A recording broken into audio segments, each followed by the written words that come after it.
Buddy, as you might know, I'm nervous today. Because this is like a thing I care about, and we're about to do the thing I care about together. Today is gonna be a task and a half. Thank you so much, Jack. I've never done this before, and for all we know, this is gonna turn out really bad. And I want y'all to be honest as we move along if it's good or not, okay? This is important, okay? Okay? Got it? Good. Cool. Yeah, I'm nervous. I've never really done this before. And I just said that. And oh hey, the heat map's already here. Hopefully it works out. I'm warming up right now to see if this is like, this is gonna hopefully work out. I think my category is correct. I was thinking about using the Twitch Plays category, and I'm like, is that too cheeky? Is that cheeky if I did Twitch Plays? Typically you assume a bot is happening, so like, I thought maybe don't do Twitch Plays. So that's the thing.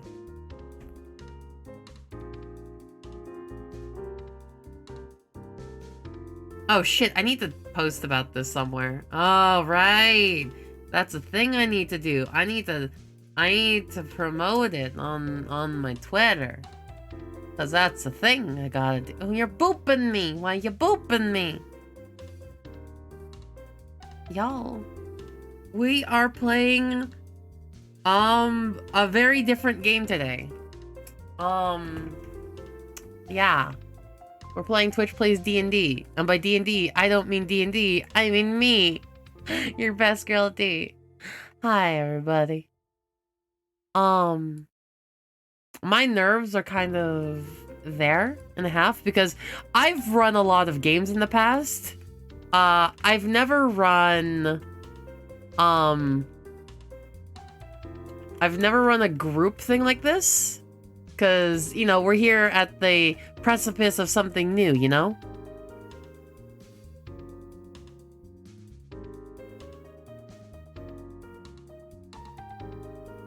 Whew.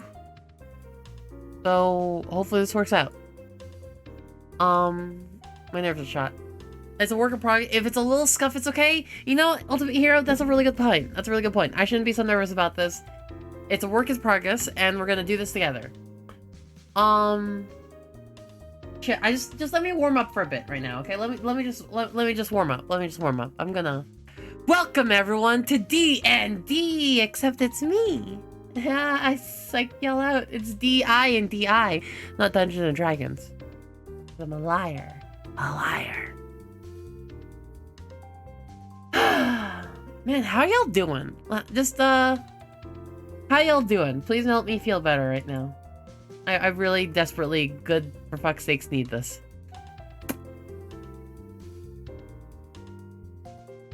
I'm doing fine. You just ate pizza. I need to eat pizza. I really do I need some pizza right now. That'd be nice.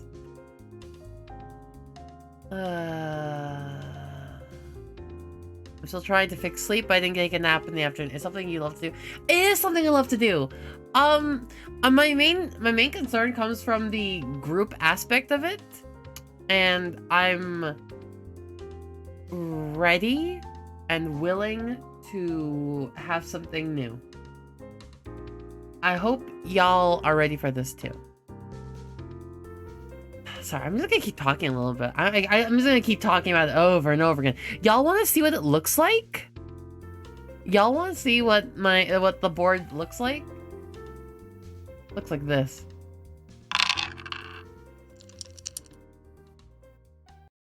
Oh shit! Fucking internet! Come on, man. Wow, this is it, folks.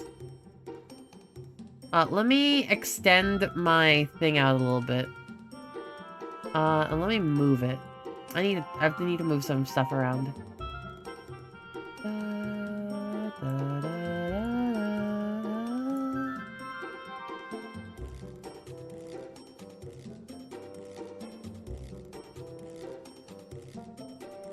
The dice roller should work. There it is. Let's move the dice roller. Let's move the dice roller, like, right onto the character.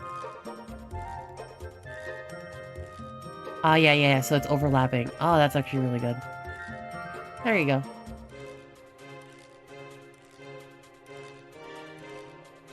Oh, yeah, I forgot to do the results. I need to show results. Give me a hot second. There. Shit. Okay, let's hide the donation stuff today. Hiding donation stuff. Results need to be above the internet. Oh, whoops. That's notepad. Oops. Get rid of that. How's results over there? There we go. There we go. But Viscidi is below it, so that shouldn't be the case. Where the fuck is Viscidi? Should be above results. There it is. We might need to move her. Oof, we might need to move her. Ooh, where do I put Viscidi? Shit. Okay, hold on. I might decrease the internet. Forgive me as I do a bit more setup here.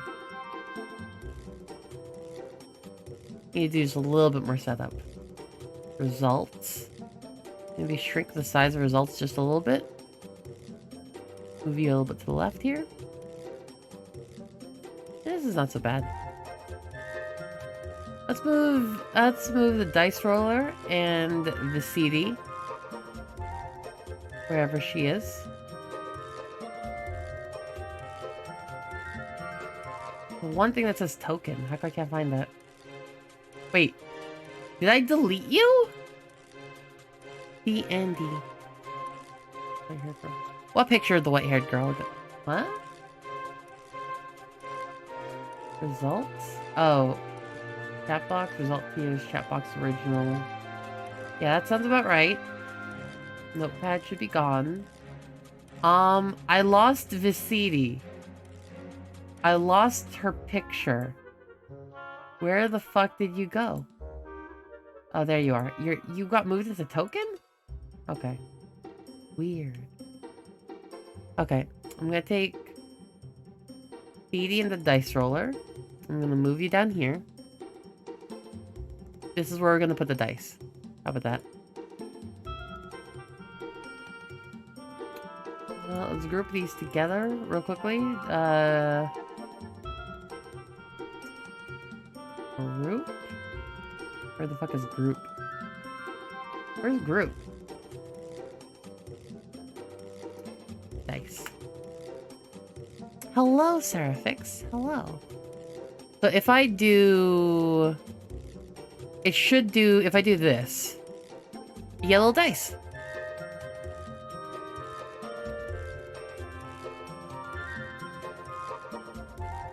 The result should pop up.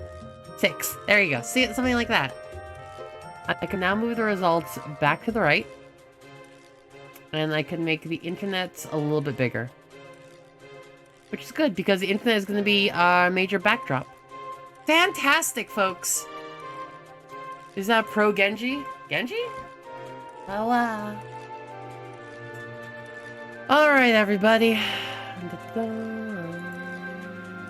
Y'all ready for some hashtag D&Ds? Why is my thing available at the top? I need to remove that. Stupid chroma key. Transform, order, filters? Prop pad, more off the top. There you go. Get your game on! Today is gonna be a different sort of day. This is what it looks like. So, what we're able to do, I'd love people to test this out. Could everyone group up and click on my tie? I'd really appreciate it. My tie. That's my nose. There you go. See, look at that. So, hey, see those boob clicks. Now, On the reactions, could you click where you would like to react? That is the positive, affirm, silence, negative, deny, yada yada. Click a reaction. There you go. So we would, in this case, flirt. See what? See how that works? See how that works? I think that's interesting. See? Why? No, I fucking swear if all of you constantly click flirt, I'm gonna, like, throttle you. I fucking swear. I will remove flirt as an option. Don't test me. We can't go through the entire fucking game only flirting. Guys, come on, don't fuck with me here. Please. Please don't, please. Please, God, please. This will left. That's actually looks a little bit better. I like that. The answer can't always be flirting. Okay, so I'm pretty excited for today. Viscidi can't flirt with goddamn everyone, and I want y'all to understand that. Cause then, look, I don't want to make us some horny ass game. I don't want the entire game to be fucking horny. Also, hey, quick note. If you go to twitch.tv/DiceQueenD, by the way, that's me. I'm gonna mute this.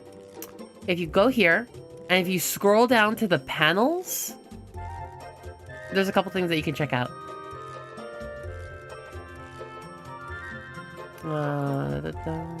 One, you can see my schedule. I have a weekly schedule. Surprise, surprise. You can see other things. You can now also see Viscidi as well as why is the NPC maker not loading? Are you fucking kidding me? NPC later. Come on.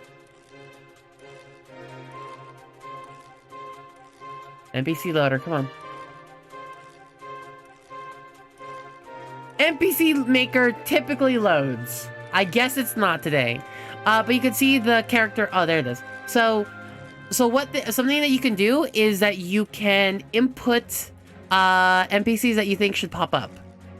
I'll check on them every, like, I think, like, after every session. So I can't say that characters will pop up today. But it does require 100 bits. I'm sorry. I can't control the bot. It is 100 bits if you want to see an NPC pop in. I don't think there's any in right now, because I'm just announcing it now. But if you go to NPC Maker, you can input someone. Viscidi here is right here. It's right here. It's right here. So you can see your character sheet. Okay?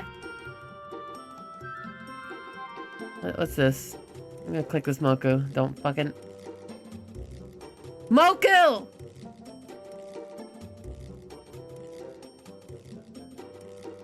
Really? No. We can't do this. We can't do it like this, everybody.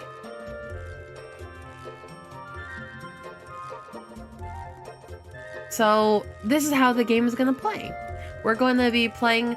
I'm gonna dictate some setting drops, how to interact, and y'all will give me the general response you want to give, and then I will kind of interpret that, you know? And you will see me effectively roleplay with myself. I hope it's less awkward than it sounds. Okay? Okay? Okay. Okay? Okay. I hope it's less awkward than it sounds. Who's poking my eyes?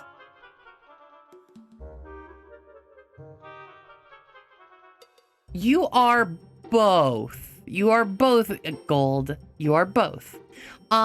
You're generally the voices in her head. But also you can make suggestions of what happens. When I ask for suggestions, I will be asking for a command, exclamation, that, and those will get sent off into a queue. When those get sent off into a queue, I will receive them. I should probably make a little, like, text thing right now. Suggestions. Input suggestion.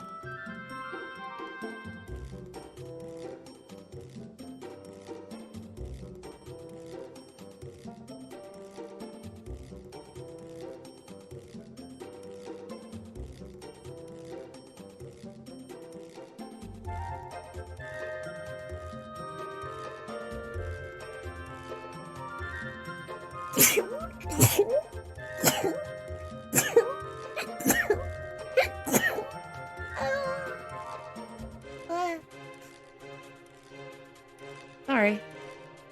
Wow, that was a burst out of fucking nowhere. What?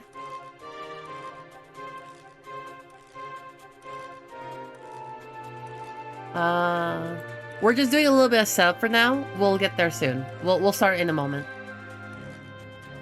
We're just doing a little bit extra setup. I set up a lot last night, but you always want to do more setup, you know?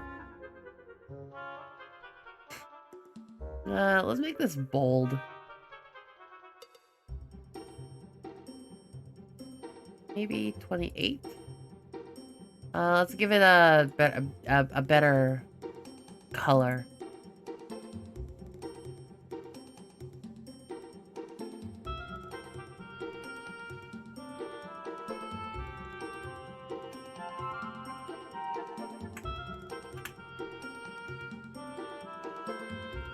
There you go.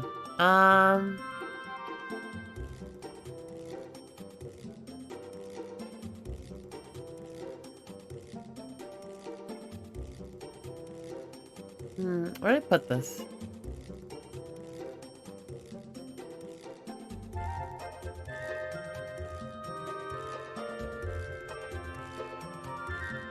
There you go.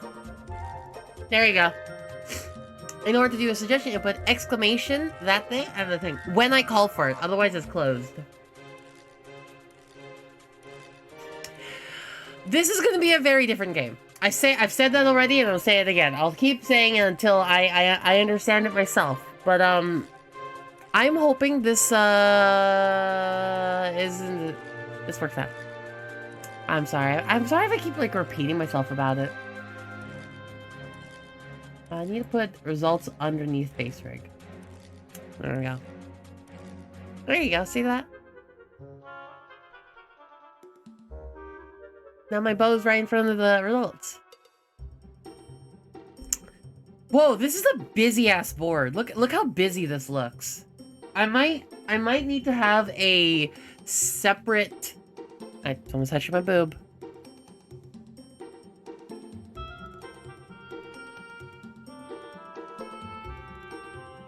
Whatever.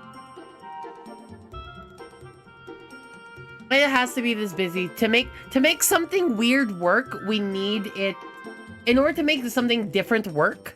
It needs to come from a different angle. You know what I mean? All right.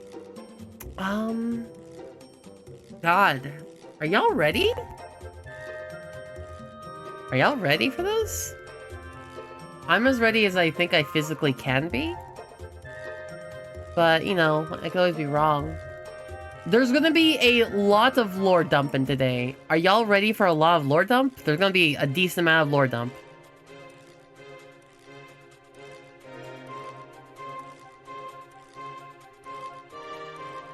Historic moment. Don't forget the flush. Am I emotionally ready, King Hapake?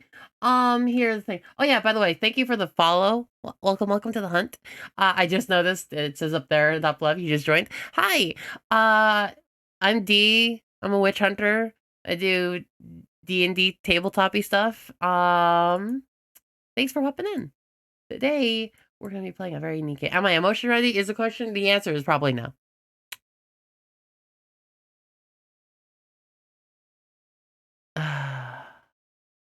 Yeah, just I need to make things work better. Let's pull up our title music. Oh shit! I also should put up.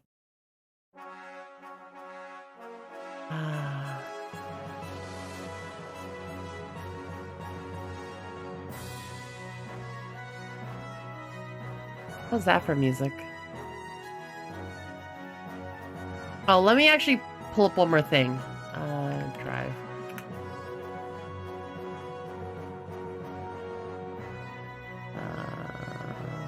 World song.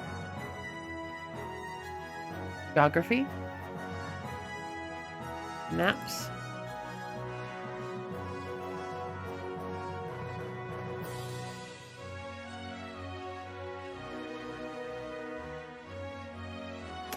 This is where we're going to be. Get featured. Let's get this bread, gamers. Magpie, you got that?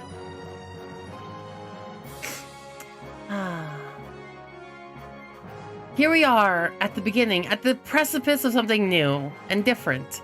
Welcome everyone to Twitch Plays di&di. That's di&di because I'm a liar. It's not Dungeons and Dragons, we're playing Quest. But through stream? Wait, what is even happening? It's so different. Everything's wacky-dacky. Also, where's the featured message? Oh. Let me get that feature message on. Let's see. Let's do this. Weird. Where is it? It is bread and show. There you go. Welcome everyone to the world of Olivia. It's ILLIVIA. The campaign world is called World Song, Industrialization of Olivia. It is a very different world. It is a world filled with strife and all sorts of odd magics. It is a world... Is it too loud? Is this too loud? In the world of Olivia, there are many different sorts of people. There's a lot of different races, from the Avalon to the Wave, to the Kisi to the Igni. And the world is... Many eons ago, there was a cataclysm.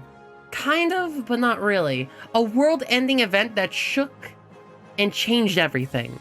And everything right now, it all still echoes to the present day, where technologies have slowly started to develop, where we used to only have druidic and symphonic magic and even Pactio magic. A new brand of magic has popped up in the last 5 or 10 years. Alchemy has changed much how the world interacts with each other. From the distillery, a magical pub/postal service allowing high-speed messages to travel across the air as alcoholic birds. I'm not even kidding. From engines capable of generating energy to guns. Guns are now a thing. In the last 5 years, guns were invented. Good lord.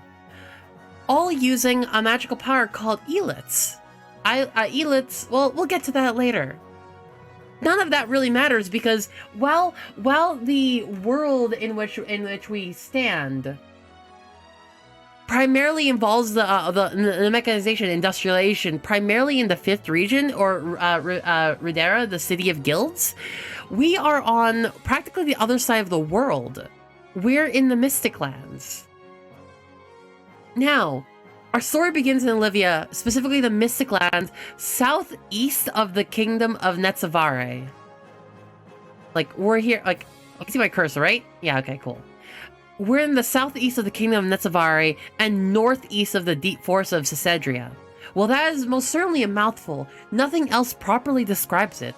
Perhaps the wetlands would suffice, but that too is lacking. Let me switch to music. Nope. While that is most certainly a mouthful, nothing else properly describes it. Perhaps the wetlands would suffice, but that too is lacking. In truth, there is no proper name, as the peoples here have been, reluctant to allow others to name it. But a name that many are willing to call it, due to the mystical overgrowth of the land, as well as how accurate it is, are the marshlands of Umadin. Much like the rest of the Elder Dragons, the Elder Marsh Dragons' burial grounds grant the land a deep power, trembling in the roots and vines and lily locks dotting it. Hi, Nymphaeaceae, also known as water lilies. Let me pull up the picture. High lily locks tower above the tallest of oaks that you would find in a regular forest, and often form a thick canopy that only rarely lets light out through the cracks.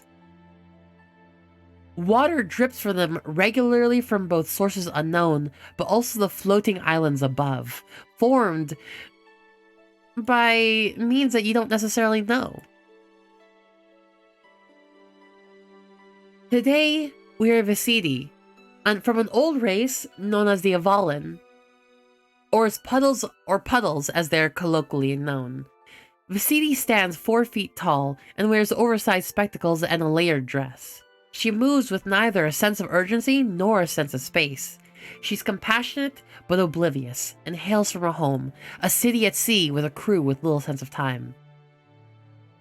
Here in these lands, we'll find pioneers looking for a home, as well as ancient traditions embedded into the natural structures. In this side of the world, magic is common, but danger is growing and chaotic, and daily life can be a hit or miss. Magical storms have been on the rise since alchemy has reared its head into the world, and the winds of change are upon the land. People here are hopeful that the days will stay as they are, peaceful and uninhibited, but technology develops ever further, slowly changing the world around us. Viscidi, in particular, Viscidi is on a particularly long boat. It's as you travel like through the thicker wet rivers, or like the wider like swampish like marsh. Swamps and marsh are completely different, but you are traveling along with a number of other people there. You're on a boat. You're on a boat. There's roughly about like 8 or so people, and you're all like floating along. There's two at the very front, acting as they're moving their hands as water around you flows and pushes the boat forward. Viscidi is sitting at the back, kind of just like watching over the edge. You are all playing her together. And I have to lean in and tell you this right now. First sessions are always impossible to really plan out for. So aside from some major ideas I have, I've left a lot of this prep up in the air. All of you will now, at the very beginning of this, craft our own adventure. Viscidi. It's a nice boat. It's a nice boat. It's like I can't. Is mahogany heavy? I don't know. It's a particularly nice like oakish wood, but it's like deep colored like mahogany, and you're all floating along. There are several other people on this boat.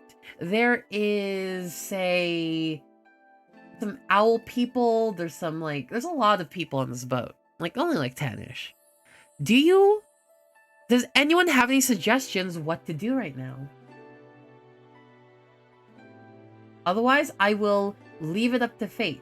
So how this works is I get submissions, and if none really pop up, I draw from a deck of cards to really identify what's going to happen next. So if y'all don't decide, you leave it to fate. Okay? You want to talk to other shipmates and crew members. That's actually pretty good.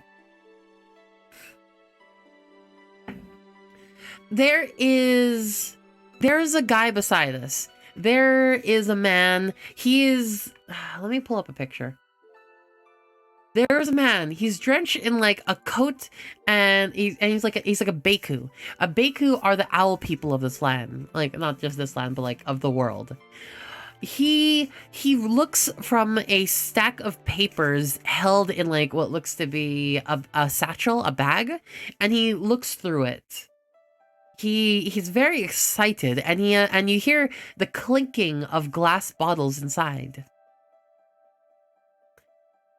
Viscidi looks over and talks to them, and the guy looks over and is like, no. What's a good voice for this guy? What's a good voice? Are you heading back to the pools?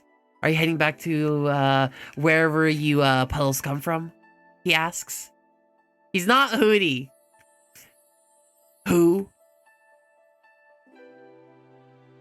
are you anyway? Can I ask who you are? And Viscidi gives their name. Viscidi, what a lovely name. I'm Does anyone have a name for him? Someone give me a name. Let's give this guy a name.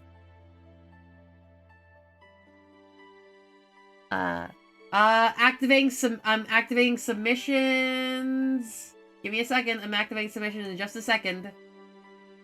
Winner literally picks his name. Suggestions going up. Now, exclamation colon for a name suggestion. Go for it. Go.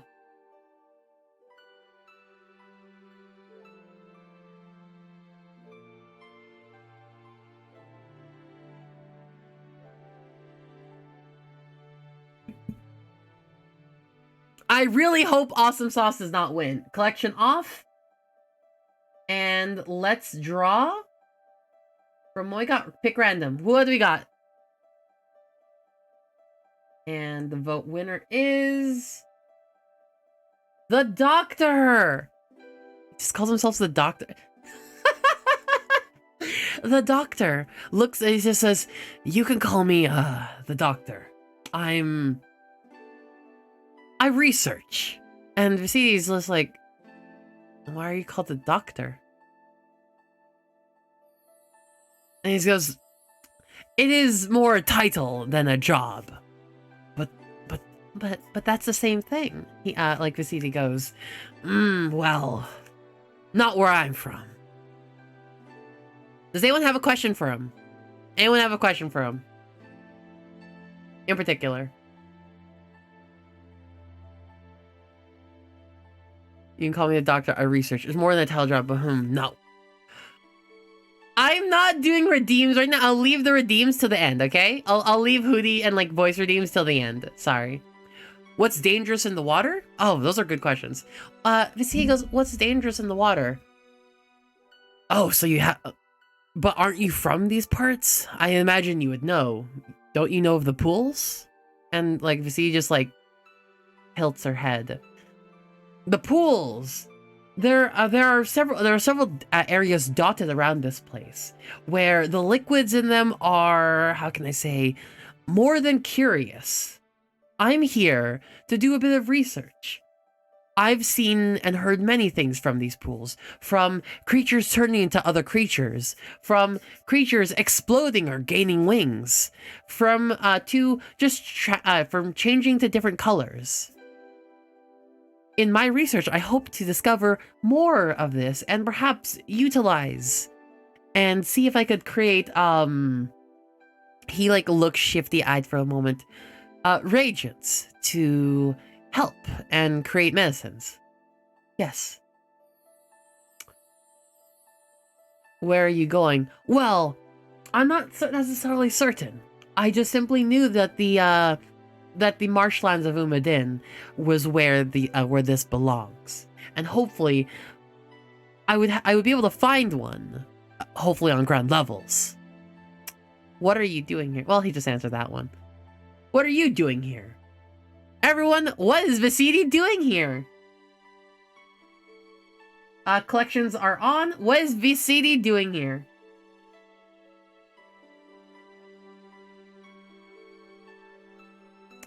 Exclamation thing. What gold? Really?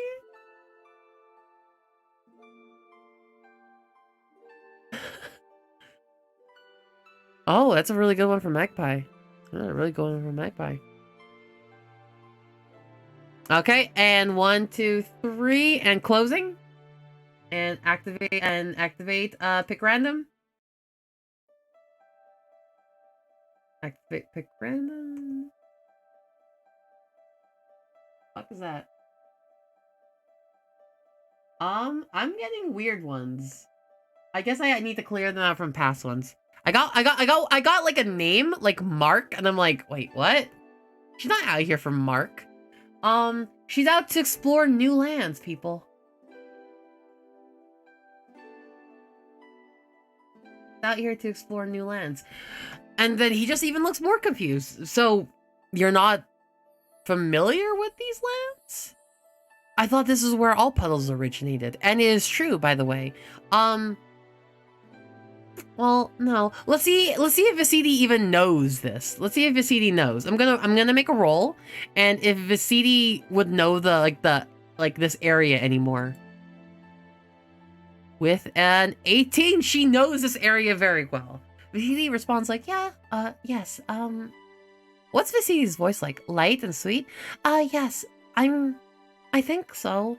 I'm pretty certain this is where it's supposed to be. It's been a while. It's been a while since I've been here. It's been a few cycles. Viscidi is sus? What? I think, I'm not, I guess I had an urge to travel here. After, I've been away too long, she says. And so you would know puddles only kind of exist in their current state of consciousness for up to 20 years. 20 years, and then they revert back into egg form and they restart constantly. It's actually kind of rough. I think maybe like 30 TBH, like 20 to 30, and then they kind of just like spontaneously die. Like a chow, yes. Very much like a chow. And Viscidi has been through a couple cycles. If she's been through a couple cycles, she's not... She herself was not from here, but there's always an instinctual urge to come back. Like a jellyfish too, yeah. The puddles are a very different sort of race. So Viscidi just like looks at him and is like, yeah, I just felt like I needed to come back. As something is calling out to her deep inside these like great marshes. And goes, interesting. Well, if you don't happen to mind, I could always use an assistant if you have no other plans. She's driven by instinct she doesn't understand. Yes. Do we okay, everyone vote. Positive, affirm, affirm or deny. Do you join him? Can I get some reactions? Oh my god, there's more flirt! Are you fucking kidding me? Oh, no, there's more affirms, thank god. Okay, so affirm. Viscidi, KB, welcome back. We are joining somebody on a party quest. Follow Hot Birdman. And she goes, okay, I think there's things here I need to stumble upon rather than find myself. But thank you. And so she joins the party. The doctor, once again, his name being the Doctor. Oh my god, he's Doctor Who! Ah, I hate it! I want to go home. I want to leave. I want to quit. Okay, everyone, pack it up. D&D is over. It's over. We're done. Pack it up, everyone. We're done. Pack it up. I'm sad. He's the Doctor. He's Doctor Who. Ah! Y'all are the worst.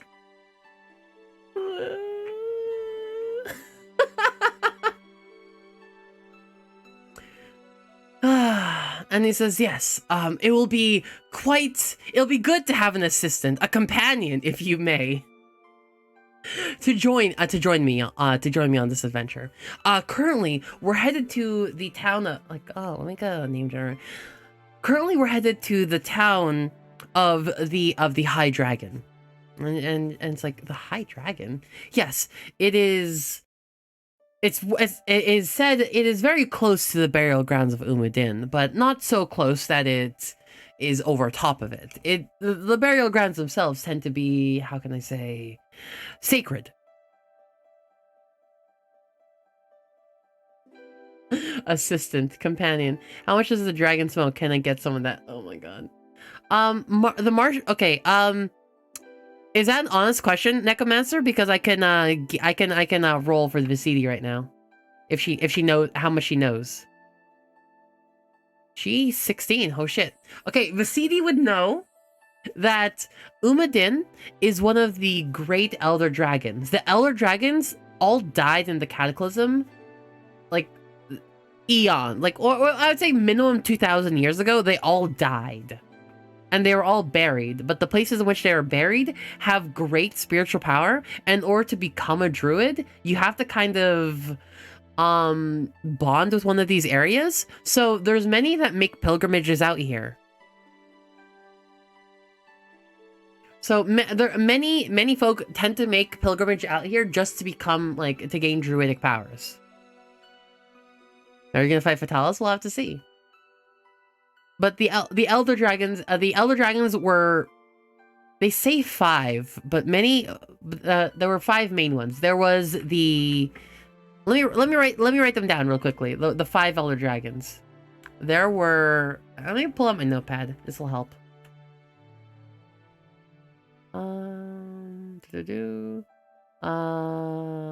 Window capture. Existing notepad. Thank you, notepad.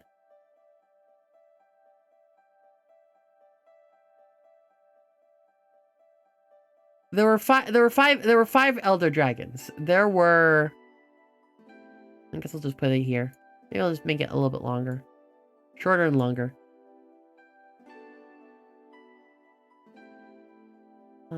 This roller.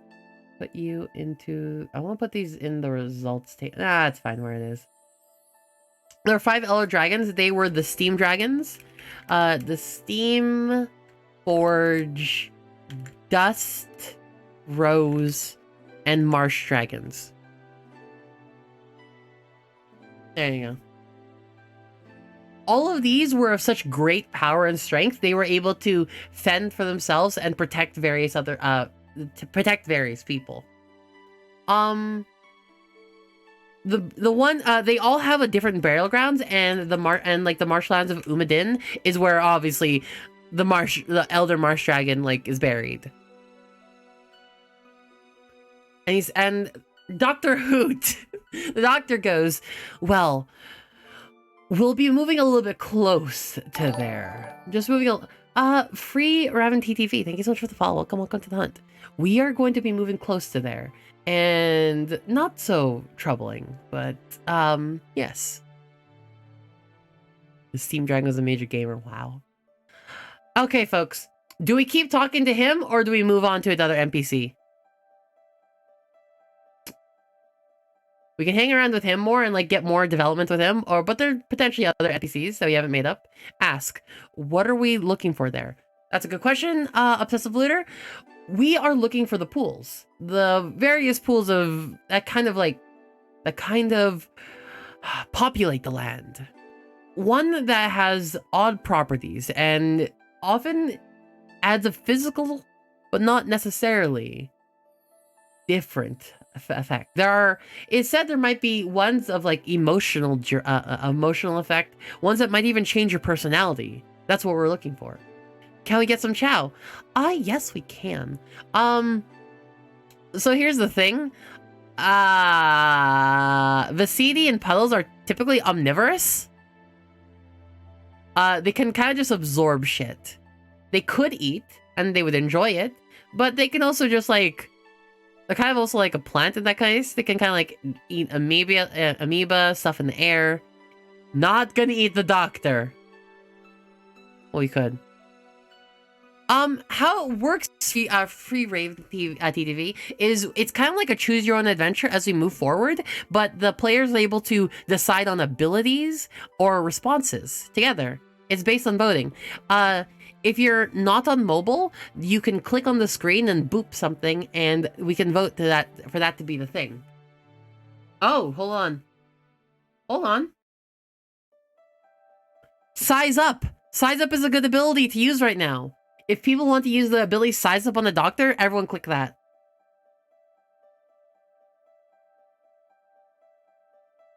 That's only 3. Okay, we're moving on. Oh, Size Up. You evaluate the capabilities of a nearby creature or group of creatures. The guide will give you a useful insight on their capabilities, strengths, vulnerabilities, and or resistances. Minimum, you will receive an accurate assessment. Can you take the doctor in a fair fight? Maybe.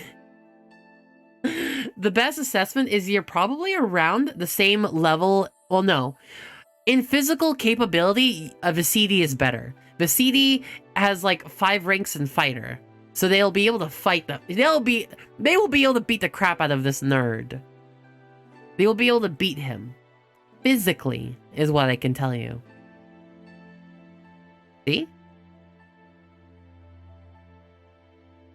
So, mentally, Viscidi is not necessarily the smartest, and the doctor, while he is physically weaker, he holds himself with control and poise, as if he's always prepared. I could not tell you if we would be able to beat him if he had any other tricks. That is as much as I can say. Does a ring on his ring finger imply marriage in his fantasy world? No. Also, he doesn't have a ring on his finger. The Doctor Who, Viscidi goes off to, like, get some food, but they realize they're on a very... Erixia Down, thank you much for the no, don't know. Erixia Down donated $10. Aww, thank you. To make choices, so I choose support D instead. Thank you so much for the raid, Witch and Craft Games. Thank you! Yeah. Today, we're playing my own version of D&D. It's an interactive, like, choose your own adventure, but more. Extra. Alright, everybody. So, continuing on with the Doctor, Viscidi would find out as they look through the pack that they have, like, some food, and that's what they're able to consume. There's nothing like a cafeteria here. You know what I mean? Viscidi would have some rations and they would eat it up. They would find other people on board. They would find another puddle. They would find a spinia. And they would find someone dressed in ascetic robes.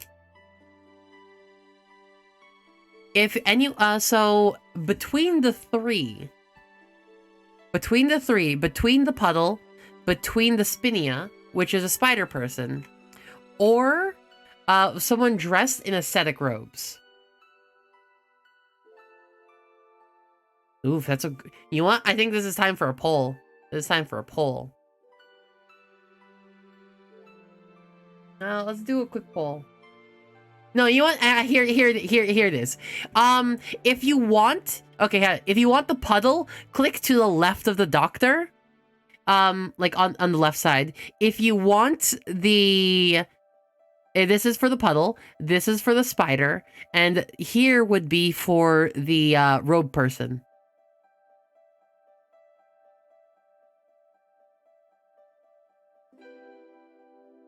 Everyone wants to talk to the puddle. We're talking to the puddle. Oh, fuck, that's good.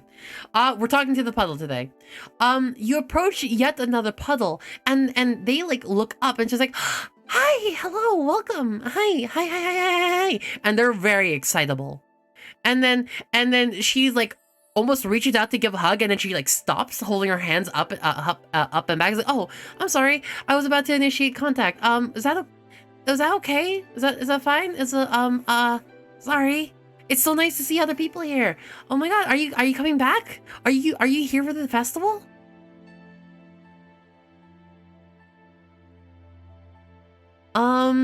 Okay, are we here for a festival? Okay, how do we respond to this person? Positive, negative, affirm, deny, silence, or flirt? Everyone vote on the response. Right underneath the Doctor. Where's my pointer? Let me get my pointer. Actually, yeah, fuck, where the fuck is my pointer? Let me grab my pointer.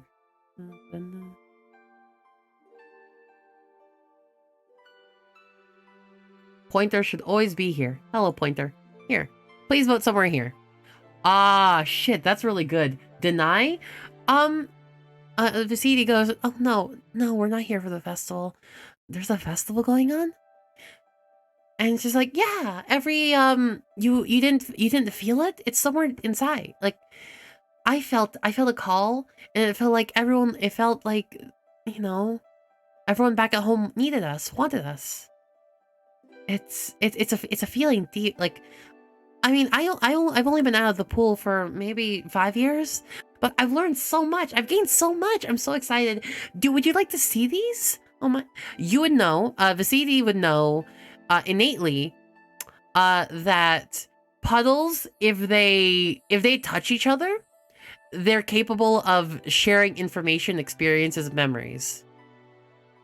Viscidi has been away from this slime mind for a bit long. It's been several cycles. And so... And so she's like, oh, well, you're free to join me if you like. Yeah, it's like, you're free to join me if you like. There's, I'm really excited to just meet everyone again and see everyone again. You know? This one's a really tough one. Affirm, deny, or flirt. That's actually a mix. Do we touch her? Affirm, deny, or flirt, I guess. Seems like an affirm. Okay, let's see how Viscidi responds. Dice roller activated? 5. Oh, shoot. So she initiates contact. And you both like hold each other's hands, and like a well of memories just like slam into you to the point it's painful, actually. You initiate contact, and Viscidi has to stumble back, and she feels dizzy, and for a moment she's almost not really certain where she is. For a hot second she felt she was in the middle of a desert, and like there was the sand like blistering on her skin, and she almost has to throw up. It's very, very visceral. It's very real to her, and Viscidi responds to it very poorly. Curious. The other girl, you immediately know her. You immediately know that the girl's fuck, I don't have a name generator on me.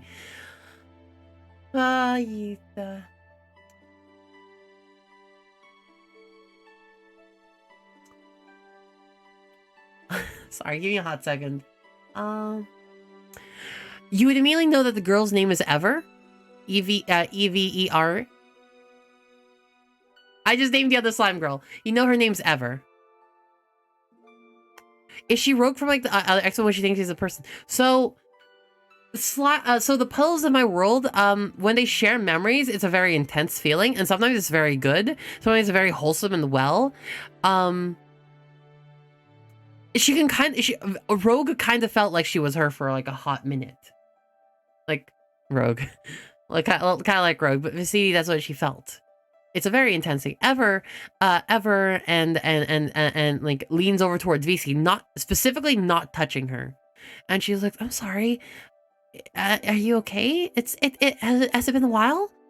Oh my god, it has been a while. We need to get you back there as soon as possible. I mean, if that's what you're interested in. No. Ask about the desert. Ooh, that's a good one. I was like, oh yeah, I was in the desert for a while. I was trading on the frontier. I was working as a merchant for a little bit for a trading company. Were you what did you do? Does Viscidi respond positively, negative? Like how does Viscidi respond when asked what did you do? Give me your responses, please. Affirm or deny is not proper here at this time. A couple votes for silence. Who is staying on flirt? You're reacting positively. Viscidi responded that she lived on the pirate ship. Yeah, I was like, yes, I lived on. What's Viscidi's voice? I lived on the pirate ship for a bit. With my whole crew, and it was really wonderful there. It was... The time you spent with your crew was so beautiful that it's kind of like... Nat 20! It was the best time of Viscidi's short life to live on the boat with her pirate friends. It's so good that having her memories almost be combated and mixed with this other person was almost painful, because you could feel some of the memories of the pirate thing kind of meld together, and the names kind of like blur away into like some blob in your brain. It's a mix. It was complicated. It was difficult.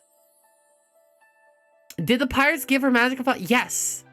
The pirates gave her a magical flask. One of Viscidi's items is a magical flask that constantly refills with wine.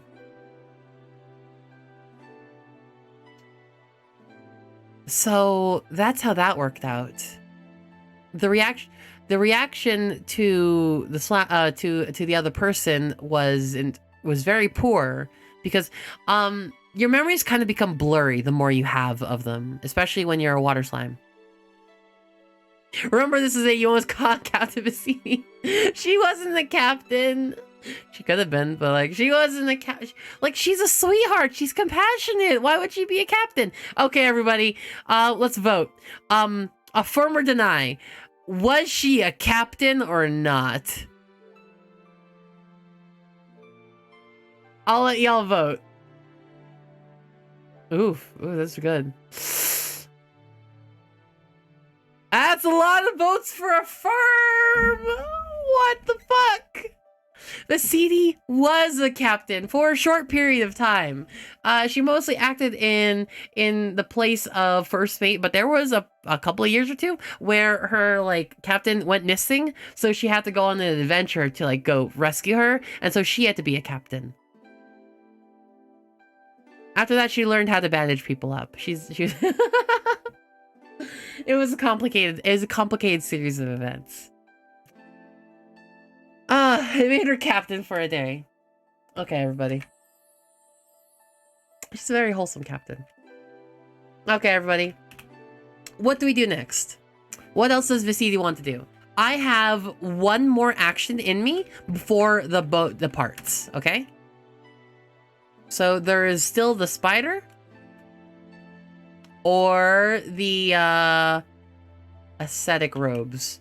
Aesthetic robes. I'm putting the vote to the bottom right now to make it easier. I'm also gonna draw an additional card. Oh, fuck.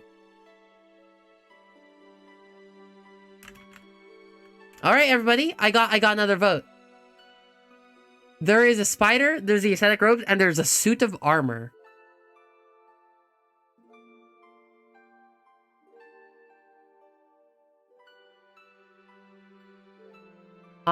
Hold on. My, it's... Notepad is currently above the vote. Give me a second. Let me pull it below. There you go. Damn it, Viscidi. Wait, why is Viscidi down there? There you go. It seems like a lot of people want to vote for the suit of armor guy. Okay, you find a guy, you find someone in a suit of armor. Let me show you what that kind of looks like. Armor wins. He looks a lot like Alpha. I'm not gonna tell you Alphonse from Fullmetal Alchemist, but the Xian look like this. They tend to be a mix of between golems or suits of armor. It tends to be one or the other. This one in particular has a suit of armor, and they kind of like tower in the center of the boat. They're kind of really careful not to move to any particular side, which way or the other, and their voice echoes with a metallic hollow as you approach them. It's just like, oh, you're approaching me. It's been a while since I have someone to speak with. You know that the Xian... let me roll real quickly if Viscidi knows this. I can't... The result didn't appear properly. 15. Viscidi would know that the Xian are like a race of spirits, very similar to her, but not necessarily. Don't make me do it. I will do it. You force my hand. Hugs, you guys. Have a good day, Snoople. Thank you. You know the Xian are spirits, but because they tend to have very big forms, because the spirit energy is very powerful, they tend to not be well liked. They're not typically well liked. So, does Viscidi have a positive or negative reaction to a Xian? Please vote. Wait. People are voting flirt. Oh no. Oh! People are voting positive instead of flirt. Ah! Wait, no shit. Wait, is it equal? Oh no. Oh no! Oh no! Oh no! Y'all didn't flirt with the Dr. Hoot, but you're flirting with the suit of armor? Okay, alright. I see what this game is gonna be. This game is gonna be some Undertale horny ass shit. I might want to add a check. I might want to, you know, Undertale has like a check. Like, check, flirt, yada yada. Have a fun day, Zicklid. I might add like another series of like, reactions. If certain amount of reactions pop up very frequently, I think I will add like an option, because I can just add options, you know. So you look towards the man through the suit of armor person. How bar is the armor? It's I guess it's pretty bara. I mean, does armor have muscles? Size up would be equivalent to check. Okay, so how about this?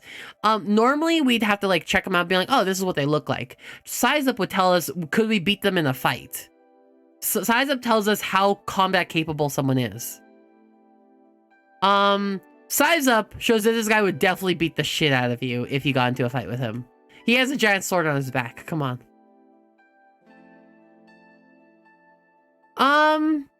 So yeah, so the man in like, well, man, you assume male because of the deep metallic voice, and they go, it is good to have someone to speak with. It has been since the beginning of this boat trip, and that's been a while. He hasn't talked to anyone in a while, meaning he's single, right? God damn it, Snoopy. Ask how the... Okay, yeah, everyone, suggestions. I'm gonna pull up suggestions real quickly. Suggestions are on... What do we ask him? What are we asking him? Exclamation colon for an input. Go.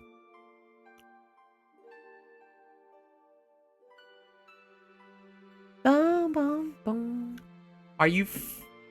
No, why are two of the questions? Are you single?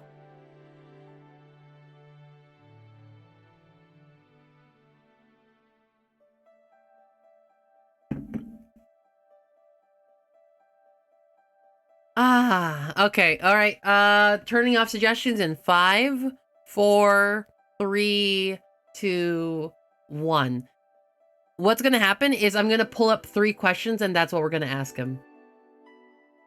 Pick random. Pick random.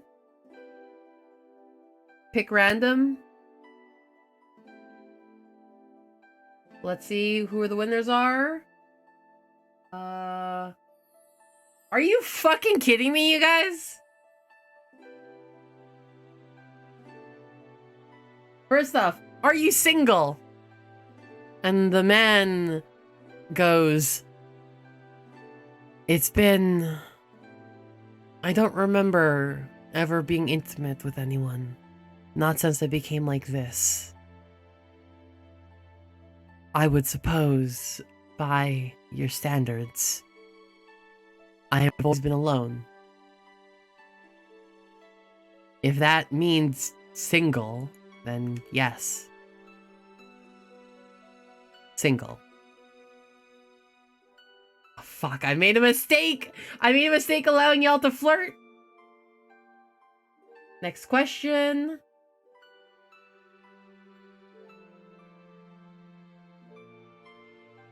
Next question. What brought you out here? Is it to explore something else?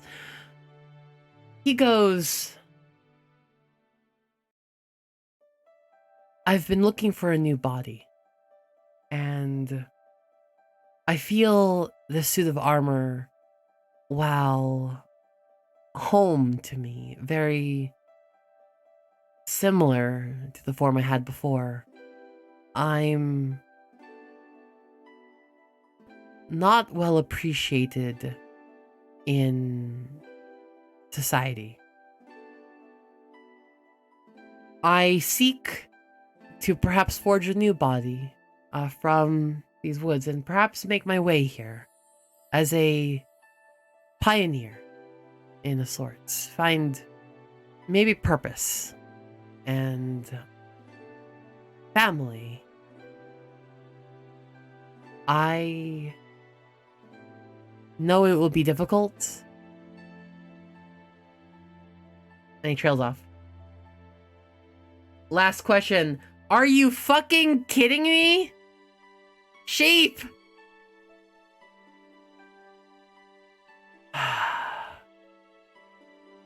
Really, guys? Really? Sheep, what the fuck? And he goes, well,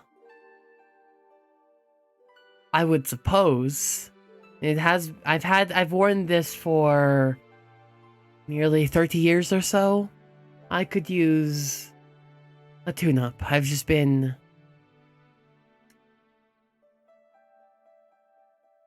It's hard to feel like it is mine, but it is at the same time mine. Are you offering?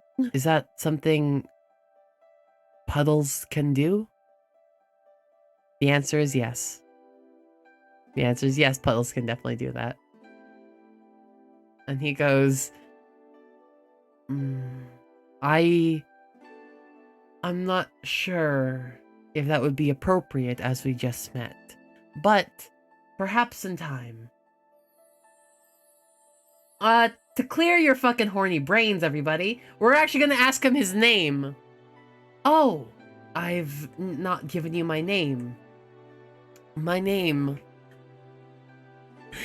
What's his name, everybody? Let's give him a name.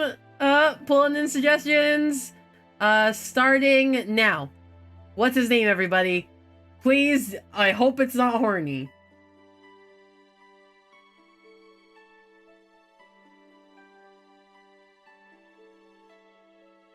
I got Kronk Honk and Himbot? You guys! Oh my god, this game's so cursed already! Okay, everyone, there you go. Stopped. Let us do some vote. I'm gonna create a vote, actually. 60 seconds. I'm actually gonna create a vote on this one because we got so many submissions. I'm gonna create a vote.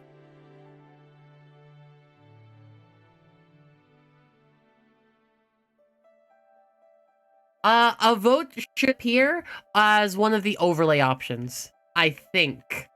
It should appear as one of the overlay options. If you go over here, you click here, feature chat, there's a vote. Yeah, 60 seconds. Good luck, everybody. Bob, Jeff, Awuga. Are you fucking kidding me, you guys? These are... I hate all of these names. All these names suck. All these names suck. I'm gonna vote for Himbot and Jeff. I fucking hate you guys. Who named him Himbot? Whoa. Look how cursed this looks. I'm sorry. Let's see. The winner is Jeff. The winner's Jeff.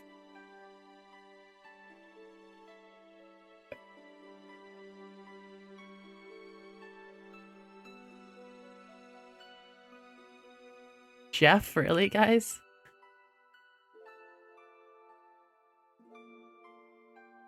Can we at least name him Geoff?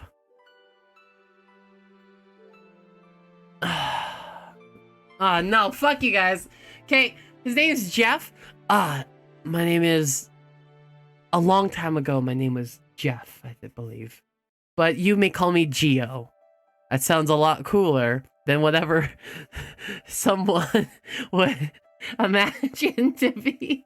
You can call me Geo. It is...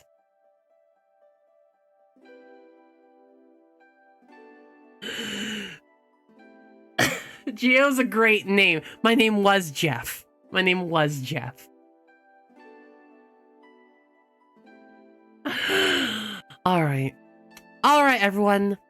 As the boat finally reaches the port/docks, we are now left with a very solid question. Do we go?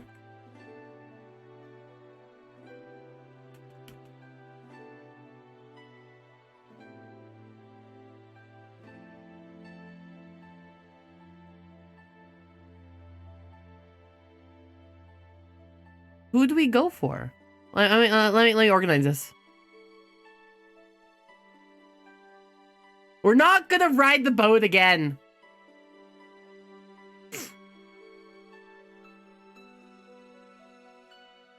Can we have a liquid question? I don't know if Viscidi does well with solid questions.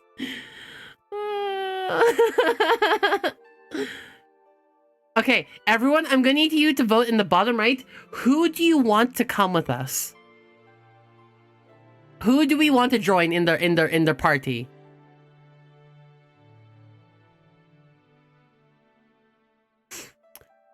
Gio, the doctor, or Ever? There's a couple votes.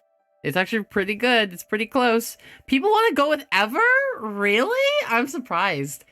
So here's the thing. The difference between all three, the doctor would be an adventure trying to discover more about the mystic lands. It would be an adventure seeking to understand the components of this world. Ever would be an adventure trying to understand and learn more about what puzzles are, who they are. And Gio is y'all being fucking horny.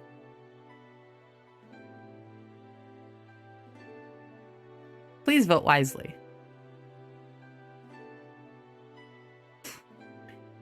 That is a lot of votes for Gio. Puddle's a good... Oh, wait, no. Gio and Ever are close. Okay, no, I can't tell. This is actually, like, it's actually getting really close. We need to be more clear. I need to make this wider. I need to make it wider because, the votes are clumping up. I can't tell if it's between Ever or Gio. Let's go again for another vote.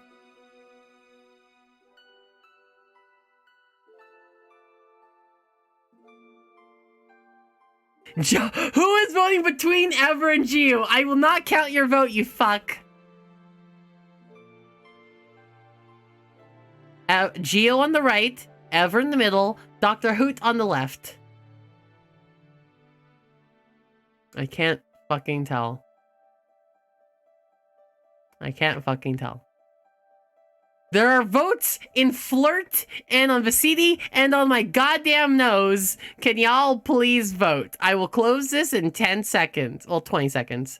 20, 19, 18, 17, 16, 15, 14, 13, 12, 11, 10, 9, 8, 7, 6, 5, 4, 3. Who is still voting on my nose? 2, 1. That is dead. Is that dead even? Gio. That's Gio. That's Gio. That's 7 votes for Gio. All right. Gio's story it is. That's Gio just by 1. I really kind of want the doctor to pop in too. Speaking of, sorry KB, not doing that right now. Redeems are off for now. I should have turned them off. Just for now, sorry. Just while we do this thing, it's important. I want to make this into a YouTube video. So I'm not gonna OWO today. You want to bring Gio with and follow the doctor? Oh wait, actually that's a good question. Do y'all want to follow the... If y'all still want to follow the doctor but have Gio on, we could have 2 guys. I'll refund it later, KB. Can we? Y'all really want that? So here's the thing. If we pick up Gio, Gio's no longer an option, so there's still the quest between Ever and the doctor. Do you want to go with Ever or the doctor for a quest? Okay, make your vote.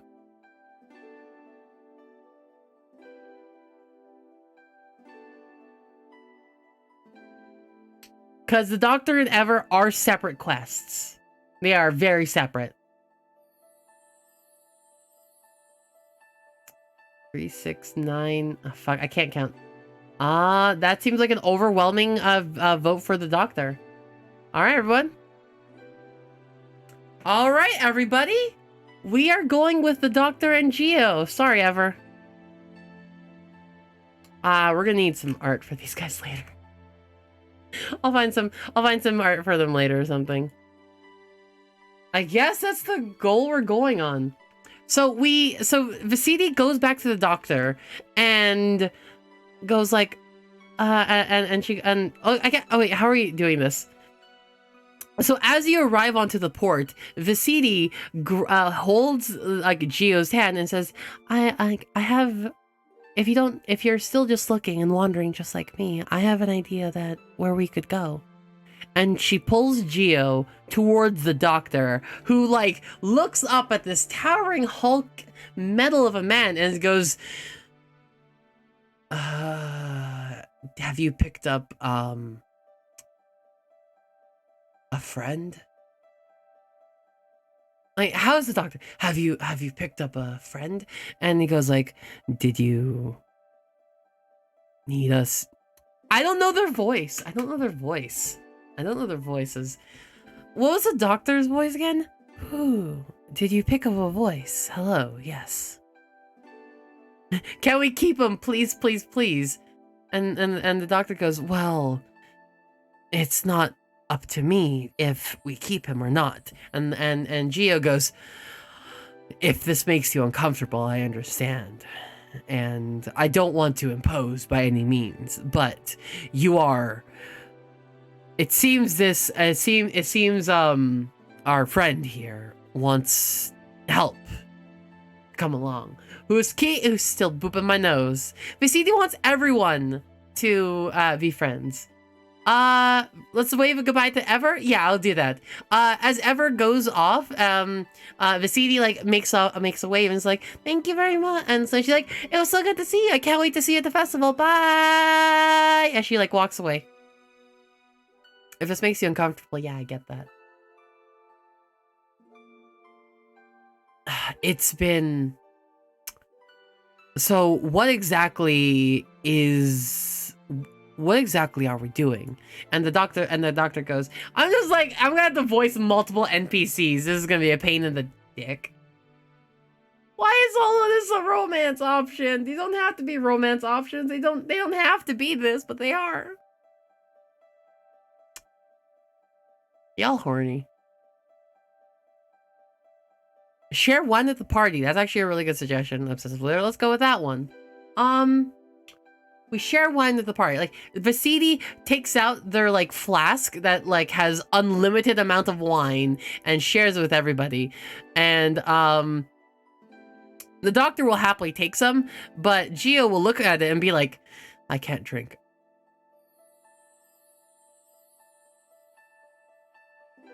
See, this has become a soft love triangle and you're going to have to deal with it. Why is it a love triangle? Why was flirt an option? Do I have to get rid of flirt as an option? It feels like I have to get rid of flirt as an option. To adventure. Well, wholesome adventure with the power of love and friendship. We have friends. We have a party now. We're gonna have to create additional stuff for them. I'm gonna create something later for this. Don't worry about it.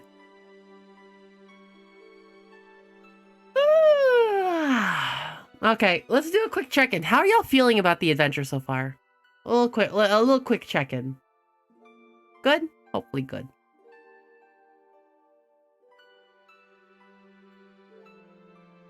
You're on love. I love the system you got working. You're loving it. We haven't even gone to combat yet. We haven't gone to combat yet, guys. There's gonna be something and a half. I'm loving it so far. Thoroughly entertaining. Lamowing at all sense of the acronym. No. Combat could be a thing. In combat, we'll mostly be only controlling Viscidi.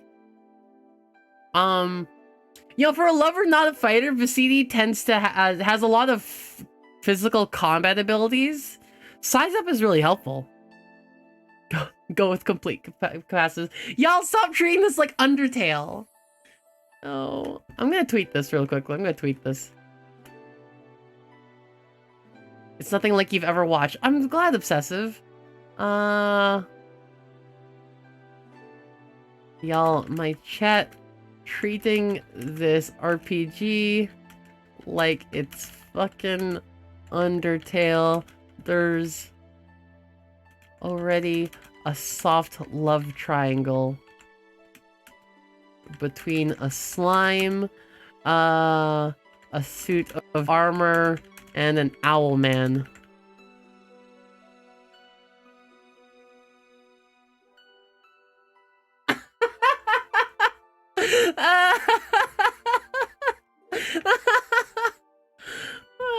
Y'all are tripping. Y'all are tripping, guys. Fuck. I'm gonna need to create. Okay, so here's the thing. I'm gonna need to create buttons specific. Like, you know how these like reaction buttons. I'm gonna need to create buttons specifically for the Dr. Hoot and Geo. Just so we could be like, who do you want to talk to right now? Doctor versus Geo. You know what I mean? So make it really fast. I could do that pretty quickly. We're using steel and everything that stands in my RPG. We don't have a steel. Maybe if y'all picked the rogue, we could have. If y'all picked the spy/rogue, we could have done that. But no, we're a fighter that's flirting with everybody. You have a question, Mocha? What's the question, Mocha? What's your question, Mocha? What's your question? Let me pull out some card shit real quickly.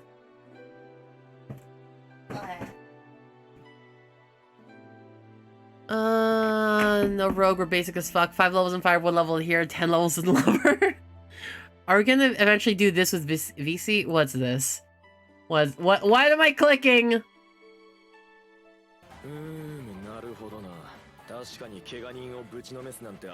you gonna JoJo this campaign? Oh, I hate that I'm playing this right now.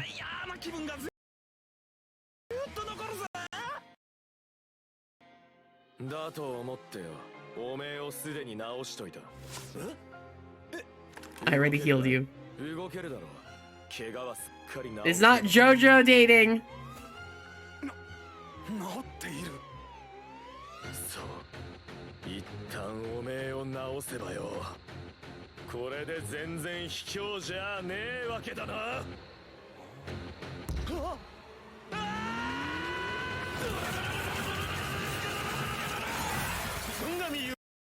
Can we not do that to somebody? Can we not do that to somebody?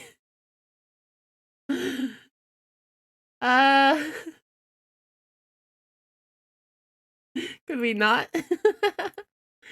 Let's go to a new background music.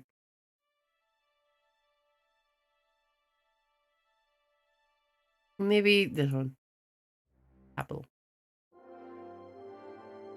Maybe world map. Let's do world map.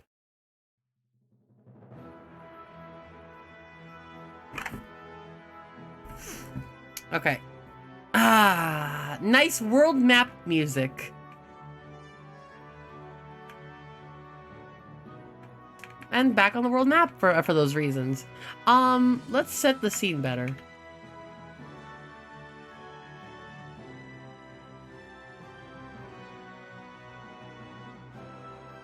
We are at some kind of port/docking area.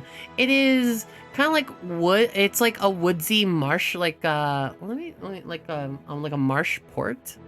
I don't know how to explain this better. Marsh fantasy port. More marshy than this. I guess this would be close. This would be close.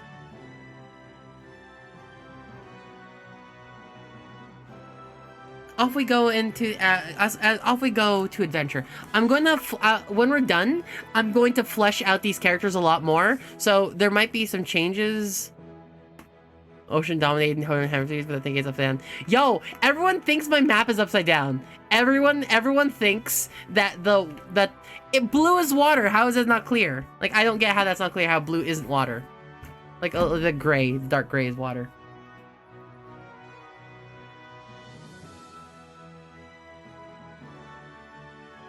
Guys, come on. Come on, people. Alright, y'all want to see what it looks like with color? I'll show you what it looks like with color.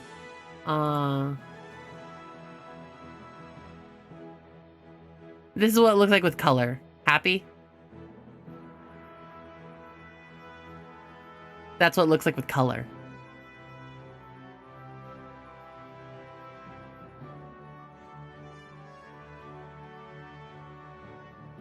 Oh my god, y'all thought it was completely opposite? I'm so tired of you guys. So tired. Oh no, these are region maps. It's a region map. Region means this is land. The dark is the water. The white is the land. I don't know. I did WDev. What the fuck? You gonna fight me about this? You gonna fight me about this? Watch me.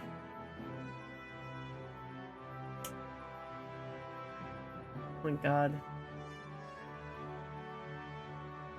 Y'all, I'm in pain. Y'all have put me into pain. Fucking. If I pay someone to cartography like my map better, like I'll reverse the colors. Happy, Naruto. God, y'all. Pain. I just made a map where the dark part. Shut up, man.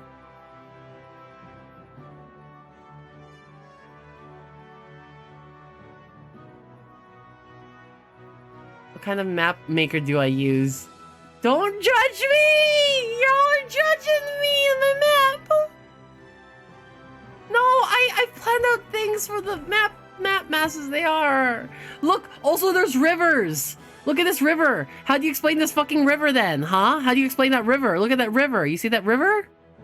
Do you see that river? You see that river right there? How do you explain that? How do you explain that that dark river? Land fucking hate you guys. Fucking hate you guys. That long ass land bridge. The longest fucking land bridge to ever exist. That's what you're gonna say. These are all land bridges. Really. Not just those are water. How do y'all... What's this thing that you made me click? I hate you. I hate you. Shut up! Oh, okay.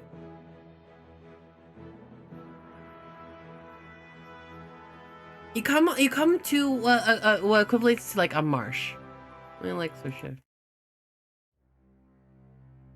No. E?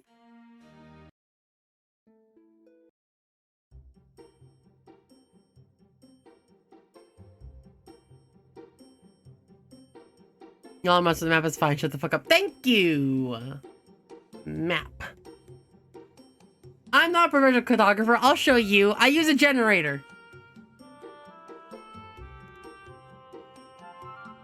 Okay, everybody. So today, back on the D&Ds. Today we are going to be dealing with maps. Not maps.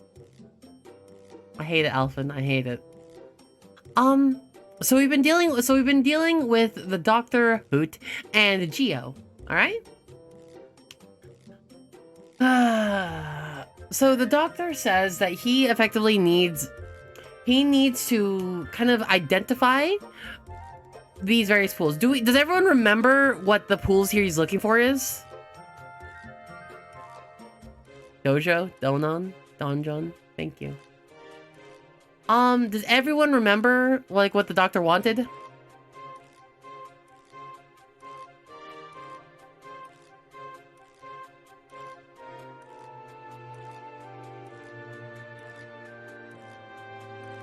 Close, Evelyn. Close.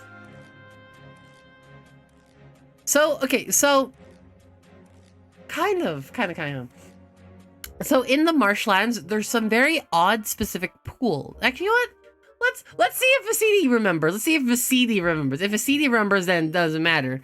If anyone remembers it. Because we're Viscidi, but like, let's see. Does Viscidi remember? 20. Fuck, she remembers. So Viscidi specifically knows that the doctor himself was looking for these pools that kind of originate nearby the dragon, like Umadin. So in the marshlands, Umadin is like the dead marsh dragon, and his energy constantly fills this place with like a large amount of power. In some various weird pools, weird effects have been popping up all around. So there have been pools where, let's say if a rat pops into them, it can turn into a different color. It could like sprout wings and fly. It could instantly die, and it could like, you know, teleport, things like that. It's very quirky and odd, and he's trying to find research on it. Well, he's trying to research it.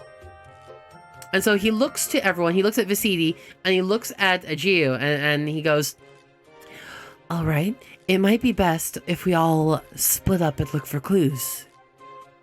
If we can ask around where in what heading these, who's touching my boob, these headings in order to find these pools. Specifically, we would be looking closer to the sacred grounds, but try not to use those words. Viscidi nods.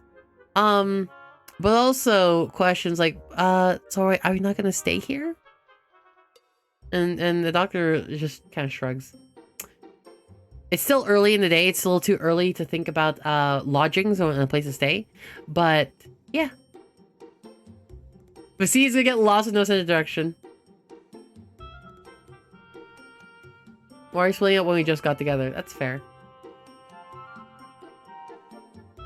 Viscidi goes, but why are we splitting up if we just got together? And the doctor says, I suppose it would be more efficient if we looked about. But, you know, I very much understand what you mean. Hey, Evelyn, don't leave your vote on flirt. I fucking swear. Evelyn, no. I need to make myself immune to the click map. I could do that. I can make myself immune to the click map. Watch me. Watch me, bitch. Actually, I'm gonna do that right now. Screw you guys. Where's my table? New table. And the face of Riggs. I'm gonna put myself above it. Hey! Look at that. I'm immune to the click map now. Move this over here.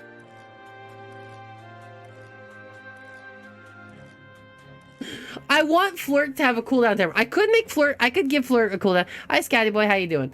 I could, because guess what? Underneath reactions, I could go under Flirt and just, oops, it's not there anymore. Oh no, Flirt's gone. Oh man, it's terrible.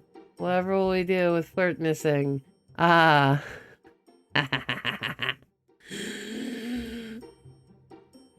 Look at that, Flirt's missing.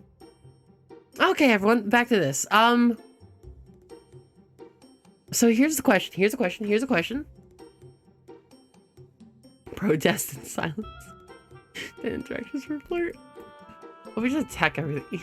Yo! Hey, wait, so you're threatening that if you can't flirt, you're gonna attack stuff? Well, we'll see. You'll have to beat out everybody. So Viscidi looks about the town and says, you're gonna need to find information. Can you click somewhere on the map where you'd like to investigate? How about that?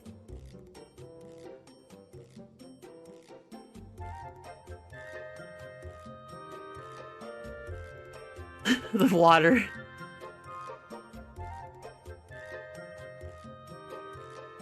Oh, immediately at the docks. 3 votes for immediately at the docks. That's fair. Okay. So you go in and ask a fisherman. Let's see, what is this fisherman like? This fisherman is hated. Ooh, that's interesting. You find like a pretty like, You find the fisherman. He's kind of like sitting at the docks alone, and he has his pole in the water.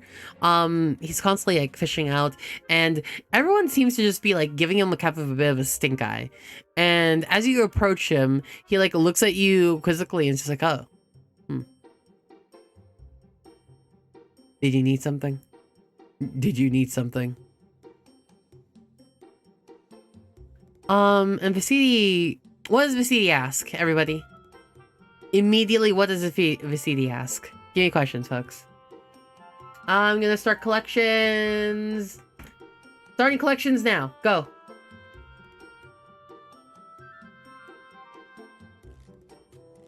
Collections. Collections have started for questions for this guy.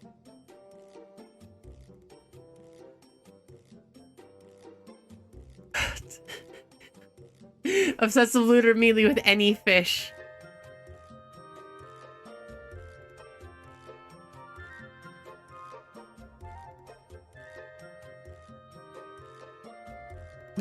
What? Crusader? Are you gonna just try murdering everybody? Oh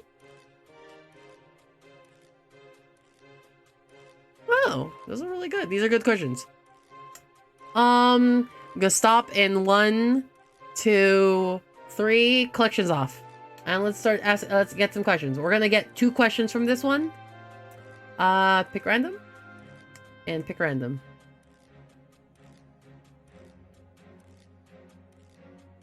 I got obsessive looter with any fish. And the guy goes,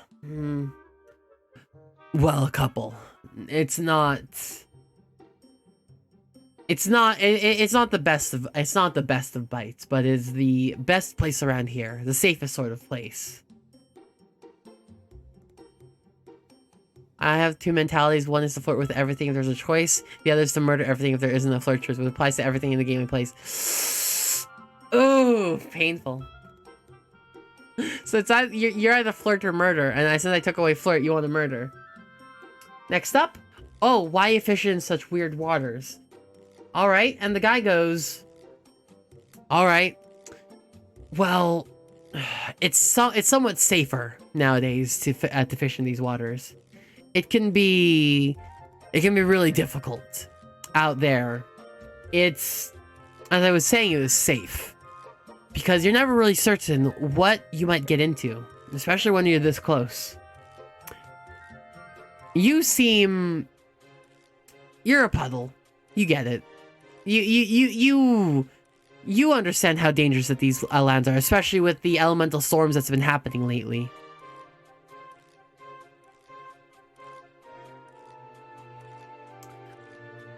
Ultimately, at the end of the day, as long as we can say not even these populated sorts are safe from a storm. Mokanibel asks, elemental what? Viscidi is elemental what? And he like looks at you as if you've like grown the third like eye and just like, you're not, they've been happening for the last 5 years. How do you not know this? Let's see if Viscidi cared enough about let's see if Viscidi ever encountered one, actually. That's actually a really good question. Did Viscidi encounter an elemental storm?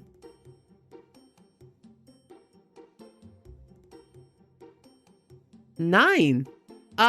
Which is a tough choice. Here's the question. Did Viscidi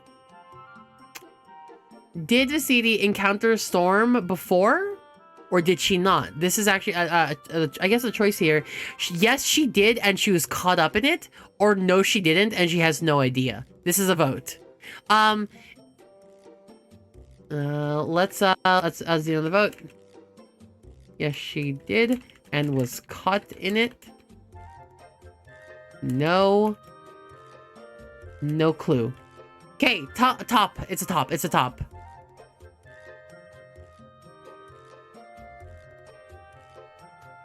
At the very top, there is a vote that you can put up. Oh, that's actually really. It's why she got caught up from there. That's a really good one. Can I get a vote? It's at the very top with the notepad. I'll point to it. Up here. Oh, oh, oh, whoops. The notepad was above the votes. That's why. There it is. I was wondering. No clue. And yes, she was caught up in it. Okay. So that's why she got separated from her crew. So let's see how much Viscidi actually knows about elemental storms versus how much he's able to tell her. Does she know elemental storms very well? She was caught up in it. She doesn't know them well, but she knows of them. Okay, that's a good question. Okay, that's good. So the man looks to you and says, I guess wherever you might have been from, they might have been less popular, but, well, I get not popular, less common. But in the last ever so amount of time, storms have been increasing and in popularity. They've appeared and increased in severity. It feels like the elements of the world have moved against us. Every once in a while, an area becomes bathed in a certain kind of light. And in that light can come chaos and changes that no one really ever expected.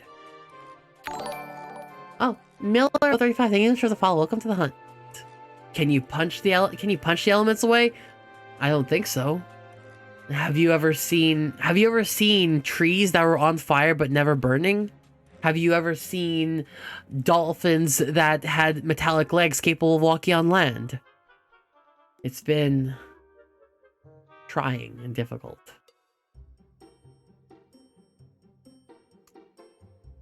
The man goes on to roughly explain that in this world there are 5 basic elements. There are 5 basic elements. That's fire, water, I think it was earth, wood. There's another one. Earth, no. And metal was one of them. Fire, water, wood, metal, and I don't remember the last element. It was based off the Chinese elements. Fire, earth, wood, metal, and water. Why could I not think of water? Wait, what? Fire, earth. Yeah, okay. Earth was one of them. Thank you. Effectively, the fisherman knows a lot about magic. Not that I know about magic. He doesn't answer. It's just, it's not necessarily magic. It's just how the world works. The world is based off like five different types of elements and combine fuck. She should know about islets or elets, but I'm not sure if you all don't know about elets. So let's say she had some memory problems and she doesn't know what elets are, and the guy is like, the elets composed of them can do radically different things across things. Everything is based around elets, somewhat, kind of. It's so. Are y'all okay with a lore dump instead of like doing this RP wise? I just want to give you a lore dump right now. Y'all want a lore dump? Or do you want me to try RPing this? Okay, so elets, as the group will now learn, are collections of elemental energies. They start as flowers, but they crystallize and propagate to great extent, leading to interesting topography. So there are 5 main elements: fire, water, wood, metal, and earth elets. Okay, and they all start as flowers. In this world, very specifically, I'm gonna actually pull it up. Biology, elets. I dropped the card. I think I just dropped the card. So, it's a lot to read, but Essentially, they're a manifestation of a concentration of elements, naturally occurring but also created in Elit's storms. Like a seed, they turn that turned into a tree, and Elit's immature form is a flower-like, but it can't contain elemental power well. This crystalline hardness is like elemental energy turning into a more stable form, like water to ice. A good example is a fire elit. It's a flower that kind of releases sparks every once in a while. As it crystallizes, it starts floating. It becomes explosive. And it effectively become landmines in the air that if you touch one, it kind of just explodes on you. It's actually like kind of dangerous. Here, I zoomed in. Water is something that Viscidi would actually be aware of, because they tend to form on water. They float easy, and they're sweet flavor. They rest on lily pad-like structures. And later on, they turn into mist and fog. They bubble-like effects nearby for particular it stays nearby as water. So something that Viscidi would have done as pirates, they could have collected water elits that float on the on the seas. Yep, sweet flavor, and they spawn water. Puddle candy, cute. They're light. Metal is light and airy and tastes and aroma. So you get what I mean when I come from that. There's like a lot of different elements to this whole thing, right?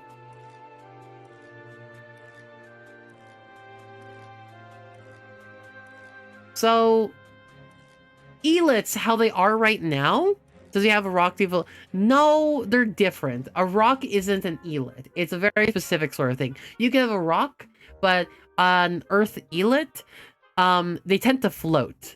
At some point, if a large amount of them have enough time to propagate, it can create platforms and floating islands.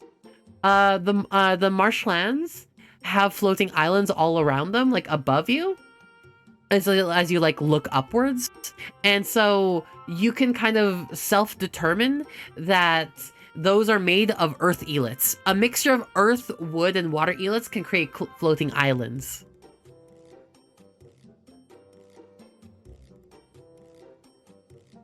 You get what I mean? Does this make sense, everybody? Does this make sense? Is this too much lore? Oh, this isn't too much lore, folks.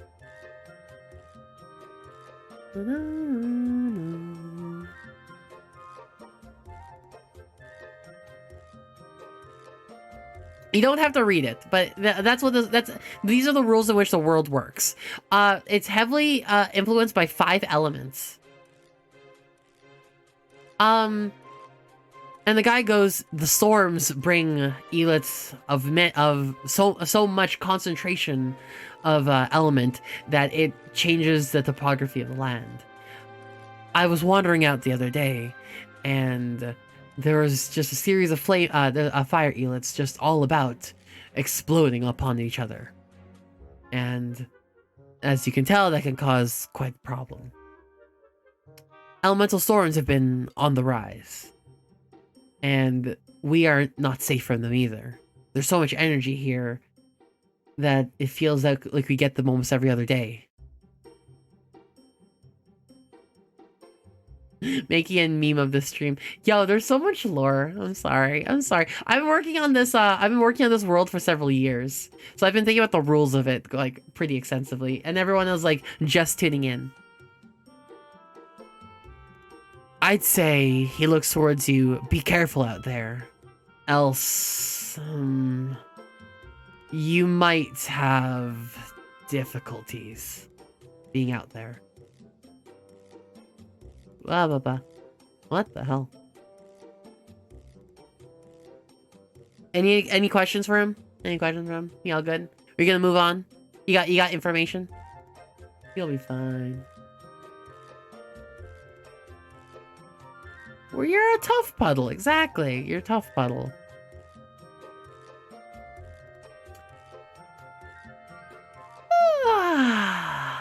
And looks towards all of you, and it looks towards you, Viscidi, and says, "Be careful out there. I'm fishing here because it's the safest place I can imagine. Without there, anything can happen. Good luck. And Viscidi wanders off. Alright, everybody, what does Viscidi do next? I can give you an answer right now, or y'all can input.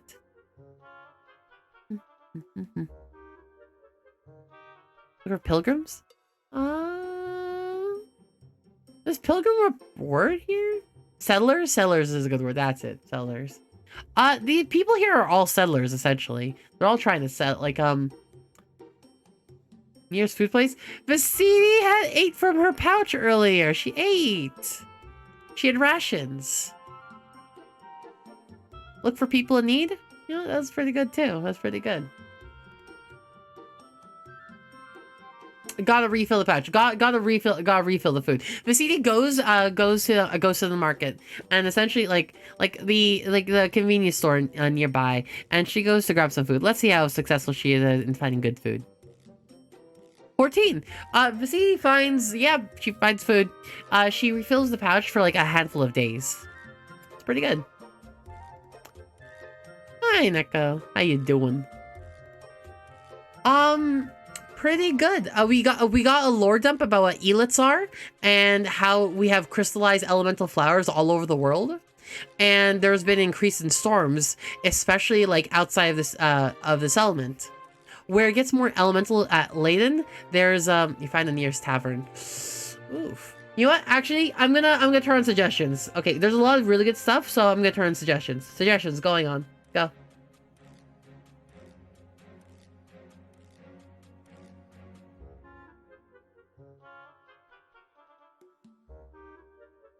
I hid the flirt option. I hid it. Fight me. 2 taverns. Jesus. You have a flask of infinite wine. Why do you want a tavern?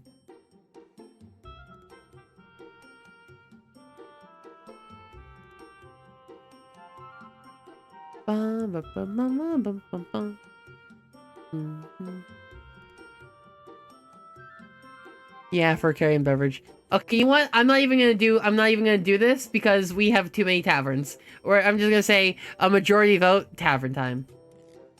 Viscidi like pops into Viscidi pops into a tavern. Can you pay Corkage and look for an informant? Oh right. I never told you guys how much how HP and AP work in this game. Oof, I should reveal the mechanics. So Viscidi has HP and AP. HP is how much damage she can take. AP is how much she can use her abilities. Because her abilities here on the left, if I show you abilities, they have points. These abilities have points, and to use abilities, some abilities, they require some use of points, which are AP. If you use all of them, you lose AP. You know, you can't do any abilities. So like ability points. Let me give her HP and AP. Give me a hot second. Let me text. Let's create a new text. HP/AP.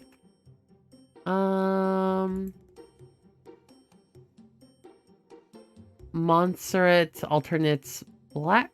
Oof, heavy. Let's make the text 26. Select color. Let's make you dark. Let's see. HP. 10. 10. AP. 10.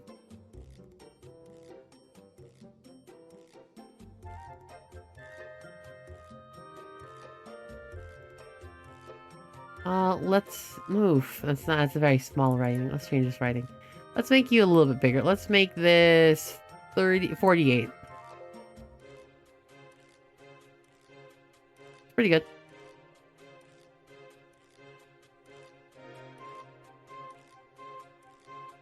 No, so size up uses none.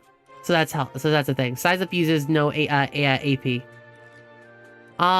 You get AP when we finish an adventure, or when you accomplish things in the game. By gathering a party, I'll give us some AP. By gathering the party, I'll give us 2.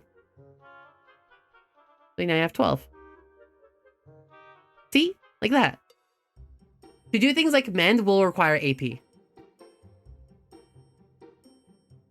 And these are not for a whole day. These are just always. You can heal up with HP. You heal up HP wise. AP wise, that is a static number.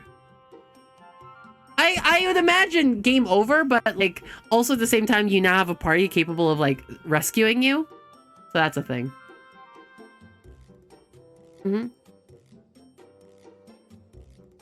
Okay, so Viscidi enters a tavern, and she like pops in, and she goes, and she like looks around the tavern, and there's like several people just like not really several, because it's like midday. There's like a couple people drinking, and there's like a tavern keeper. Is it tired? Probably what is game over? Yeah, effectively, or if the party betrays you. Not that I would have done that. So you go up to the tavern. You go up to the tavern keep, and the tavern keep like looks over you, and he starts like polishing like a glass. He's polishing glass. This guy's like a bartender. And he goes like, it's like, no, I've done a lot of guys. Let's do a girl. She's a girl. She's got like long, like curly, flowing red hair behind her, and she's got darker skin because she's been in like the marshlands a bit longer, and she goes welcome, welcome. It's good to see a new face around. Welcome to this unnamed town, Hod Fairview. Welcome to the hunt. Thank you so much for the follow. That's got anything other than wine? And she says, we have plenty other than wine. If you'd like, we have a selection of foods and drinks. And she like, I'm not gonna get too deep into this, but essentially Viscidi orders like some food and drink, and she like eats it there. Does Viscidi eat it like a puddle would, or does she like more humanoid? I assume like with a mouth.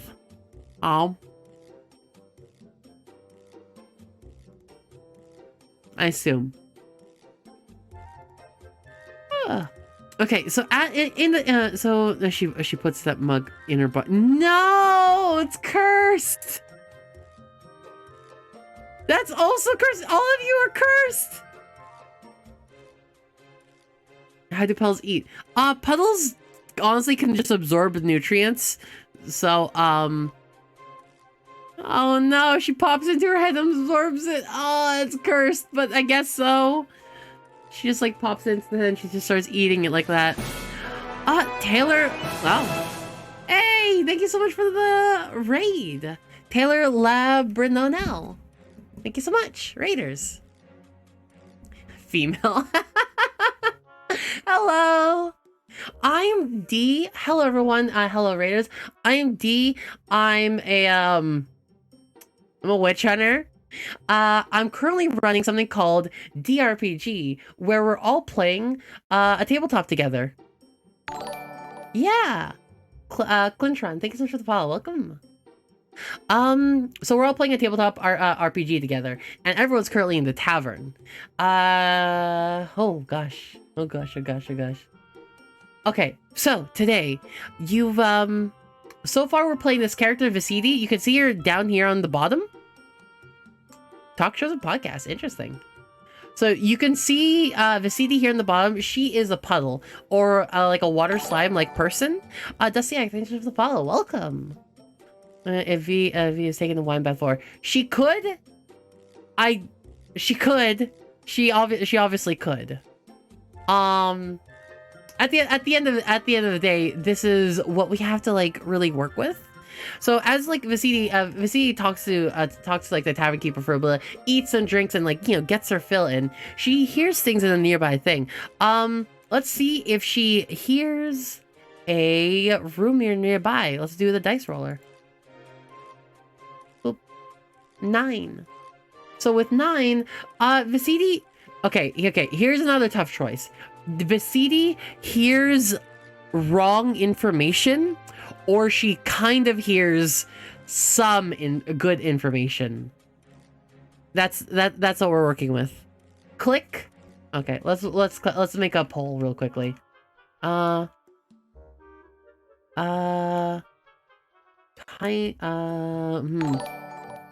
Here's wrong info versus here's. Thank you so much for the follow, Kirasu661. Welcome. Here's some good info. There you go. I would like a vote. I'm gonna move this over here. Let's make a vote. Here's wrong info or here's some good info. What happens to her?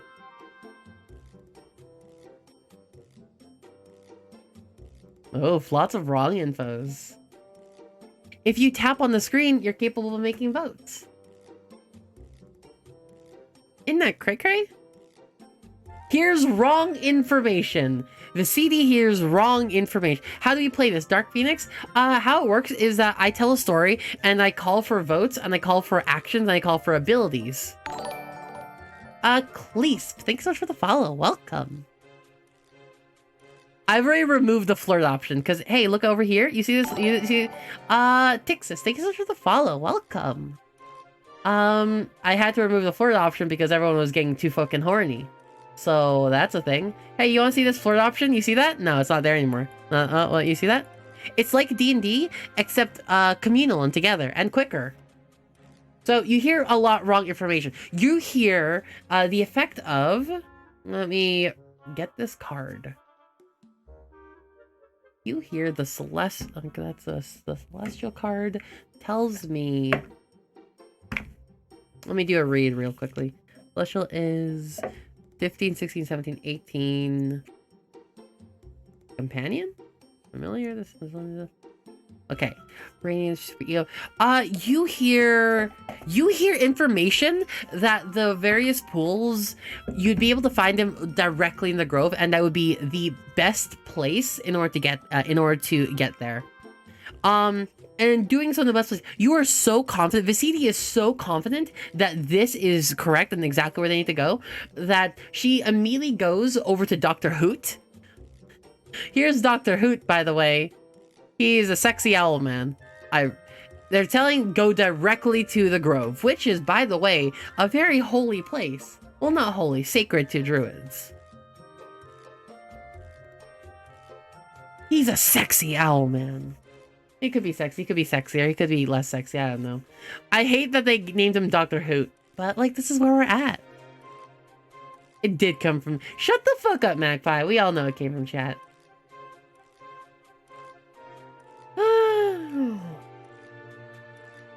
Okay, everybody. So, we just named him Doctor Who.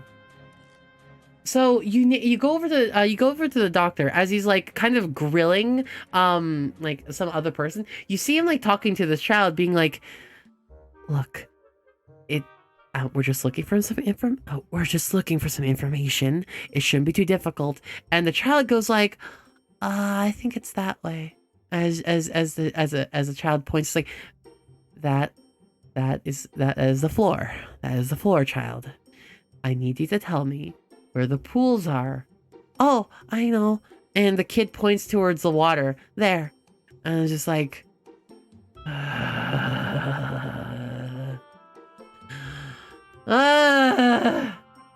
You were definitely trying to have sex up the band in the suit of armor. I know. I get it. And then he looks up towards you. He's like, "Oh, thank God, you have something. You have something, yes?" And he like approaches you, and like Dr. Hoot approaches you. You hear the clinking in his bag once again. "Did you hear anything? I hope you heard something." And Viscidi goes, "Yeah, I heard that it was in the grove, and I'm absolutely certain that's where we need to go." "Perfect. Let's grab your metallic friend and let's get out of here. This entire place seems to be difficult." And not as intellectual as imagined, as he like looks towards the kid who's like 7 years old, and it's just like, some of these people. All right, people, what do you do? What next? Gonna make a vote. Running suggestions go by doing exclamation colon. You could get votes. Please and thank you. Arigato. No, we don't get to kiss him.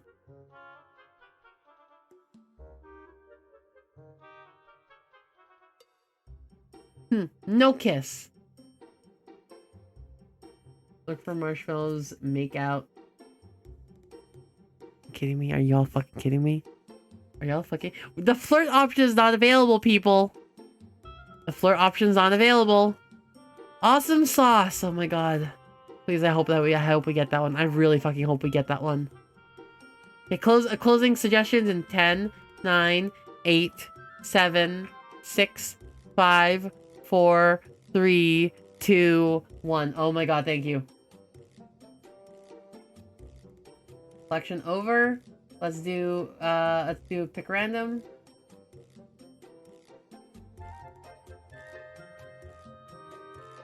Give head pats to the doctor and wandering off to the grove. Holla! Viscidi reaches up. The owl man is pretty tall. We're talking like the owl man is at least like, even though I'm like 5, like 8, 5, 9, 10. I don't know, pretty tall. Viscidi reaches up despite being 4 feet, and like she lets her arm extend just a little bit in order to pat the guy on the head. And she's like, "We should head off to the grove." And it says the grove. I don't know. Is that clear? Are you sure that's where we need to go? And Viscidi is absolutely so fucking pumped that she's like, "Yes, absolutely."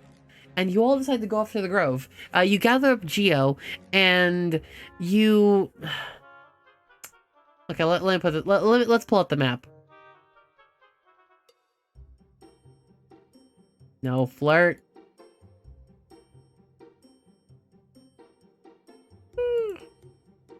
Races, biology. No, not biology. We want to go to geography? Digital temp... Wait, no, not that. Maps. Viscidi. So the grove is a very special place. It's deeper into the forest, and it'll take several days to get there. I can't give you the exact direction as to where it is. Geo was able to find the equivalent of a guide or like a map. So there's Tylark the Destroyer. Thank you so much for the follow. Welcome to the hunt. Geo was able to find a map. So the pilgrimage out to the grove is very common. It is something that many druids need to, like, in order to become a druid of the marsh, you have to go through and visit like the grave, like the grave, whatever. And so you all would need to travel there, and it's very common. By asking another druidic hopeful, you were able to get information as to where it is. Okay, so we're going to move forward with the adventure, and Viscidi, the doctor, and Geo are just wandering out into the woods. They have a rough heading east northeast in order to hit the grove. Let me get better music. Can you pull up better music? Invasion? Ah, there it is. That's actually pretty good. Viscidi, the doctor, and Geo travel forward. And the woods are, how can I say? I'm not going to say difficult. Is this loud enough? I don't know if it's loud enough.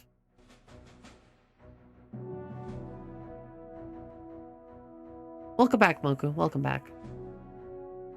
Viscidi and the doctor, everyone travels forward. And as you go through the groves, you can feel an I'm going to say this. You can find like let me paint a picture for this one. As you know from before, there's high lily locks all over the area. As in, there are these giant lily pads. Kind of like, just like, they act as trees in this area. From them drips a constant dew and water. Okay? Let me put you guys more. From them drips a constant dew and water, dripping onto the ground. The ground is like a thick marsh, so the ground is like wet.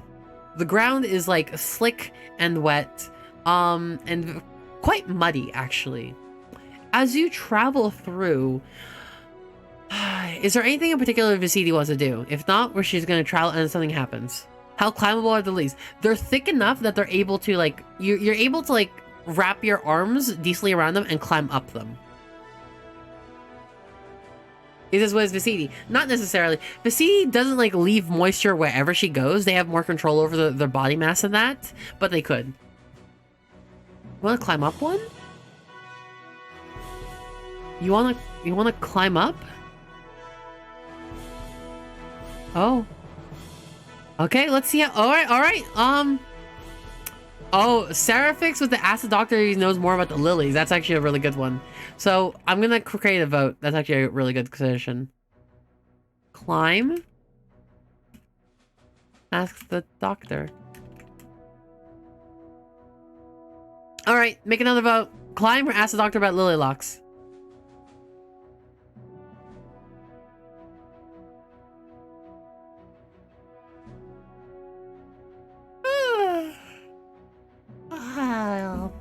We could do both. We could do both. Like, you know what? That's fine. That's fair. You know, that's a really good point. We don't need to. Yes, these are kind of lilies that they are on top of. These kind of just have these odd lily pads, like structures, but they're kind of like trees. They don't need to be floating on water. But honestly, that was a really good point. We could do both. Viscidi attempts to climb. Let us make a roll.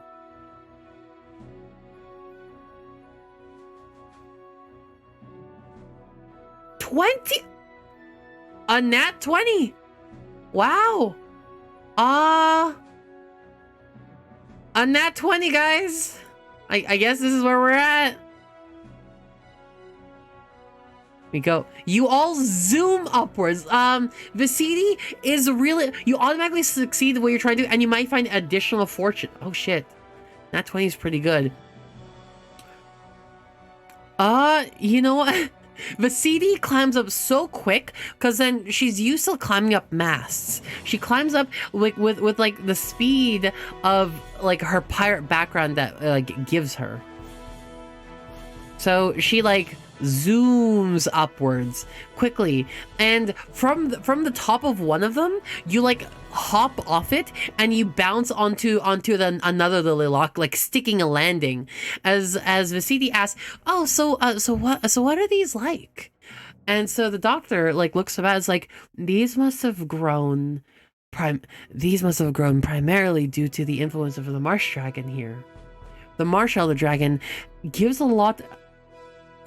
Marsh dragons alone typically have strong ability to cause growth. It is said that on a marsh dragon's back can live an entire ecosystem, and the elder dragon version of one could potentially populate an entire country or a world. For all we know, we're on the back of a long dead dragon in which the world has grown around it. Hence why everything is so oversized. And like Viscidi is like listening, but also she's like hopping up and hopping like among them. She's like Naruto jumping from lily lock to lily lock. She's like very used to this. It's like there's something inside of her once again, like potentially like maybe it's like a puddle thing, maybe it's like her being a pirate, maybe because she's a puddle and a pirate, that she's just very used to this. She understands when she stands down, like when she springs on one, she understands how it springs, how it's gonna bounce, how it like it'll like flick her onto another one. And she kind of like wraps like an arm around like the base of one and lets that like she finds one that's like not brittle but like more bendy. And if she roll one on the way down, do we break her legs? She could, but I'm not letting it happen because she got nat 20. It's a really good moment. So she wraps her arm around one and she lets one bend all the way down until she touches onto the ground, and she lets go and it springs back up to the very top. She, just as effortlessly as she went up, she can go down. Moving forward, I'm probably just gonna let Viscidi just like successfully like climb these lily locks. With a nat 20? With a nat 20, I'm probably gonna let her just like have this ability. She can climb lily locks with ease. New ability unlocked. I'll actually have to write this one up. I'll write this new ability. I'll write a new ability. New ability later. Skilled climber. Climber. For 1 point, automatically succeed when climbing shit. When climbing stalks slash masts slash trees. It will take 1 ability point moving forward, but I'm gonna add it. See, this is what I meant about unlocking abilities. You know what I mean? Viscidi, starting next session, will now just be able to climb like these things with just 1 ability point for free. Not for free, but for 1 point. You see what I mean by unlocking? I will make this into a new card. Yes, Neko. That's the goal. New card. Isn't that interesting? I thought that's interesting. Like if we have a particularly good moment. Yes, this system is going to be as dynamic as I'm allowed to make it. You all understand how this works now, right? Cool. All right, everybody. As you like climb up another one, this quest does not do that naturally, but fuck, I'm a good enough game designer. Fuck yeah, I make it better. Quest has the room for it to happen, but like, I can design games. GM Queen D, thank you. Let's change the music a little bit. For our success, here's fanfare. New ability. As Viscidi like climbs in, asks Gio if he wants to check out the view from the top. Gio looks up and he goes like, "That's not. I don't think it would support me. I'm particularly heavy. But thank you. It is. It's nice to be included. I had a lot of time where I wasn't included. It's very nice, thank you." Oh, that's something I forgot to do, guys. I forgot to make puddle cards. Shit. So, puddles have certain abilities. I actually forgot to make a puddle card. So, puddles have abilities. She doesn't have it yet. Oh, I guess not. She's particularly tough. So she like takes she can take reduced damage. So with a resilient, if she takes a hit by spending an AP, we could reduce the damage. I need to write that down later.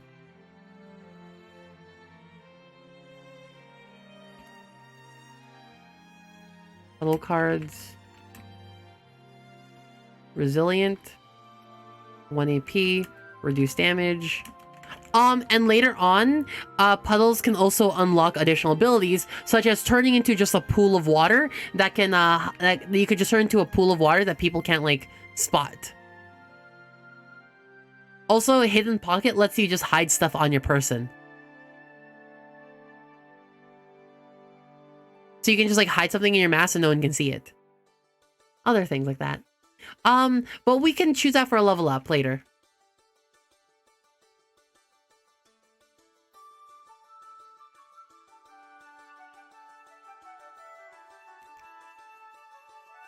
So, as you travel about and you look down and around you, you spot, let's see if she has a decent perception check. Well, this is actually good.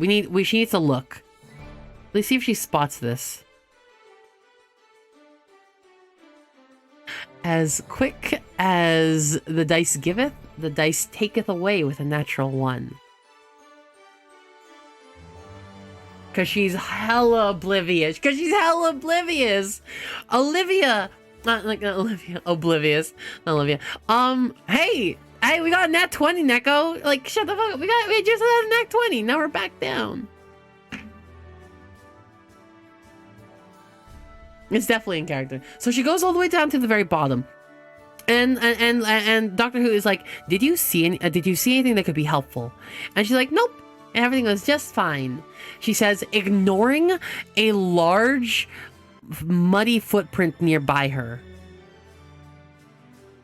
You see a large amount of muddy footprints as if things were trampling in this area. But we don't see that. That's just you as the audience gets to know that. So she and the others travel forward. We see, like, nope, I saw nothing. And okay, so she sees nothing, so these guys get the jump. They get the jump on her. Oh no.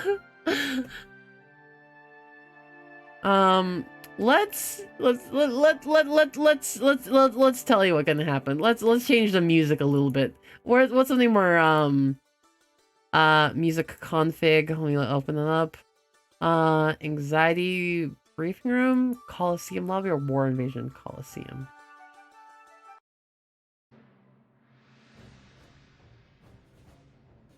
No, not ancient. Maybe briefing room's better.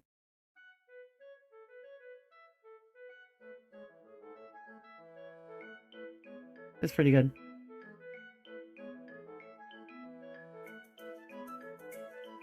As Viscidi goes on and about, you note that, how can I say this? The Doctor and Agio are distracted.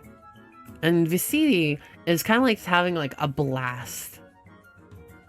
Not enough, however, to realize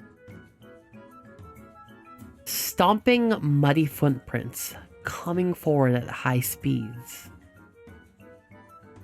From between these tall stalks, there's also, how can I say, like tall grass as well. Like these lily locks. You've seen what like marshlands look like, right? Let me show you.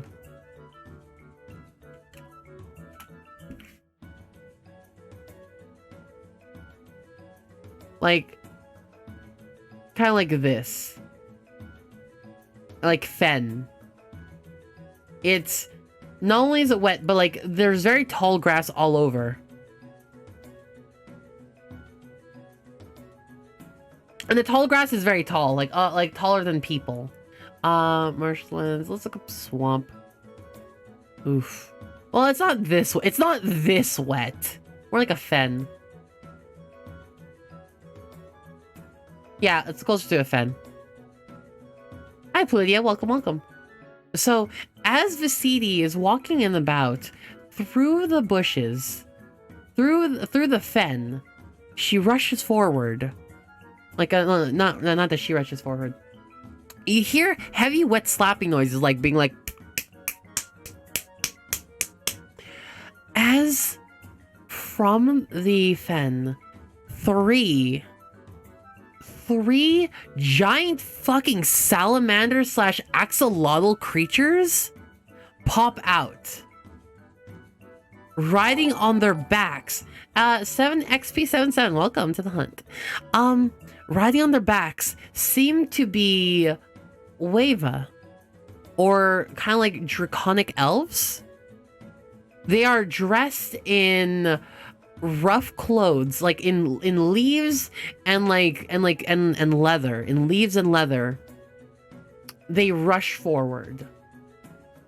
One of them makes a hollering noise. Ah! Come at the invaders. We will take all that. We will take all that we can carry. And thank you, EXP. Oh, is that? Hey, you follow Uxie. Awesome. Rad. They're cool. So as you rush, so as you like, as you all like, as these things rush forward, you can spot the three like axolotl slash salamanders rushing towards your party as Viscidi is like halfway up one of these giant lilies. And they rush forward. They get an action first. They get an action because they get to jump. Normally we have the ability plan, but with that now... Actually, no. You know what? We have the ability plan. I'm gonna actually allow this. We have the ability. That's the whole point of this ability. If we spend 3 points, we actually get the jump on them. You see this ability card? Do we want... So they will get the jump on us unless we decide to use plan. Do we use plan? I'm gonna call in the vote. I'm gonna create a poll, manage a poll.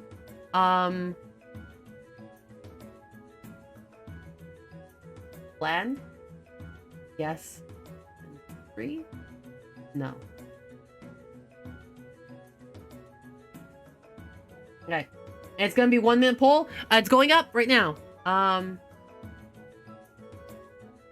Okay, poll going up now.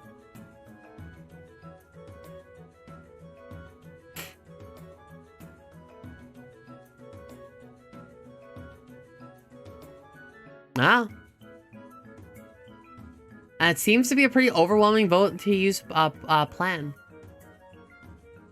But yeah, EXP.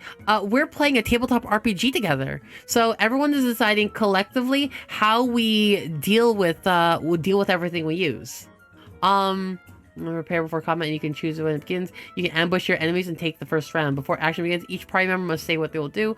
You are the only party member that gets this ability. Everyone else doesn't. From V's position, you get a oh, Noah's actually catching up. Noah's actually catching up.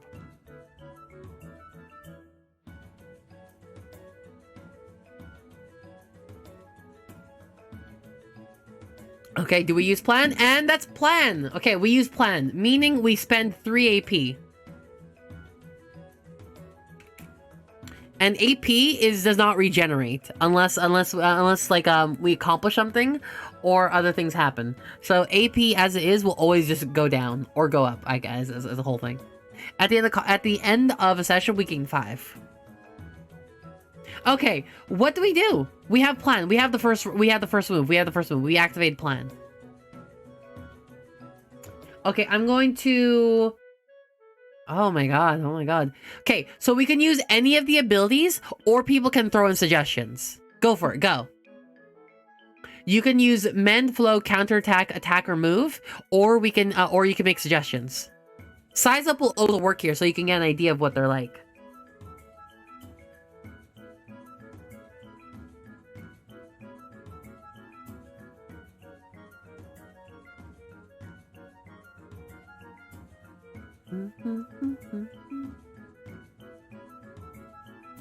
Oh my god, this is wild. Shows rocks. Use a lily as... Oh, these are really good. Using the lilies versus throwing a rock. Eternal wine to make them slip. It's gonna be really hard to use the eternal wine primarily because the wine, like, they are like kind of running under like it's not, it won't be enough. Like, this entire place is like wetlands, and they're riding lizards, like salamanders slash axolotls. And if they're riding salamander axolotls, they're kind of like immune to slippery ground. Alvin, if you go in the panels at the very bottom, you can find Viscidi and what she can do. Her abilities are also here on the left. She can mend, she can float, and she can counterattack. Let me actually pull up the cards. Let me pull up the ability cards. Let's look up flow. Mend. She can heal, but she can't heal during battle. And she has counterattack. And let's put plan in. Put plan back. So her main thing that she can use right now would be counterattack and flow. Counterattack would be the main one that we would need to think about. Oh, it's 0 points? What the fuck? Wow.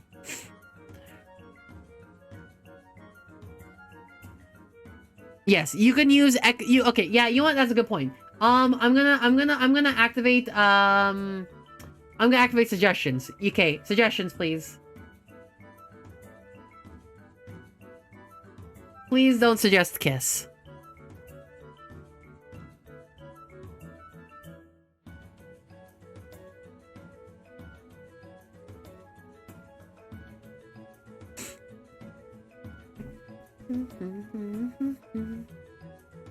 Magpie, remember, you need to throw in the suggestion with exclamation, the thing.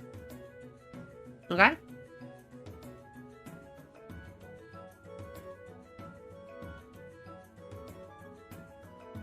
Okay, I'm gonna stop suggestions, in 5, 4, 3, 2, 1. Okay. Let's call up some votes. I'm gonna call in 3 of these. Like 3 of these, and these are her next 3 actions, okay? Or like the next 2 actions at least. Vote winners. First up, leap down from the oof. Moku with the heavy blow. Leap down from the lilies and use gravity to deliver a skull-breaking punch to one of the enemy's skulls. Yo. Okay. Alright.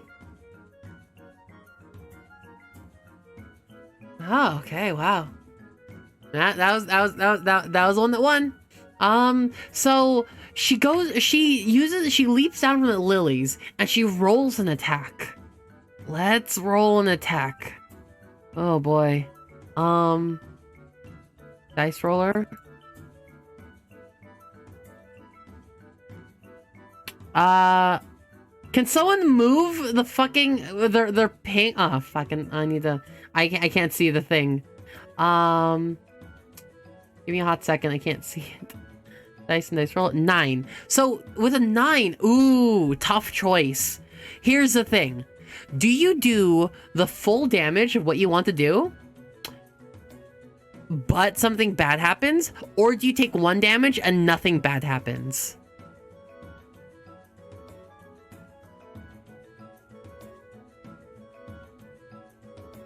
Full.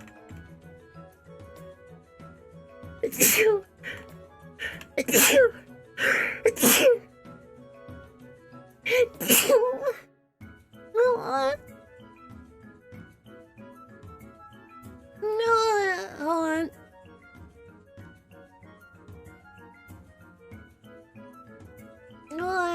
Oh, my nose is well stuffed. Give me a second, I'll go blow my nose.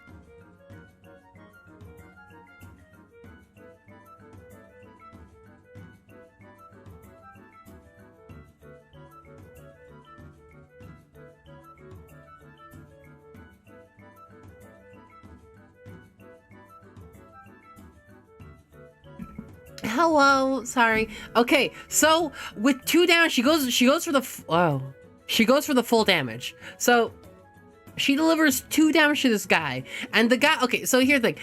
Extras tend to only have like 1 HP. So, this guy. Oh, extras tend to only have 2 HP. So if we take the full damage, we knock out the guy. She jumps down and she gives like a heavy ass haymaker to the back of this guy, and the guy goes flying. However, she lands on the creature, the axolotl, and y'all might not hear this, but the axolotls here kind of have this weird ritual. Like they do not like respond well when something like suddenly like hits them from a high distance. So immediately as Viscidi lands on top of it, it squirms and it kind of flips back and forth, left and right, and kind of it's wrestling. And before you know it, Viscidi is trapped underneath the axolotl. No, you're not getting bucked off. You're getting pinned down. It lands right on top of her. Kind of like on this weird wrestling kind of like motion. So now she's trapped underneath it. On the other two riders rush forward, going directly for Geo and the doctor, who were not ready for this. Let's make a roll. Dice roller. An attack on Geo. It's 3. Geo, as the man, as like one of the Wava like takes a spear and like stabs towards, Geo literally like lifts the top half of his body up, dodging the spear attack as it like goes through his empty body, and he like reattaches. Next up, against the doctor. Oof.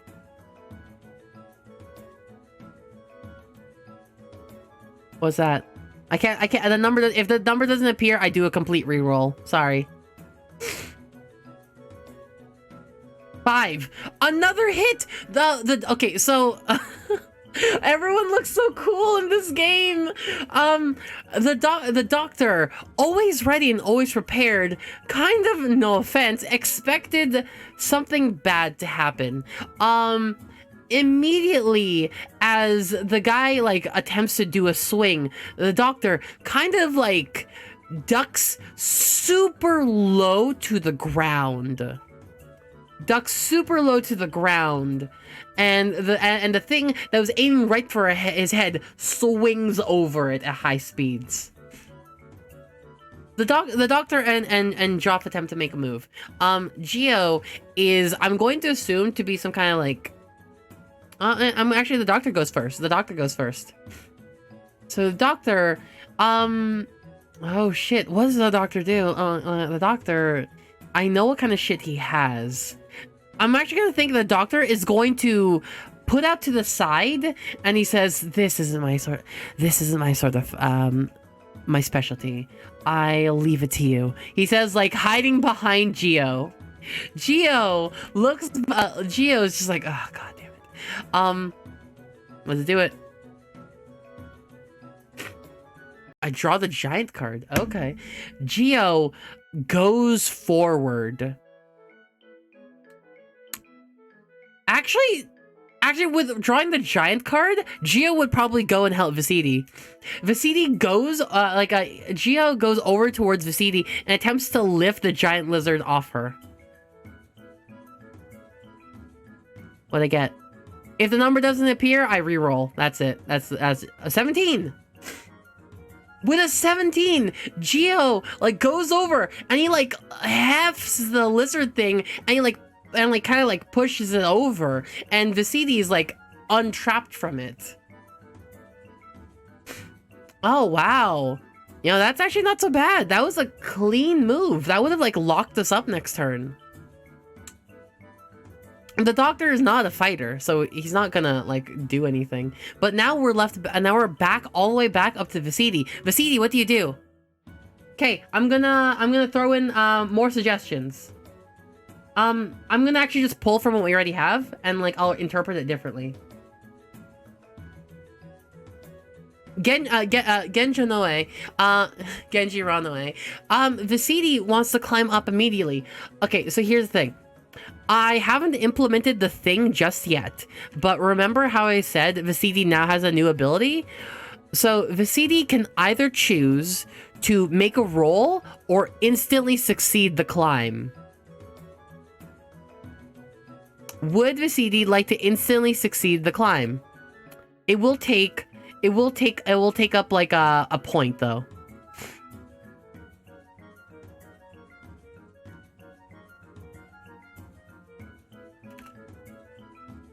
Yo ho, instantly climb for 1 point.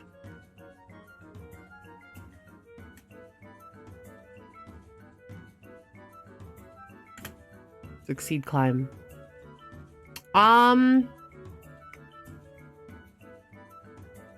Versus no ho. Okay, there's the vote. Okay, I'm gonna move it so we get a clear vote. Let's go. Yo ho or no ho?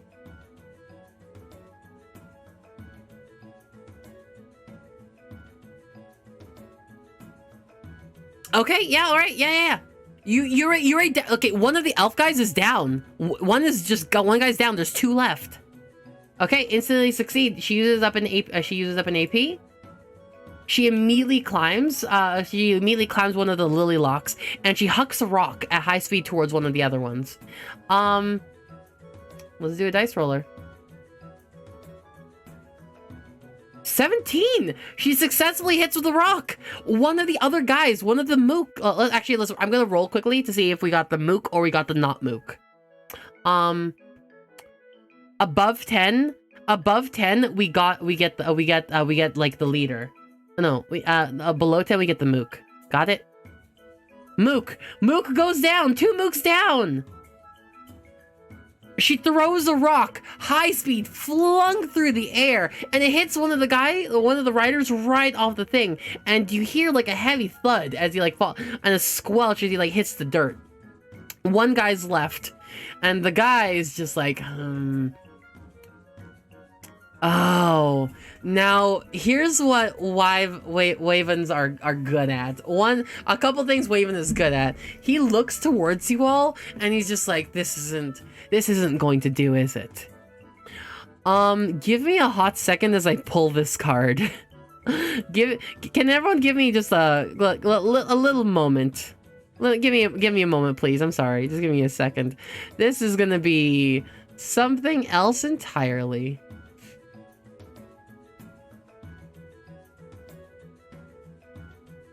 When I pull up this ability, does he have this ability? And the answer is probably yes. I just need to pull it up.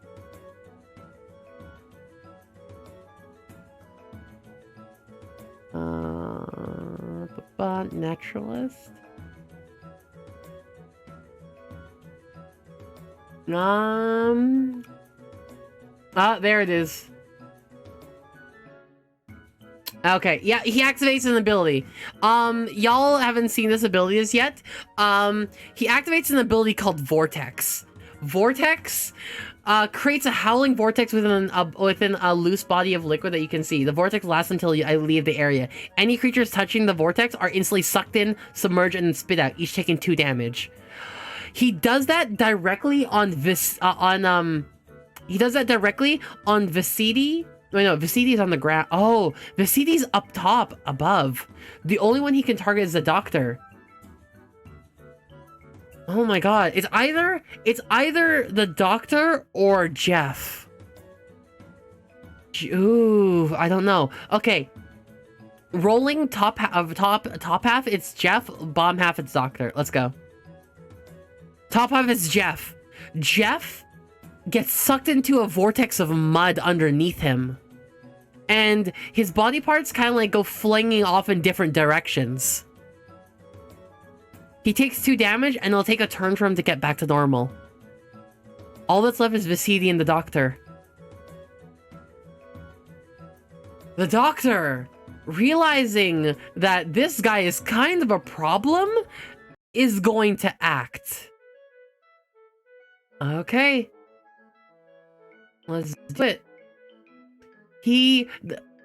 The owl boy, he rushes forward. You see the doctor transform quickly into his flying form, a bird, and untransform as he like lands, as he like aims towards him, and he's gonna roll to see if he touches.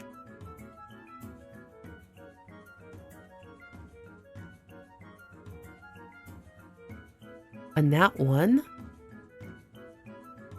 Oh.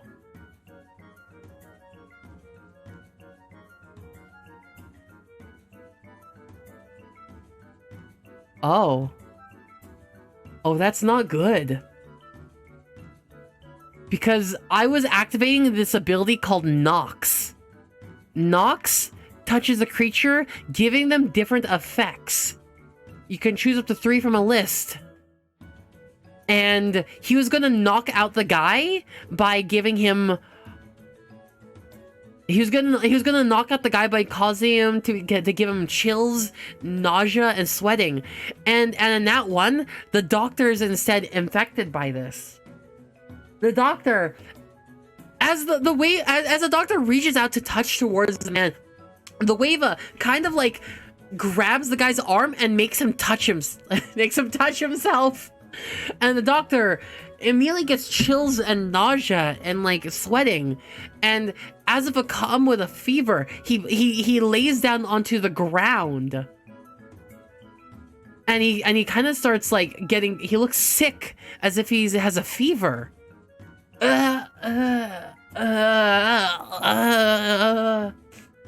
Viscidi is the only one left against this guy. Viscidi, it's your turn.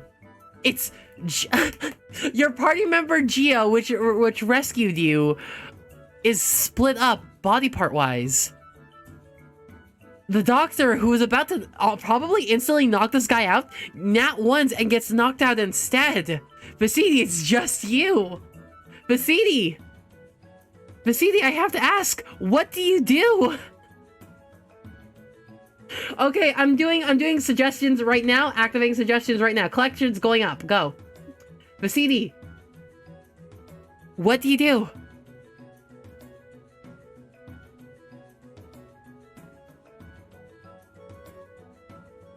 You're atop a series of lilies. Okay, collections are up, so exclamation for suggestions what you do for your turn, like this.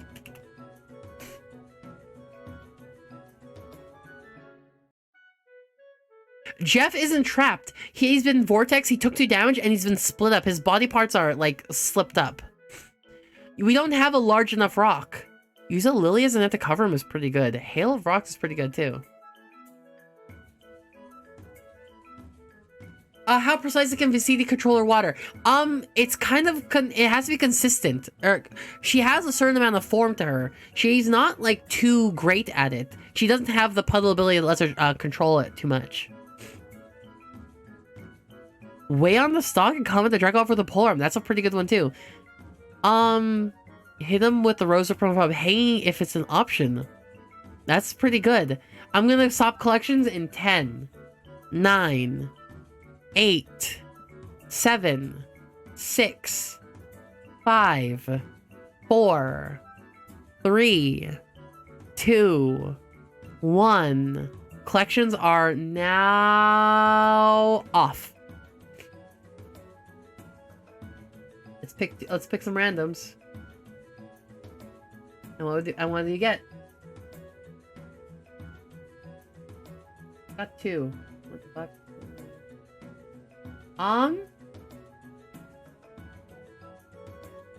I got where is it? Wait. I got hanging from the rose whip. So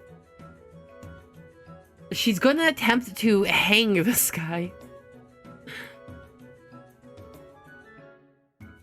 13! 13 is a success! Viscidi, using the stalks above her to her advantage, swing from them almost like Spider-Man.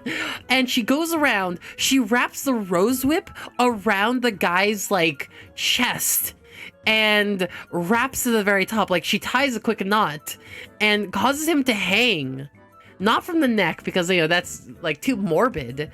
But holy hell, the guy is stuck up there. And he's just like, oh, let me out. Oh, what's happening? Indiana Jonesing. Good job, everybody. Holy shit. The guy, however, is still able, however, to activate his abilities while he's up there. It's hanging him, and so he can't move and he can't escape. But he's not like he can't use his abilities. Okay, everybody. What ability does he use? He's a Stormcaller.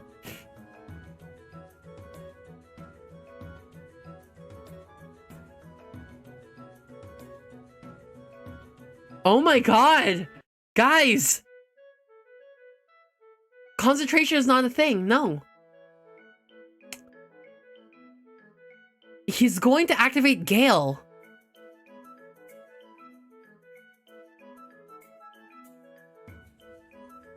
He's going to activate his ability Gale. I'm going to show you what this ability does. You close your eyes and stir the air, shaping the winds around you. A gale forms that can spread across any size. Inside the area effect, winds below at ferocious speeds, kicking up dust and setting a small object is flying. Creatures inside can't see far away, only what's nearby. When you begin the spell, the gust knocks creatures to the ground and sends them tumbling back until they leave the area of effect. He activates Gale. Viscidi, Jeff, and the doctor get whipped up in a whirlwind as well as he does. Everything gets whipped up. And launched into a distance. Including him.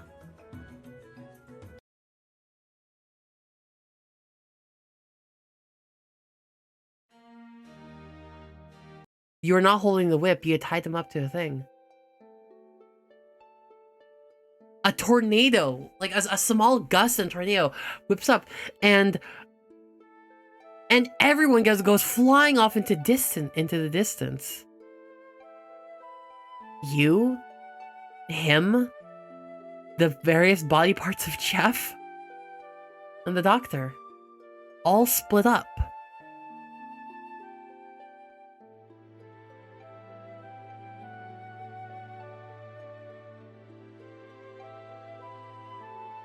Here's the question.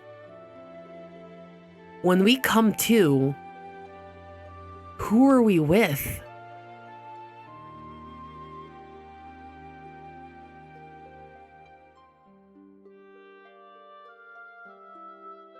I don't know.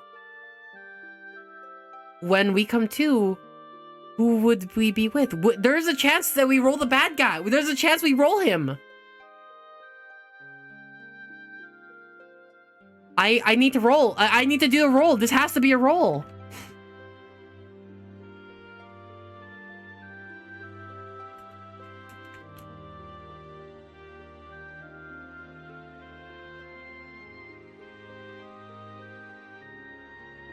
No. 4, Doctor.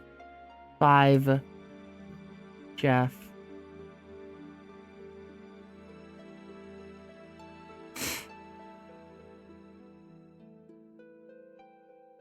This is what I do. Actually, this is pretty good. It'd be interesting if we have to deal with the bad guy. Nah, I don't want to deal with the bad guy. Nah, that's lame. 2, let's do 3 to 4, Doctor. 4, Jeff, and... Oh? It would be funny if we dropped in front of Ever. It would be funny, but also unlikely. Okay, everyone, I'm gonna roll a d6. I can't roll on this table, so you'll have to trust me. Oh, actually, I could just, like, pull it up on this. Google roll d6.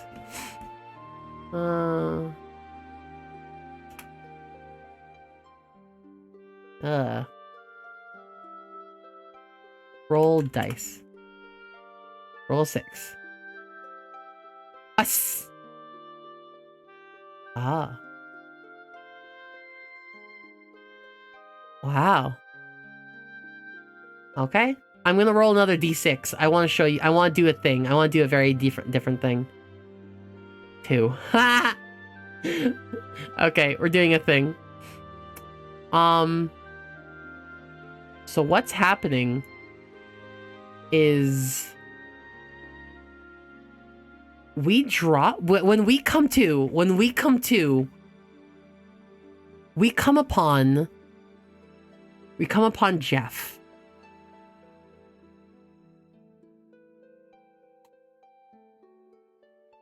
Come upon Geo. But all he has is just like, hey, are you there? Like, it's like, hey, are you there? Are you awake? Wake up.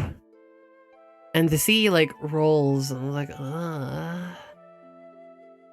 hey.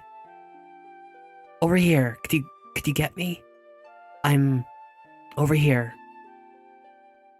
Huh? The CD, like, gets up and looks around for Jeff, and she hears his voice, but it's a little bit in the distance. And she walks over. Over here. A little bit further. This way. And you find Geo's head.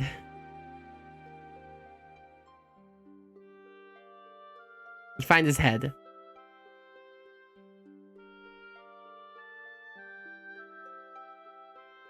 And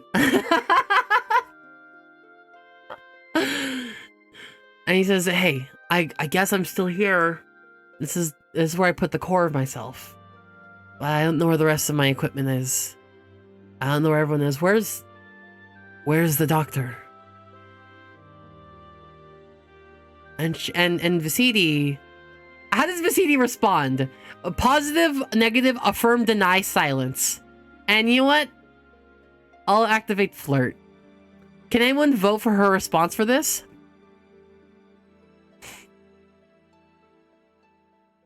We don't know where we're headed now.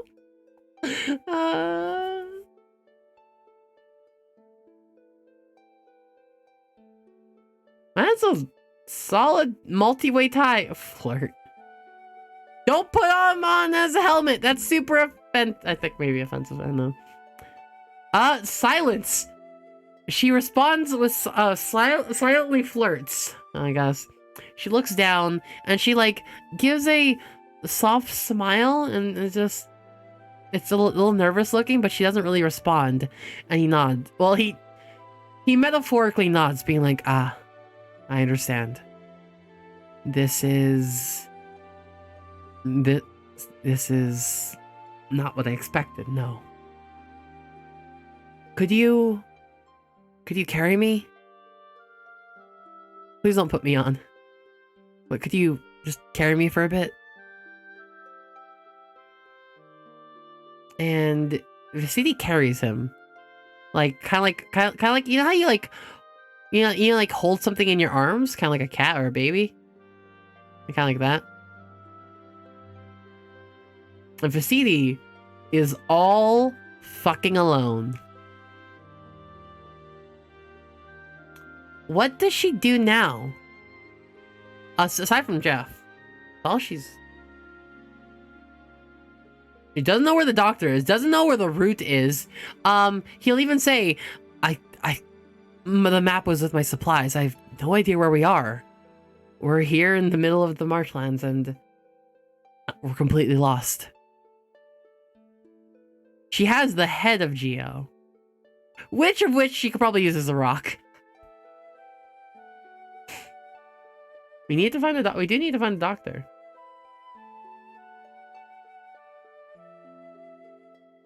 Does she have a backpack? She has a backpack. She could totally strap him in. Yo, honestly, this is kind of giving me Transistor vibes right now. Like, you all know how in like Transistor, Viscidi is kind of water spirity, but like they're not that powerful, you know? Changes in the water would be too much of a powerful ability. She's go on the top of a lily and see if we can see any recently torn lilies to where the... Oh, that's a really good point, Neko. That's a really good point from Neko. We need to find a doctor. You know, that's actually a really good point. I might go with that one. I like Neko's idea. Do we spend another AP real quickly? Oh, by the way, for accomplishing that fight, I'm gonna give us 2 AP back. Well, maybe like it didn't end how we wanted, so I'm gonna give us like 2 AP back. Maybe yeah, I'm gonna give us 2. Do we spend an AP to instantly climb, or do we just roll for it? Do we roll for it? Okay, no one vomits that much. Okay, do we roll for it or do we instantly climb? Wanna roll? Save our AP. Okay, I'm doing a poll. Let's do a notepad. Roll. It seems like roll is a good one. Okay, here's the vote. Roll or AP?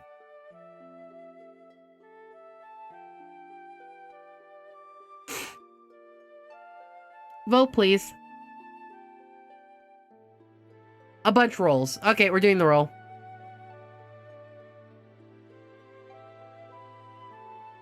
Nine. Tough choice. Ooh, that's a good one. Tough choice. With a tough choice, she either. Oh, we're gonna have to make another vote for here. This one. Ooh, this is a good one. Tough choices are interesting. I love tough choice. Ooh, this one's hard. Okay, let me think. Tough choice. Has no idea. But spots the grove. Gets a clue to doctor. There you go. There's a tough choice. Make a vote. You have no idea, but you spot the grove. Or you get a clue to the doctor.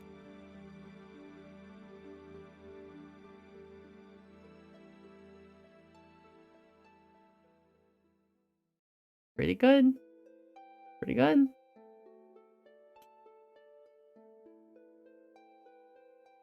I love that y'all are actually voting instead of booping me now, because, like, these are actually important decisions. Y'all are actually voting. Okay, she gets a clue to the doctor. With a clue to the doctor, you find shattered glass and, like, some pages. And the thing is, the pages and the shattered glass remind you quickly of the doctor's pack. Nearby, you spot the man's pack. But you don't spot him. Oh yeah, I removed myself from the layer. Y'all can't boot me anymore. Oh yeah, I remember I did that. Let me double check. Damn it! Okay, right. Okay, yeah, alright. Yeah, okay.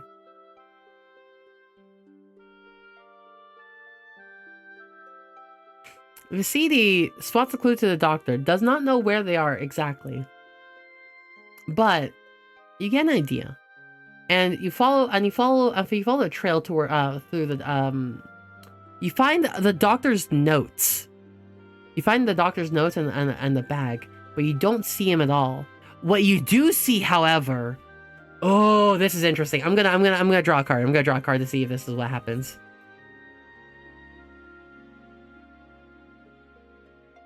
Interesting. Past. Actually, wait, shit. All these are... I drew the Celestial, the Cleric, and the Paladin. Okay, positive cards. Actually, nothing bad is here. The Doctor. I was actually gonna be like, the Doctor... Like, if it was, like, really bad, I would have had, like, a really bad thing, but I drew 3 positive cards. Yeah, I drew positive story cards. Wow, okay. I guess I'm gonna draw something positive. Give me a hot second.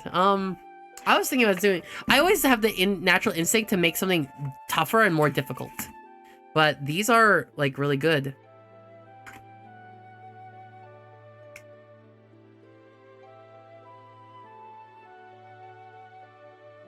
Give me a hot second.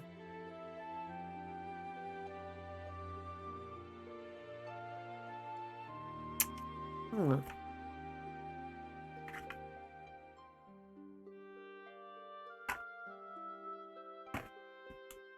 You find... They probably need some relief right now. Yeah. They probably need some relief right now. The doctor, you see on the ground, you see on the ground what looks to be a series of feathers. And it looks like you have, like, in the lily locks above,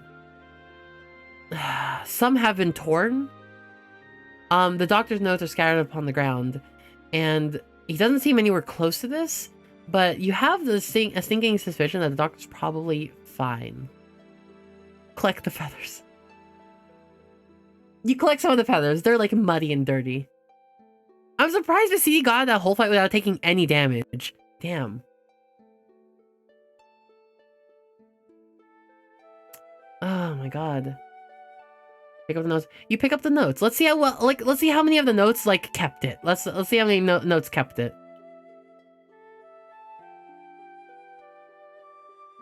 Where's the dice roll? Where is it? Come on, give me a number. If it doesn't give me a number, I'm gonna have to re-roll. Re-roll. Oh, that's not it. Was that 6? 7. With a 7, it's not a tough choice. I'm actually just gonna say, in this case, the notes are actually kind of been muddied out. Hi, Dr. Relentless. How you doing? How you doing? You took Did you take fall damage? I didn't roll for any, but you know, that's actually a good point. I'm gonna say Viscidi took like 1 damage from the whole thing. At the very least. How you doing, Dark? You doing good? We playing tabletops together. Viscidi collect some of the notes, but they've been muddied up. They've been kind of like ruined a little bit. Water was cushiony. It wasn't too bad. It wasn't 2 damage. It was 1. But it wasn't great. You can always heal yourself up if we use Mend, but I doubt y'all want to use Mend right now. It's because it heals 5 HP and 1 HP? Oh, that's playing it. So you go forward, and with the and like collecting the doctor's notes, not finding really much trace of it. Geo looks concerned. Well, as concerned as a head, as like a single head could be. And he goes, I wonder what happened to him. I hope he's okay. And from the corner of your eye, let's do another dice roll. 2. Not only do you spot them pulling words again. I'm pretty good. We're playing tabletops together, where it's we're doing a collective story. Not only do you spot vomit, you spot blood in the vomit. How long can Geo be severed from the body? So how these work is typically the Shan are connected throughout the entire body, right? However, if you're split up, I assume the consciousness would go to where they cared the most about, so the head. The rest are just pieces of armor. If he keeps up the connection, he'll go, if I keep up the connection, I could potentially sense them if they're close enough. But if not, I might just have to reconstruct a new body. And that might take a while. I was out here looking for a new body anyways. But if I were I did want a new body. But I'm kind of useless like this. And I'm sorry for that.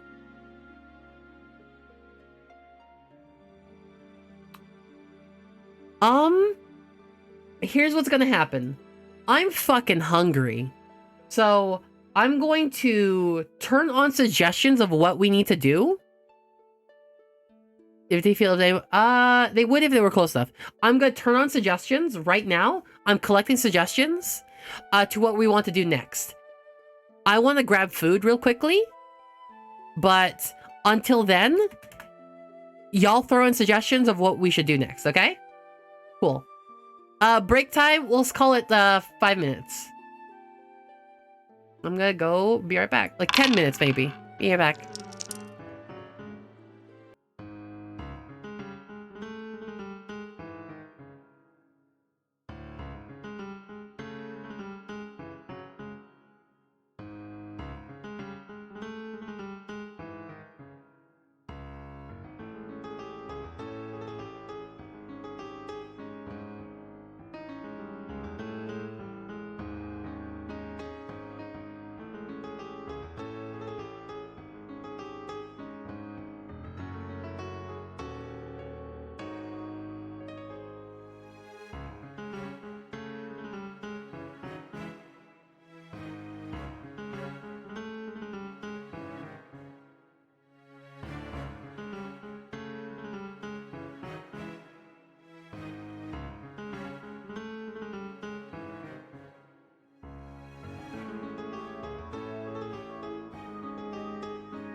was that too long? Hello. Hi, folks. Hello. Hello. Is that too long of a wait? Hope that wasn't too long. Was that 15 minutes? I'm so sorry. I was really hungry. I actually made like solid food. Oh. God, that was like a whole thing and a half. That adventure. Let's turn off collections. Holy shit, there's a lot of collections. Okay, let's look at them real quickly. Ditings? Detings?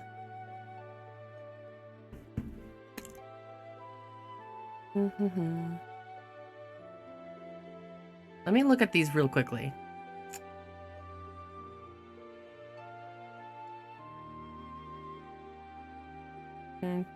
Yo, do you want to you gotta help the doc save employment? And Doctor, whoa, good suggestions today. Make a stick figure body for Geo. What? These are good. You myself busy to listen to a shisha about game stonks. Yo. Okay, good. Let's look at some of these. Trail the vomit in attempts to find a doctor. I like that one. We could do that. Find the doctor. Locate the doc. Find the doc. Lots of find the docs. See more clues about the doctor's location. Ask what can you use a body? That's a really good one. Toss Geo's head upwards in order to allow him to spot anything nearby? Bruh? I think the game's going pretty well, honestly. I'm enjoying this. It's very different. It's so... I can't predict how the game is gonna go, honestly. I have to, like, really work on the fly. This is really pushing my improv skills to the max. It really is. Because, like, I work off of predicting player behavior, but it's hard to predict the collective. It's really fucking hard to predict the collective. It's like... It's really hard. So I'm honestly pushing my improv matter to the like limits. Chop off various branches, make a little stick figure log body for Geo before continuing to find the doctor. Holy shit. What is that? Start to panic when you see the bloody vomit on the ground. You know what? I like that one too. Scout around to make sure the feathers on the body are that of the doctors. That's a really good point. Give Geo some of our slime masses the body. What? Tell Geo the only way he'll get a new body is if he marries you. What? Yo. Thank you. Thank you for saying I'm doing a good job. Y'all are doing a great job too. It's like, it's very different doing this sort of thing. And y'all, I want to see this move forward. I want to see how further we can go. Somehow you're streaming about 3 minutes behind that go? Damn. Okay, everybody. It's always good to refresh the stream, okay? So first off,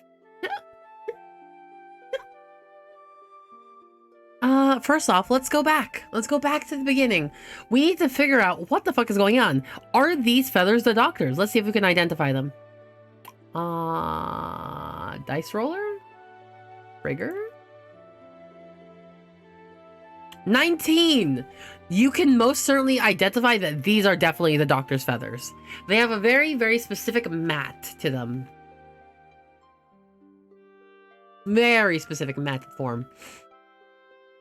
I don't know point in having that on anymore. Let's close that.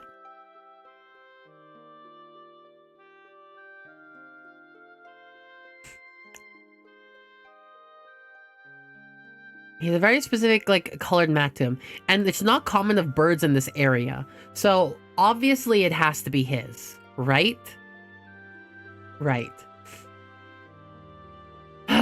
So it's his. So you're able to identify that part. Are you able to identify a heading using them? Let's use a dice roller again. 12. You get a rough idea that it points in the in like it points like south. I don't that doesn't really mean all too much, but it gives you a direction to go. Do you all want to toss Geo's head into the air to figure out where we can find out where you need to go? Do you want to toss Geo's head in the air? I'm okay with that.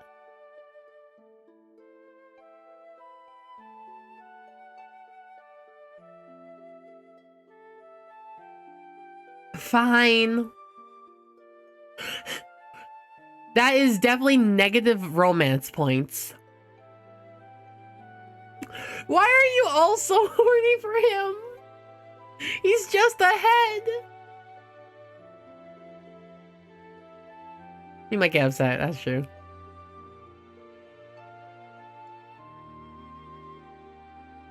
Alright, folks. Don't throw. We're not gonna throw him, probably. He gives good head. No! Cursed. Cursed. Cursed. That's cursed.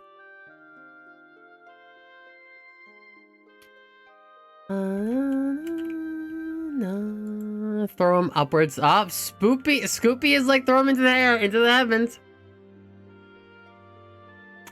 Remember, folks, real quickly, if y'all want to help support me, if y'all want to help support me do this sort of thing, you can hit my Patreon up. You don't have to do much. Just the lowest tier. Will help me keep doing this forever. We could keep doing these constantly.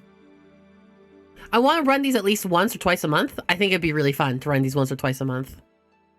Right now, it's only once. Moving them up to twice a month would be really nice. Because then the more essentially, the more I could see it being worth it, the more I could like put aside time for it. You know what I mean? It's like a whole thing. I might make that a goal. We'll see. Until then, you look around, you spot a heading, and you start following it. You ultimately end up asking Geo what he can use for a body, and Geo like looks. You need a $10 option? I could do that. I could do that. I'm thinking about that, honestly. But the thing is, like, I don't really know. I kind of really want 2 tiers. I might move it down to 12. Would that be option? I think 12 would be alright. I'm thinking about it. Either fucking way. You move forward. You step forward. You ask Geo what he can use for a slime body, and Geo goes, well. I was like, well, he's for body. The other Sean I've known have been able to turn the suits of armor are the easiest because they would be closest to us. Other than that, some I've seen kind of turn the very elements, not the very elements, but nature into it. Trees, logs. And the more humanoid the shape, the easier it is to control. It is by great difficulty to control anything that is not very humanoid-esque. It is possible. I've seen Ashan take the form of a cat, but that was something in their own self-interests, I believe, that I'm not interested in partaking in.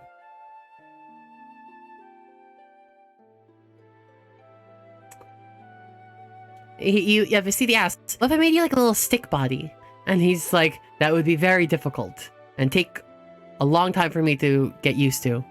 It might not be helpful.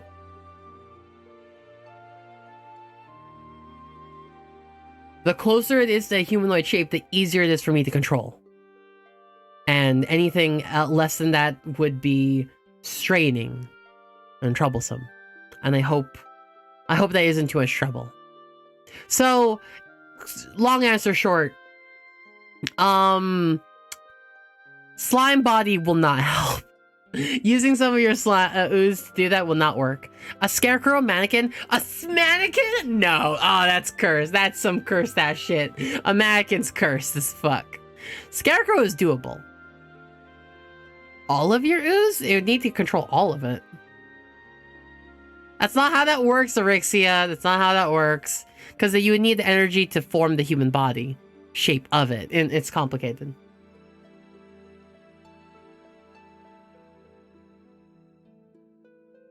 It's like trying to control something that's constantly moving is way more difficult. It's very straining on the body, on the mental powers. Because he's powered by like spirit energy now. Offers yourself up to Armor Dead, and he looks at you and he's just like, I don't think that's going to be appropriate. I don't know what would happen if I tried to do that to somebody, and I couldn't risk that to you. Seraphix, they're trying to find a body for Geo, but because Geo is currently just a head.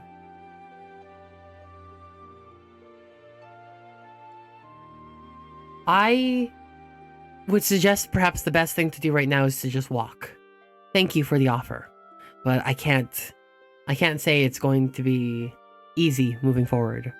Look for a humanoid corpse. Erixia! That's possible, but no. Maybe Doc will know where to get a body.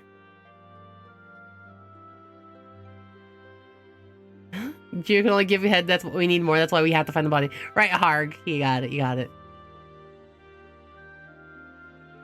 Geo would look kind of worried. And he goes, it's possible to use a corpse, but I'm a little concerned what that would do to my soul.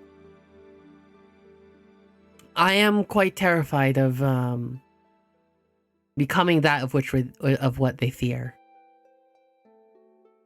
And it plagues me every day about it. I'm concerned.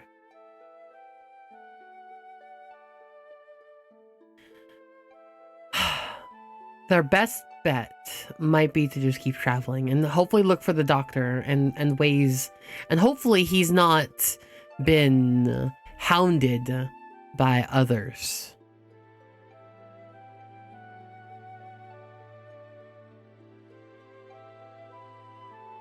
A whole ass zombie. Must protect. He's a good boyo. He's a good boyo. The owl doctor, however, is sexy. Okay. I'm gonna just do this.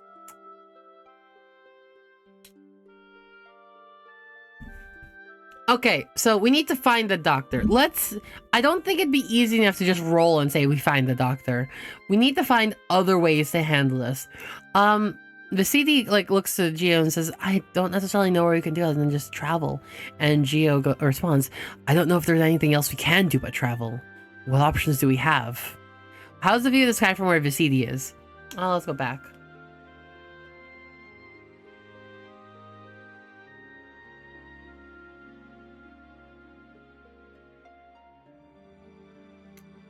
Tall.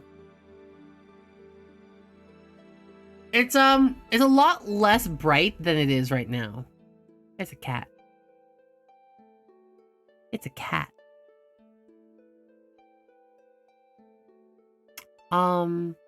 Ultimately, at the end of the day, you have to think to yourselves here, like, what are we able to do? Don't eat the cat! Like, fucking, no! Don't eat cats! The sky's not full of cats. The sky is full of these tall-ass leaves, where from the top of the leaves, there is, oh, that is something you do know. From, you notice, right above you, there's a lot of shade. Why is there a lot of shade? There's a floating island directly above you. It's really high in the air, but it's not necessarily something you can go all the way up to. But there is a floating island, and from them, trails of water drip down like waterfalls through the sky. It glistens with scintillating, prismatic view, lights. It shimmers different colors and falls down onto the ground. Very pretty. There's no cats. It's a very dark area. It's very damp. It's probably water. Probably water. You don't know. How much do you trust water from a floating island? Slurp. Surrounding like you drink water? Okay, you drink the water. Wait, spice elets. She who controls the spice controls the word spicy elets. They're sweet. I think water elets are like lit. Okay, so the thing is, Viscidi doesn't have any sort of magic on her. There's 3 types of magic in this world. There's 4 types actually. 4 types. 1, there's the newest form. There's what we call there's symphonic magic, which is magic based in song and music. There's druidic magic, naturalists, so they're capable of like drawing the elements nearby. There is pactio magic, is where you create pacts with spirits, and there's and the 4th one, which is alchemy, which is new. The magic infinite wine flask does count. She could probably drink that easy. She could drink that. I mean, how much do you hydrate from wine?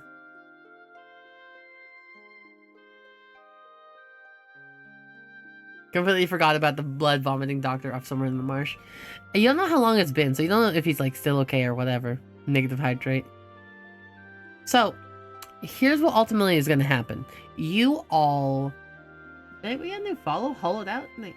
I guess we got that earlier. You keep going. I think they followed while I was gone. Thank you so much, by the way. His doctor, he can fix himself. Yeah, he's probably okay. He's probably fine. He probably can heal himself. He probably is not vomiting and chills and terrible and everything. It's not like he's like a lone doctor that's super civilized and he's stuck in a place that's completely like alien to him. No big deal.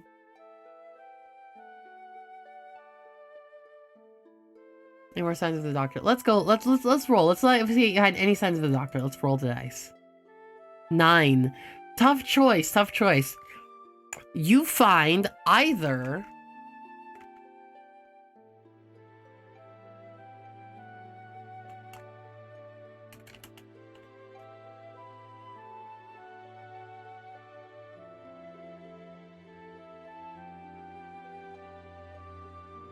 there you go. There's your choices. Several patches of feathers or pink feathers.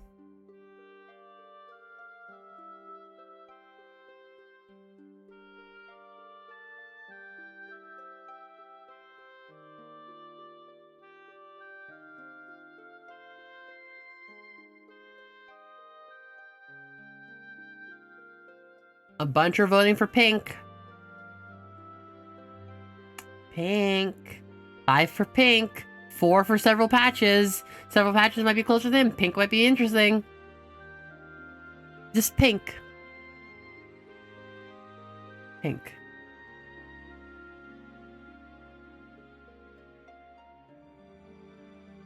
All right. It's kind of, wait, hold on. That's 6 and 4. Several patches of feathers wins out. So several patches of feathers wins out. You travel a little bit and you find several patches of feathers, and which lead you closer to the doctor. However, obviously he's been like losing these at like a rapid pace, and that might not be good. I understand. You find, however, not only his tracks, you find several other tracks. Very large, thick footprints. Large, thick, and heavy footprints.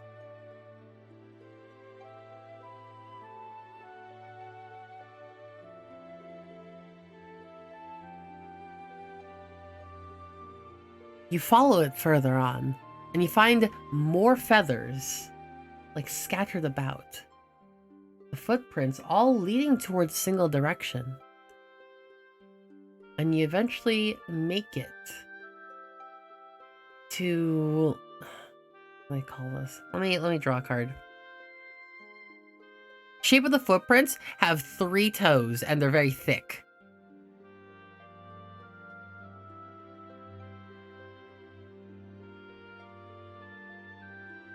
I drew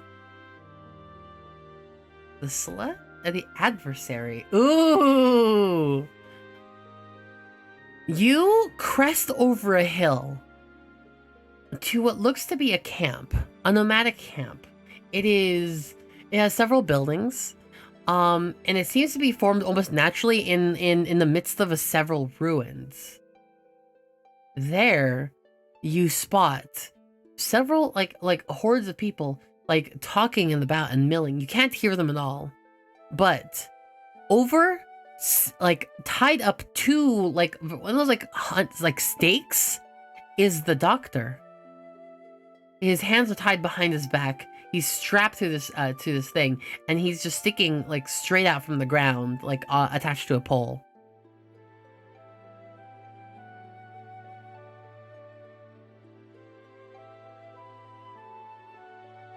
What do you all do?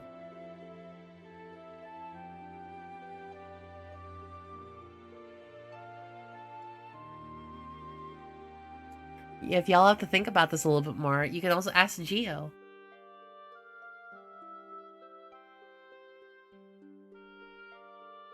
How does Viscidi take this? Positive, negative, silence, flirt. Why flirt? Why flirt? Why would you flirt right now? Why are you voting flirt?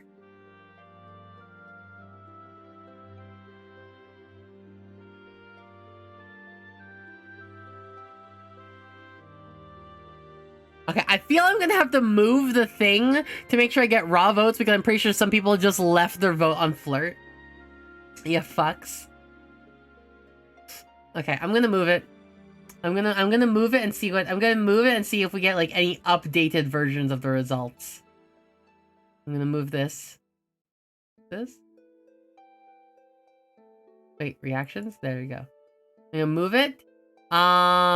Here you go. New vote. New vote. Let's double check to see not everyone's flirting for no reason.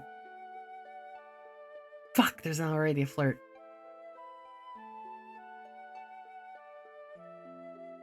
Listen closely for the presence of others. That's a really good one. There are most certainly the presence of others. Negative and flirt. What the fuck, you guys? So, oh, 4 negatives. Viscidi doesn't take this kindly. She actually gets a little upset looking at how the doctor's been captured. And it's like, she realized it'd be so inappropriate if she just started flirting with Geo right here. Geo is by himself with you. And Geo, like asks what's going on. And Viscidi explains, it looks like he's been captured by like a group of people. No more than 30? Using size up, you realize, yeah, there's like no more than 30-ish.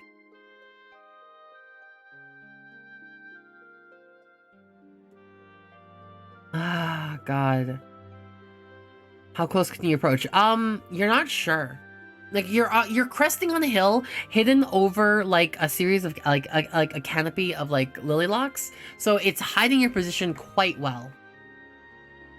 However, you don't know if these people have guards, if they have sentries, if they're able to like move or things like that. And it's like I should probably add like cautious, aggressive versus cautious. Oh, that's a good one too. Aggressive and cautious.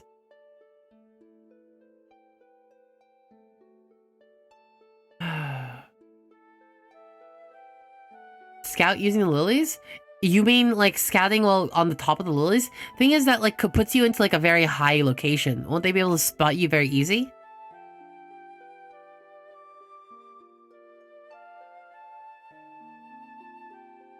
No?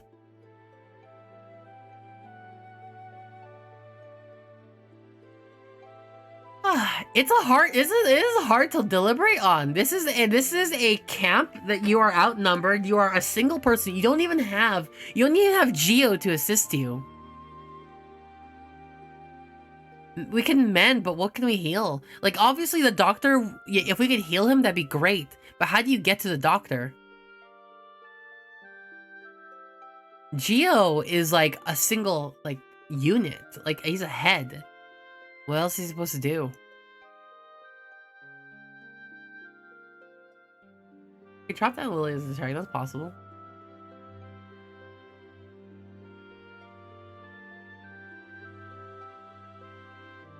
I don't know, do people typically, like, will do everything for, like, infinite wine? And why don't they just take it from you? It's a complicated, this is a complicated mess we weave, as those who travel upon the, fragments would say. What if we shot a rock into distance to make noises? Oh, that could be doable. That could be very doable. The thing is, would 30 of them like go to like look it up? You know what I mean? Like would enough of them go?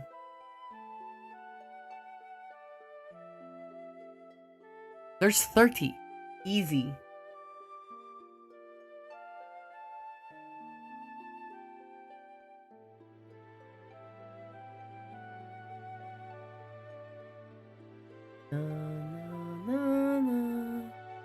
We need to free the doctor somehow, and we need something to make an escape. Or if it counts. We need to cause a bigger ruckus. And this is a really good part. Could we use the head? Could we use the head? That's actually a really good point. Is there something we can do using Geo here? Oh, Erixia. Erixia, interesting. Throw a screaming head into the air. But then we sacrifice, it's effectively sacrificing Geo, and we won't be able to get him back, probably.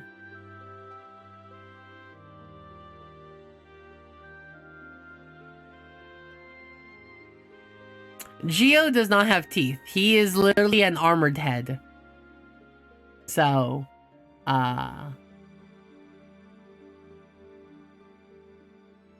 you could probably date him. You don't know about that. Scoopy is so determined to toss him into the air. So determined. Oh, Flirt with the village. Not bad. If y'all can't decide something, I'm gonna have to decide for you. If y'all are okay with that. I'm going to roll. I like the chop down to Lily's idea. Oh, that's a really good one. Okay, I'm gonna do a vote.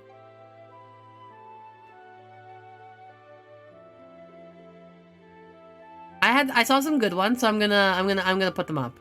I'm gonna put up the ideas I thought were like pretty solid. There was chop down Lily's distraction. Free the mounts.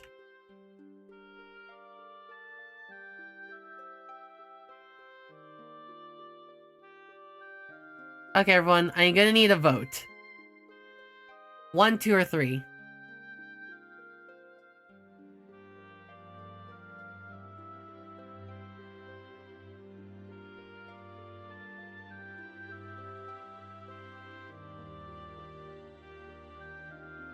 Ah, 4 for chop down to Lily's distraction. Okay. I'm liking that. I'm gonna close the votes in 10, 9, 8, 7, 6, 5, 4, 3, 2, 1. That is 6 for chop down the Lilies. Okay, we're gonna chop down a Lily. All right. You're half curious. I had an idea. During the food break. Shit, what end to eat during the food break? Sorry. Nat 20 again? What? What are these rolls? Hey! I'm not rigging this dice. Just roll it, man. What the fuck? I like my nat one. I like the nat ones when they pop up. Those are interesting. Okay. Holy shit. Oh, let me think. Oh, this goes better than you could ever imagined. Holy shit. Holy shit. Holy shit. Okay. Wow. That's pretty good. That's pretty fucking good. Okay. So what ends up happening is, okay, so, oh my god, Viscidi takes her She doesn't have the whip anymore. The whip is gone. She takes her glaive and she starts cutting through some of the lilies, like in the kind of way like a lumberjack would. That helps knock them down. The domino effect, like she cuts down like several of them. She cuts down several of them. And she cuts down several of them, and they all start falling over, creating a big sploosh. Like a heavy thud and a sploosh and a squelch all at once, because it's like, it's the wetlands. So you hear the heavy thud resound out everywhere, and like loud noises. And everyone just kind of starts, like, you see the people down below, they all start like, oh, what the fuck is that? And the entire camp mobilizes. The camp, no, they don't all leave. But like they split up by more than half. Half of them getting on mounts to go check out where the thing is, what happened. And half of them sticking around. Maybe like less than half, maybe like 10. There's 10 guards left at the camp. 2 of them are directly on the doctor. And there is most of them traveling off. As you approach the camp, you're at the outskirts of it. You have not been found out just yet, but there are still 10 guards. What do you do? Fantastic rolls, everybody. Holy shit. Light does peer through. Let's change the music to something a bit more intense. Where is my music config? Dreda comes. Let's see.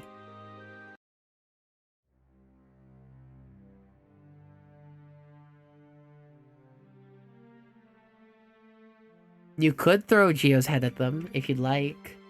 I'm not gonna tell you what you can and can't do, buddy. I'm not gonna tell you what you can and you can't do.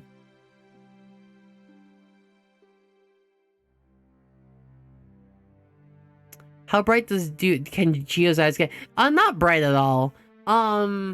He's just the suit of armor. Like, he can glow just like a little bit, but not by much. He can't do all too much. He can make noises, however. Scoopy has one thing that's correct. Geo can make noise.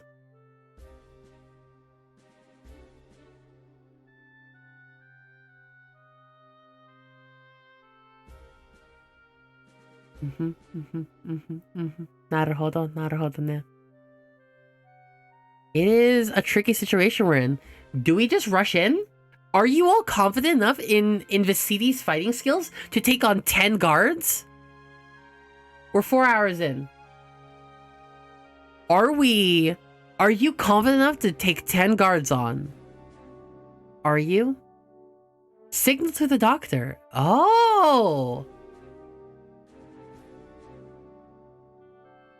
You can actually size up the you can actually size up the guards. You can size up the guards. It's free.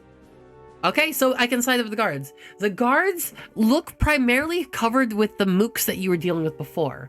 They all seem fairly weak. It seems like the strongest seem to have left off in order to go deal with the falling. Does the doctor's notes have any description on marsh creatures? These aren't they might. Oh, hold on. Hold on, this is actually a really good point. Alvin brings up a good point. Does the doctor's notes have notes on these marsh creatures? Let's check. What the fuck? Okay, these dice are not fucking rigged. What the fuck? A nat 20? What? What? What's happening? They're not rigged, I swear. I'm gonna keep that 20, but like, let's re-roll. I'm gonna show they're not rigged. There's no way this gives up a third 20. See? All right.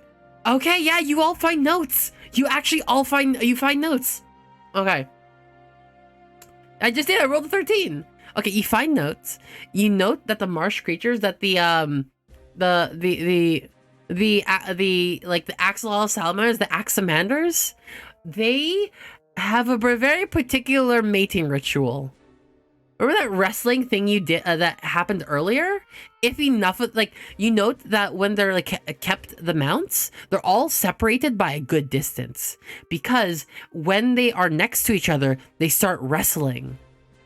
They start wrestling so hard, it causes like, it causes such a major commotion, and it's really difficult to pry them off each other. Because they're so slippery and they keep sliding all over each other. To get 2 nat 20s is actually 1 in 400. It's actually 1 in 400 chance.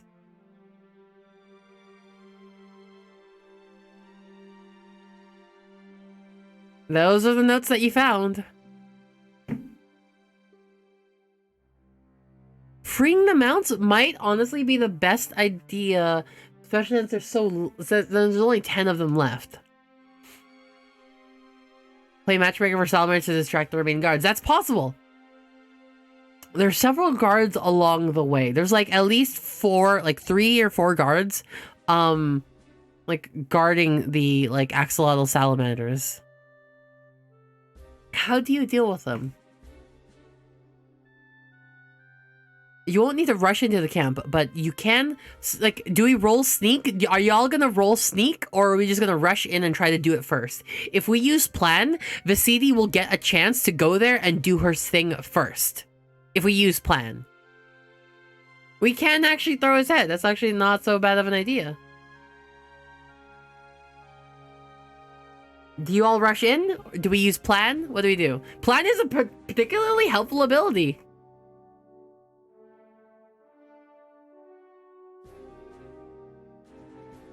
Okay, we're gonna use plan.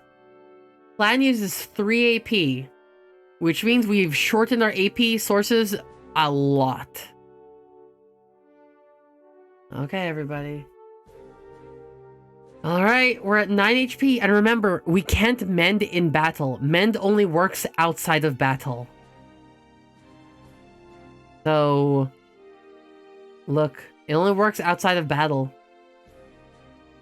Good luck, man.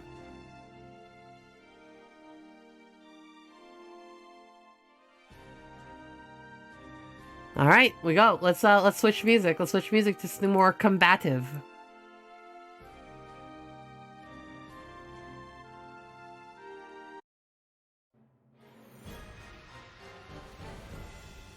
Okay, so Viscidi rushes forward using her plan, ducking around guards. Guards start seeing her and they start rushing her. However, because she's planned this out, because she's ready, she uses the ruins to her advantage. She ducks behind some of the ruins, just as as a sword comes for her head. She ducks around the corner as it clanks into the ruined stone.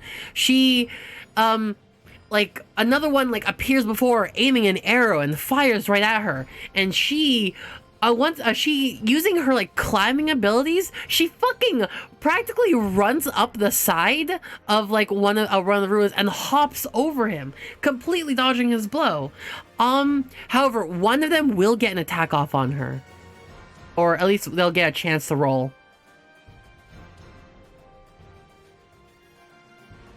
Wait, what was that? What was that?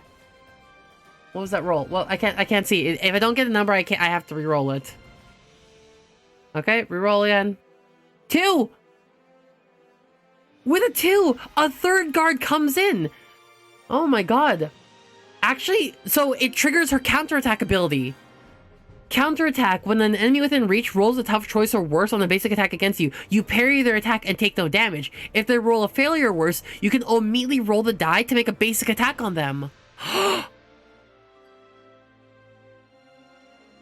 She counterattacks. As this guy swings what looks to be a small hammer towards her, she counterattacks. Rolling a 2. She misses. She misses. Oops. She misses and she ends up stumbling. She falls forward, landing into the dirt. She is almost at the axolotls. She's not fully there yet, but she is almost there. Next turn, she gets there. A bunch of them swarm her. 3 make attacks against her. Good luck. 14, 1 hit. That's 2 damage. 5. She gets a counterattack. Let's do a third attack on her. 15. That's 4 hits. That's 2 hits. That's 2 hits. That's 4 damage on her completely. Her HP goes from 9 immediately to 5. It's actually not looking good. Viscidi, however, gets a counterattack against one of them. Let's see if she hits.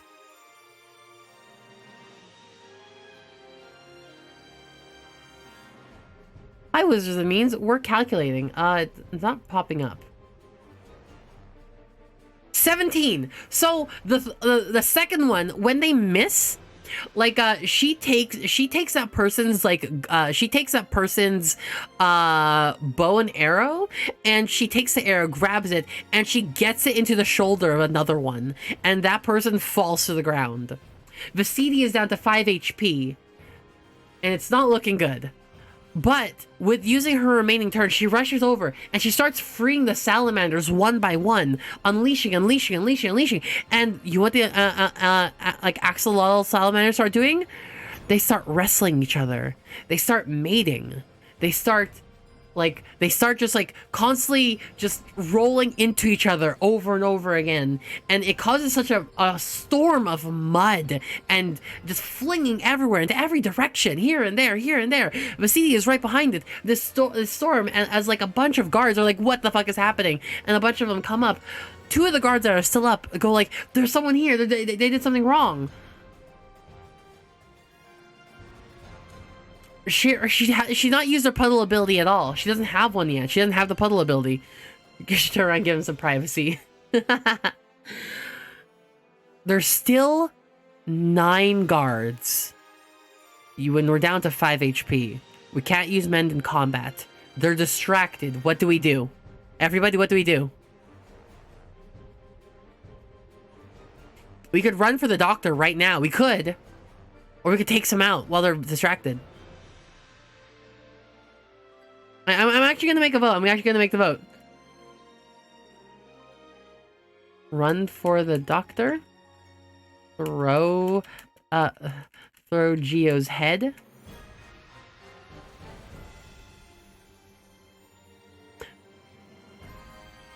What is flow? Actually, I haven't checked that ability out yet.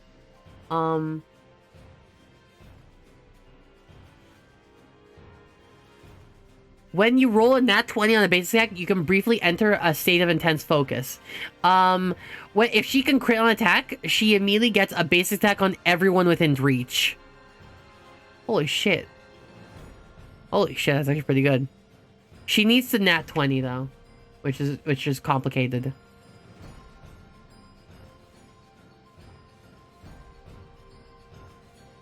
We could try to ride Amanda, we could. Okay, everyone. So we did. I should have done that earlier, but I didn't. I'm sorry. I forgot. So so she runs for the doctor, completely ignoring everyone as like the other guards try calming down the axolotl salamanders, and she goes for the doctor. And the doctor, like, his eyes are like, so you're here. As expected. Fantastic work. He says, you notice all, the feathers that he's missing are kind of on his shoulders. And you notice that there seems to be a little blood around his beaks. I've been leaving a trail for you to follow, and I was hoping that I wouldn't have to go completely bald for you to find me. Fantastic job. His beak. He has one beak. But yeah, so he was plucking his own feathers off in order to create a trail for you to follow. You quickly untie the doctor from the thing, and he rubs his wrists. He's just like, ugh, I've been stuck in that for the better half. Do you happen to have my bag? Do we give him his bag?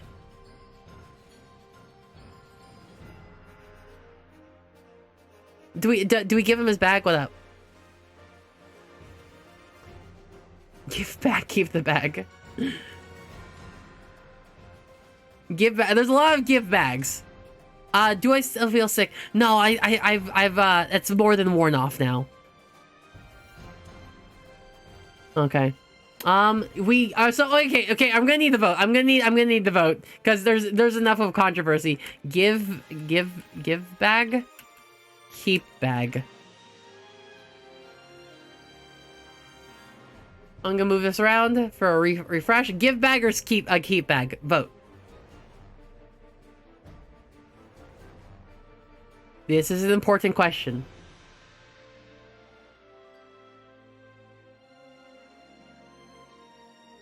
Where's the throw head option? There's no throw head option this time.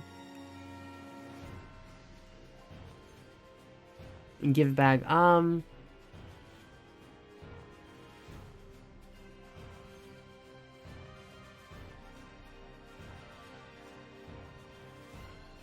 Okay.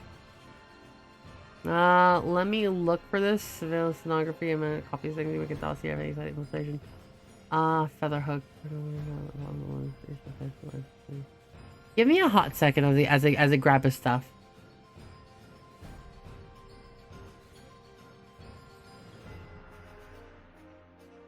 He pulls out from his bag that you give him. Wizard of the Memes. We're playing a communal tabletop RPG. We're joining together and we're all making decisions to do like a choose your own adventure style of gameplay. So what happens is that we are all collectively controlling one character, Viscidi, as she interacts with the world around her. Hi, Coda. We've been adventuring. We are currently trapped. We're not trapped, but we're currently in the camp of a series of like locals, that they have captured the Dr. Hoot. The doctor who you've given his bag to takes out what looks to be like it kind of looks like a tonfa, but you can obviously tell it's closer to a gun. Like, well, not that you've ever seen a gun. Does Viscidi know what a gun is? Let's double check if Viscidi has ever seen a gun. Does Viscidi know what a gun is? Viscidi has had did he dump out his vials? He did not. He did not dump out the vials so he could fit back. But he takes out his gun and he like aims it towards the like group of people and he fires. You see a bunch of energy flowing and glowing from the gun, and as it fires, it like does a piercing shot, and it causes a small explosion. Two of the guards nearby fly off into the distance as they get like stuck, as they get like struck. It's a massive boom, kaput, and the doctor's like, "Whew, all right, that's gonna need a while to reload." I think we should take this as our getaway. And so you and the doctor immediately start running. So that is 3 guards down, but there's still 7. 7 of them make attacks. 3 against you, 4 against the doctor. Okay, these are against the doctor right now. Nat 1. Oh, nice. 17, 1 hit. Oh. 1 hit, 3, like 2 of them, with 1.5 hits the doctor. He goes down by 3 HP, and he looks hurt. He looks like he's also about to go down. He doesn't have a lot to him. He's pretty frail. It's Dr. Hoot, because he's an owl man. He's an owl man.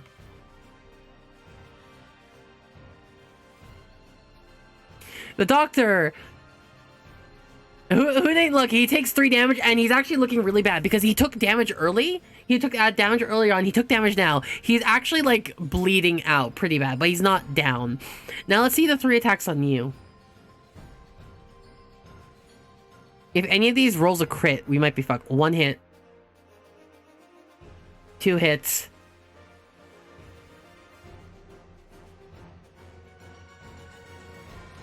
Guys, that's 3 hits. That's 2 damage apiece. Viscidi gets knocked out.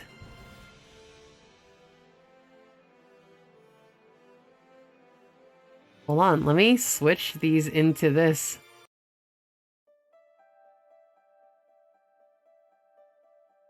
Viscidi gets knocked out. The last thing you see is the doctor. As the man, like, I didn't think all three would hit. Viscidi gets knocked out. But hold on, let's give this a good roll. Let's give this a good roll as the doctor attempts to escape. A nat 20!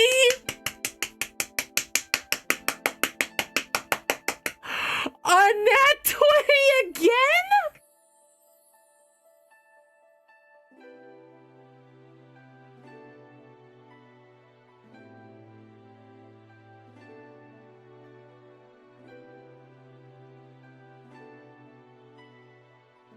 As Viscidi goes down, the doctor, he looks down and he goes, if I must.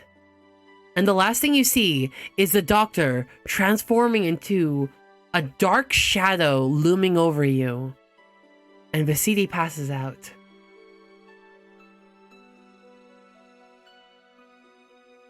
When Viscidi awakens again,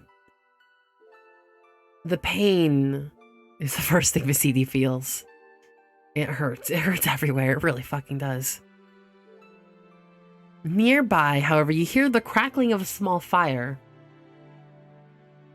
You hear the crackling of a small fire. And you look over. And you see Dr. Hoot. And you see Geo, his head propped up on a stick sticking out of the ground. As they chatter, and the Dr. Hoot looks over and he looks, oh, she's awake. And she goes, oh, that's really good. I was starting to get worried. I was getting really worried that she wouldn't be up again. The doctor's like, come on, do you doubt my abilities?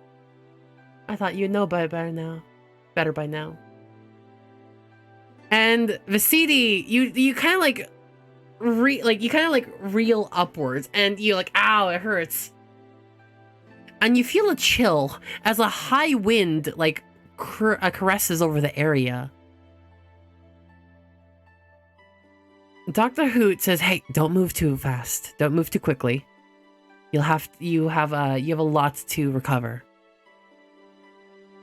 And you look off to the right, and you hear the splashing of water and high winds around you. And as you look around, as you get up, you look over the precipice, practically over the edge, as you're on the top of one of those floating islands.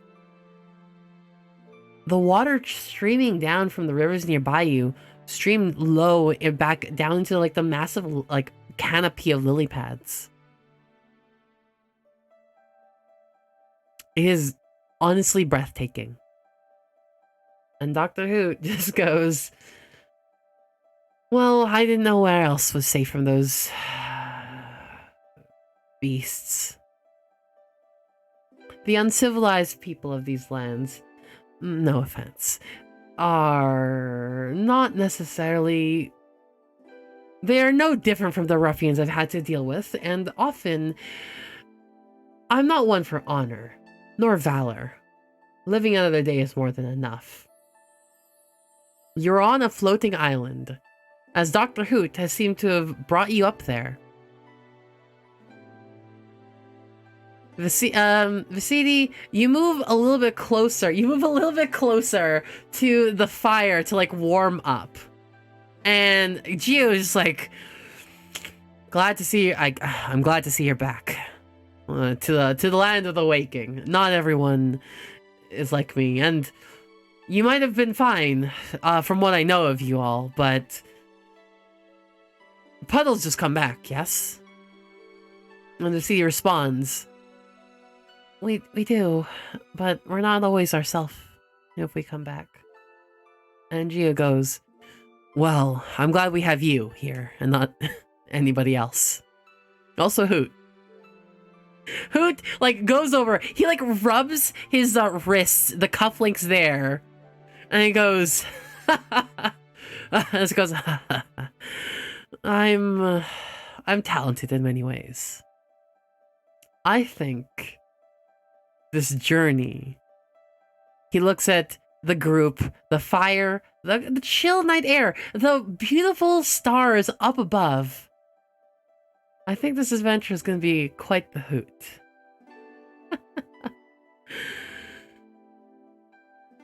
And that's where we're going to end the session today.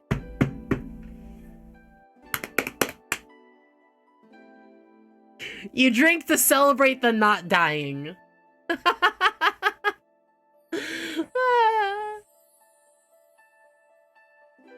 Good job, everybody. Woo! We did it. We did it for session 1. Session 1. Congratulations. At the end of every session, you joined at the end, Coda. At the end of every session, some things happen. First, we get 5 AP. First, we get 1 AP for completing that, and we get 5 AP. So we're going to start next adventure at 13 AP. That's great. Next, we also get an ability. Every session, we level up and we get an ability. Because we're also solo, because we're playing a solo game, I'm going to increase our HP by 1. So she goes to 11 HP. There you go. That might help in the future. So we have abilities. Thank you for the melon. Arigato. We have the choice between a fighter ability, a doctor ability, and a doctor ability. We also as the bonus we get 1 or a puddle ability. For free bonuses, we get 1 puddle ability, as well as the climbing ability. We got a lot of abilities. Okay. You can pick between fighter, doctor, or puddle, everybody. Do we go... I'm gonna move this over here. Do we go for fighter, doctor, or puddle ability? For our level up.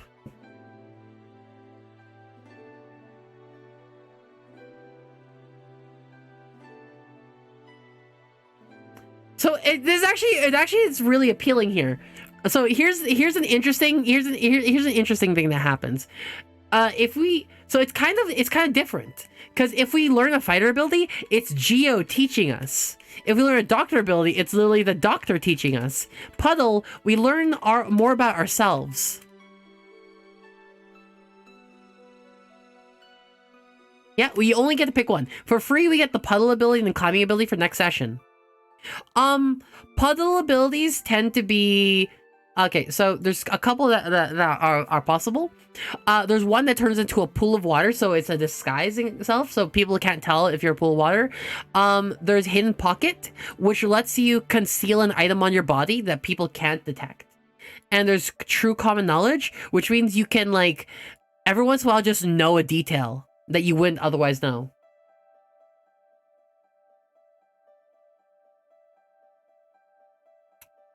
So it seems like that's 4 votes for Geo for a fighter ability. Geo spends the evening teaching you some techniques. He teaches you some techniques on how to do stuff. Okay, that's what happens.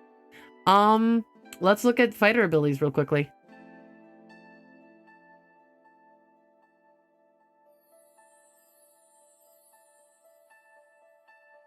Yeah, it's just like, here, take this, use, you need better form here. You need this there. Oh, it's okay, Coda. Next time. We're gonna learn the fighter ability today. We have several.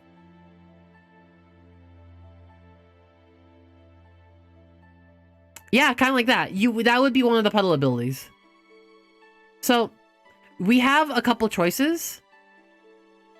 Let me move the let's hide reactions. Let's hide the abilities. Let's start hiding stuff. Abilities. So we get a nice cleaner look to this whole thing. So we have some choices. We have Dueling 3, which is Overpower. Let's look at some of the abilities we have for option. We have Dueling 3, which is Overpower. We have Tactics. Tactics, which provokes a nearby creature at you by saying something. It makes them target you.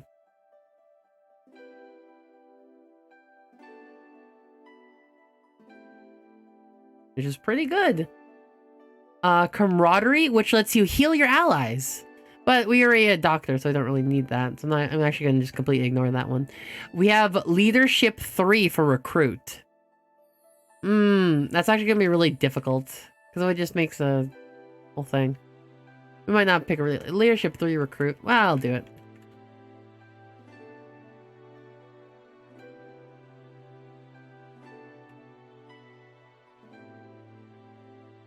And, okay, those are the 4 options.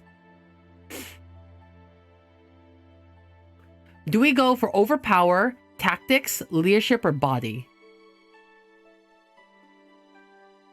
I'm gonna need better votes here. All the votes are a little scattered right now. Bottom left, everybody. Seems like people want Overpower for dueling.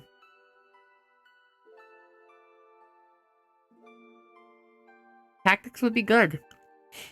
If you think about tactics,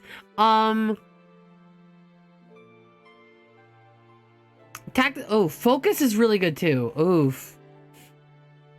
Oh, Overpower and Focus are both pretty good. So Focus lets you close your eyes. Your restless life, you be able to use your flow ability. Oh, actually, it's not Focus. It's Yop. It's Yop. Sorry, it's not Focus. It's Yop.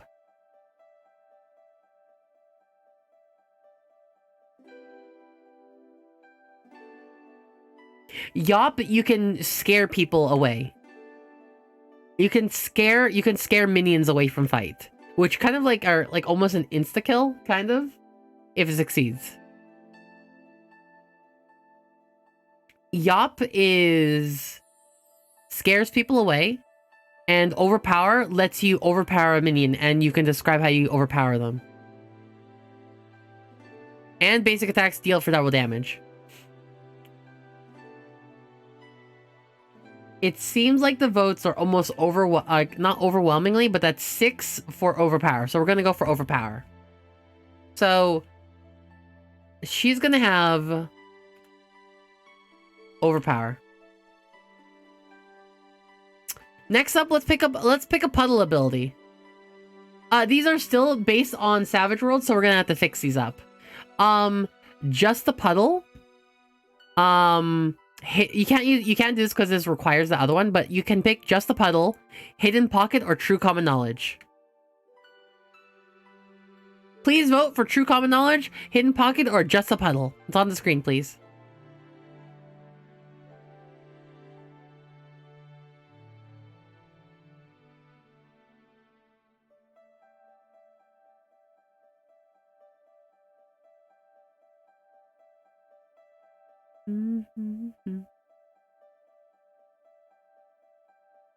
I need to create like a quest version of this document, honestly. Because the abilities I have here are Savage Worlds, and I'm kind of adept. Just the Puddle. People picking Just the Puddle. Alright, so she's going to be Just the Puddle.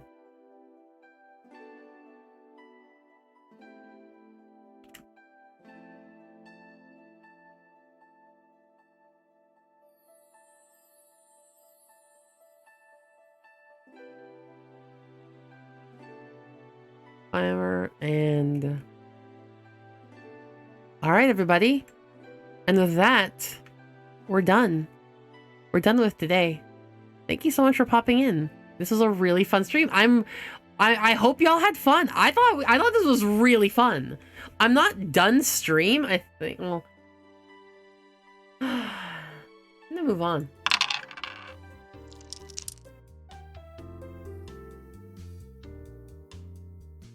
my god, this is such a mess.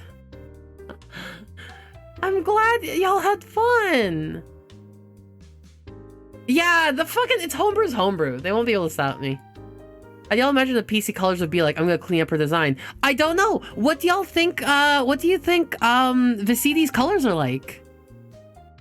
It adds another layer, honestly. Like, together, sometimes when you, like, RPD, that was fun. Ah, I'm so glad y'all had fun. She's blue. Obviously, she's blue. Is she blue? Is she green? I don't know. She could be other colors. But primarily probably blue. Abadidai. She's pink. Pink could be an option too. Petals could be of different colors. I'm gonna turn off this fucking heat map. Hold on. Fucking heat map. Boop. Hey, look at that. We're all back to normal. Ah, I'm gonna change the game to just chatting.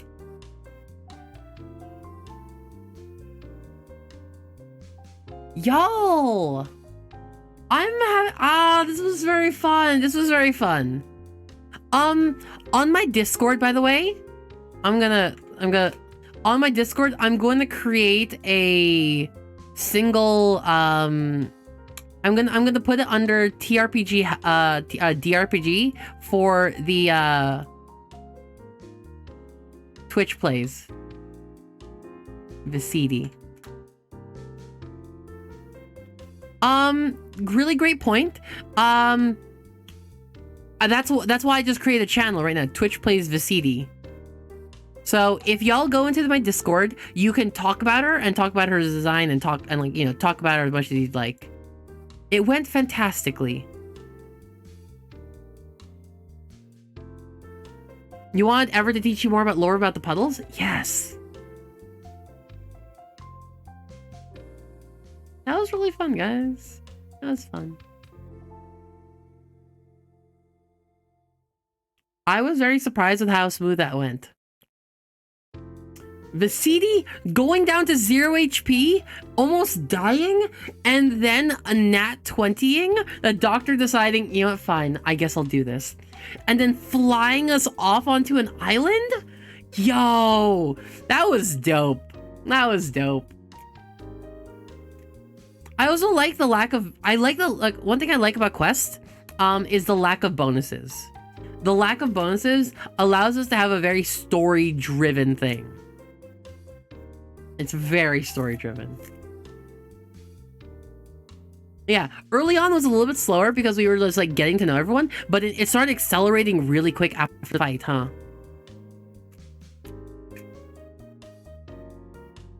God, that was so fun! That was fun! I'm so glad y'all had fun! I'm really glad y'all had fun! Oh my god. Just, guys, this, I've said this before again, but this is the kind of content that, like, I've always wanted to do. I wanted to do group tabletops together. And this is, like, this is everything I've ever wanted from Twitch streaming. Honestly, everything I've ever fucking wanted.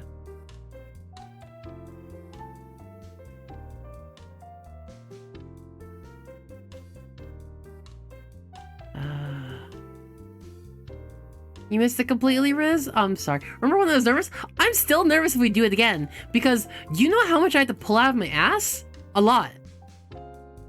Do you think I planned out for the doctor to do all that? I didn't. Do you think I planned out for the person to use Stormcaller magic? I didn't.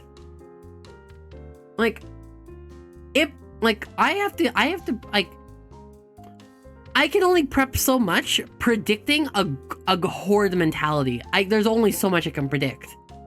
And so doing that was like, it pushed me. It pushed me hard. How's the monster manual? There's no monster manual. There's no monster manual. I'm sorry. It is how GMing works, but the thing is, you can typically prep more. Before this type of stream, I had to prep the least fucking amount. Honestly, that was difficult. That was honestly difficult. And I had a lot of fun regardless. Yeah. I think you should still prep. but like you gotta limit it to a bit. When y'all did y'all love Dr. Hoot? Do y'all love him? I liked him. He was fun. He was fun. He was actually fun. There's Dr. Hoot. The fact that y'all got to name him Dr. Hoot, like, oh my god.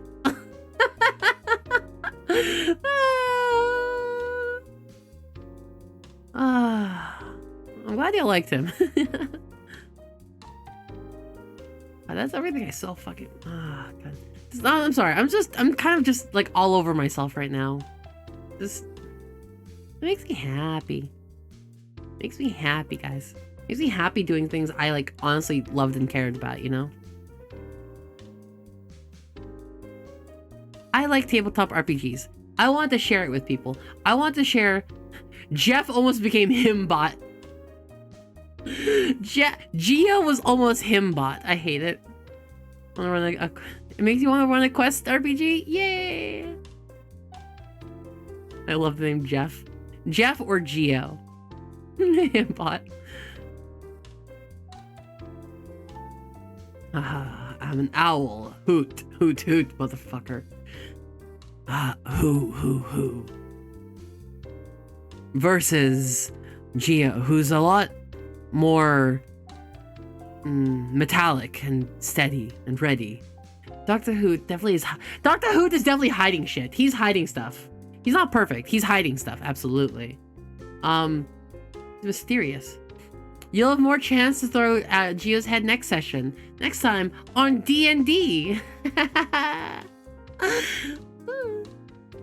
was a fun ass stream. Owls are pretty murdery. You gotta be careful about them. Did Geo get his body back? He didn't. All Geo is, he was really strong before it, but now he's just a head.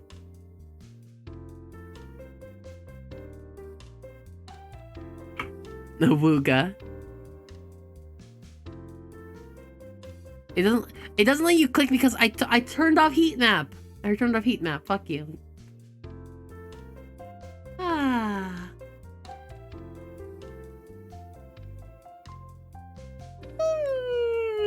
That was so fun.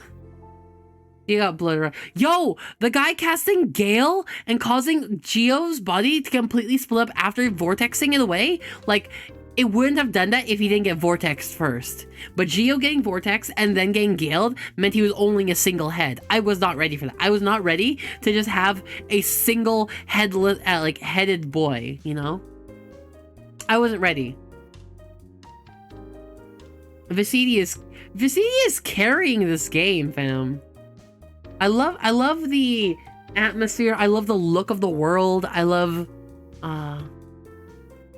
what did y'all think about my world, by the way? What did y'all think about my world? It was okay? With these owls and these things with salamanders and like floating islands made of like crystallized flowers? Aw, you're invested? That's all I ever wanted to hear. Crystallized flowers, man. In the world of Dead Dragons, also on Nat 20s. It was kind of wild. I was like so surprised it kind of went that way. Geo's turn should have come. Maybe Geo's turn should have come again. No, remember Geo used his turn to lift the lizard off of us. I weren't rigged. I don't know why they were doing that. I don't know why they were doing that. I'm sorry, Coda. Go watch the VOD. Go watch the VOD. God. That was 5 hours of flying by the seat of your pants, D. Pretty good, I think. Woohoo! Hooty hoo! We need a watch party. We need to do a watch party. I'm just engrossed in this lore as the witch hunter lore. My witch hunter lore isn't lore. You're shut up. It's not lore. It's truth. Haha. I'm addicted to the flowers, even though they're called elits. Let me spell it out. I'm gonna put a text. Text. Arial, let's do 48 font. I always use the same font for everything. It's Montserrat Black. Because I've just really... Montserrat Alternates Black. I love those. Because they're just so thick and pretty.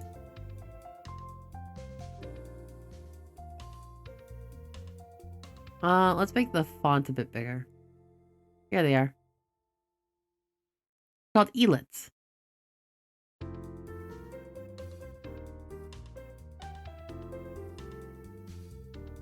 I changed my desk. I changed it for the better. All of my desks are gonna be like this now. Pretty short. I think I think 4 to 5 hours of just raw, like, I think 4 to 5 hours of like raw improv is good because it lets me plan out for new shit later on, you know? But think like that. Think of all the shit that happened in those 5 hours. Do you think that much could have happened if it was any slower? Like, we did a fuck lot. We met a bunch of new characters. We learned about the world. We went through an about. We went through 2 combat phases. We went through combat twice. That's what I mean. Do you see how fast this is? Like, no offense, anyone else that does tabletop RPGs, I did this faster than you fucking could have imagined. Yeah. Sorry.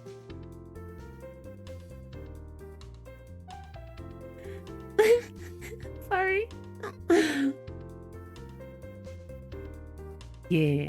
5-hour stream, not very long. 5-hour D&D session, pretty long. 5-hour what is it called? Improv, solo DMing. If you could give any advice on story building, what would it be? Fucking do it. My best advice is you're going to make a world full of the things that you like anyways, just might as fucking well. Also, the best way to improve a world is to just keep running it. The best way to improve a world is just keep running it. Details get added the more you keep doing it. I've run this world 5-6 times, and every time it adds something to everything, and I learned more about how it interacts because I have to think about it in the moment.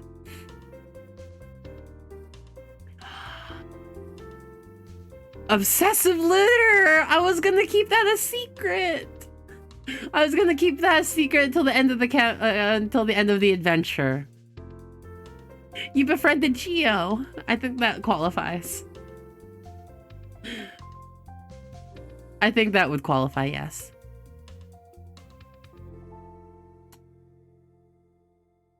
What is this? I did this faster than you fucking could have imagined. Yeah. Sorry. What? Am I that evil sounding? Faster than you fucking could have imagined. Yeah. Sorry. Okay, that was pretty good. That's a very good clip. That's a very good clip. Tomorrow's a clip review stream. Magic and clip review, by the way. Okay? So we'll be reviewing that one too. Oh, someone wanted Viscidi to have a hat. Right. Marry Geo to unlock the armor race. Are you ready, Neko? You've made so many clips. Yeah, good job, oh, Dale. Yeah, so like, well, I'm gonna say this again, but like, we did a lot in 5 hours. It was very fast, and I'm like, kind of surprised it went as quickly. I actually wondered if it would slow down because we were a whole horde. If we were a whole horde of people, I actually thought it would make it much slower than we actually pulled it off. Like, we got character building moments. We got quote 3. Thank you so much for the follow. Welcome to the hunt. I know you. Welcome. Hello. That was fun, guys. That was fun. God, y'all saw how big that heat map got later on? What the fuck?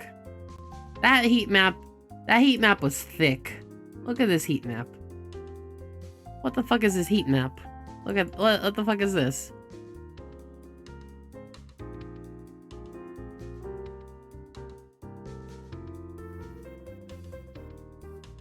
I'm gonna turn something on. Guys, I turned something on. Secret. What did I turn on, everybody? You don't know. Huh? I turned on the kisses. Hey, not turned it on. I saw someone try to kiss the art wife, and I turned it off. You held on to that as long as you could, didn't you? You held that on. You held on to that. Good job, dorks.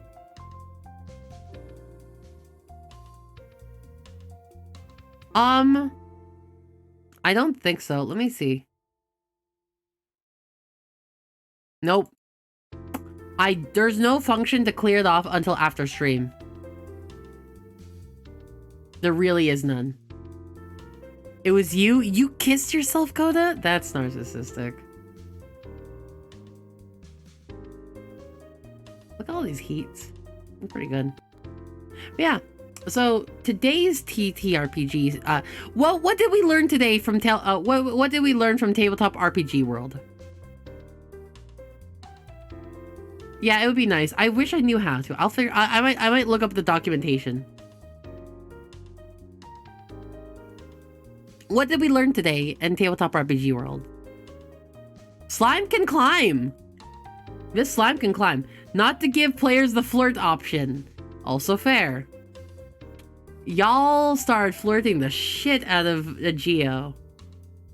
Is it the name? Was the name Geo just too cool for y'all to keep it in your pants? You want more lore? I'm gonna write more lore. I'm gonna write more lore on Patreon. Sorry, Uwu. I think I might do that. I have an idea. Suit Daddy. Oh my god, I hate you guys so much. I hate that you call him Suit Daddy. I'm thinking, okay, I do want to talk Patreon stuff again. Like, okay, I'm thinking for 5s, I can have Olivia lore, which is my DRPG stuff. Oh, it's too big. It's a little big.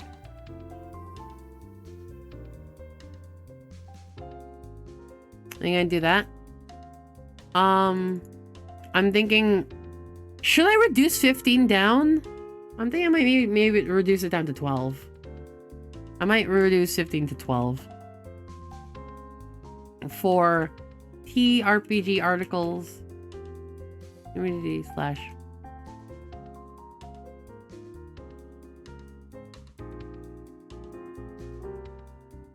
What do you think? Would that be more appropriate?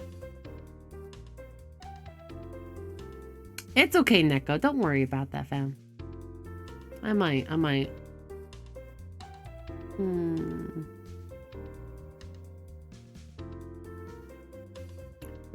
think that'd work out quite well. I could do that. I could bring it down to 10. But I don't know. Like, thing is, I don't think 10 would be in. The main thing is, I don't know if 10, because like the articles, exactly. So the articles alone, if I do 2 articles a month, it's not enough. It's not worth it. It's not worth it to me. You know what I mean? It actually wouldn't be worth it to do that anymore, which is kind of the issue.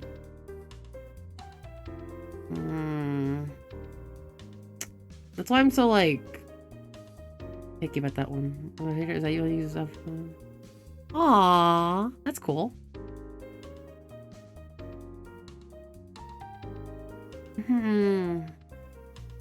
I'm just thinking. I just need to think, because I want to make it fair for everybody. I don't like. That's fine. Like, the thing is, so that's the whole thing. Like, I want to make it fair for everybody. And so if I like put in, like, if I make additional articles every month, I need, like, you know, instead of just like working on stream or like doing anything else, like I would be doing this over, say, commissions. You know what I mean? You really want more I really want more D content. It's hard, man. It's a hard thing. You like my content? I'm so happy, Neko. I'm so happy. But yeah, these are the kind of things you gotta think about, because like I'm not trying to be like greedy or any of that shit. Like, I don't care, but also if I can't just like bleed myself dry, you know? I need to eat, man. The whole thing. It's a problem. Eventually I want to like turn this all into like, if I can somehow turn it full time and like just stream all the time and like do like articles and do more tabletop RPG stuff.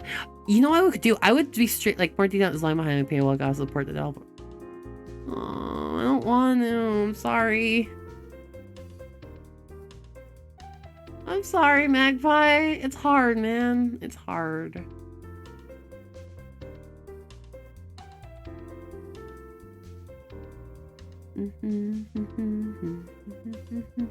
That would actually be really sad though.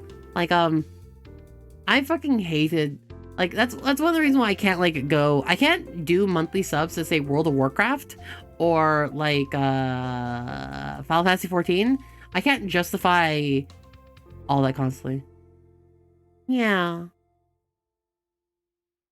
I just wish like I was in a better position.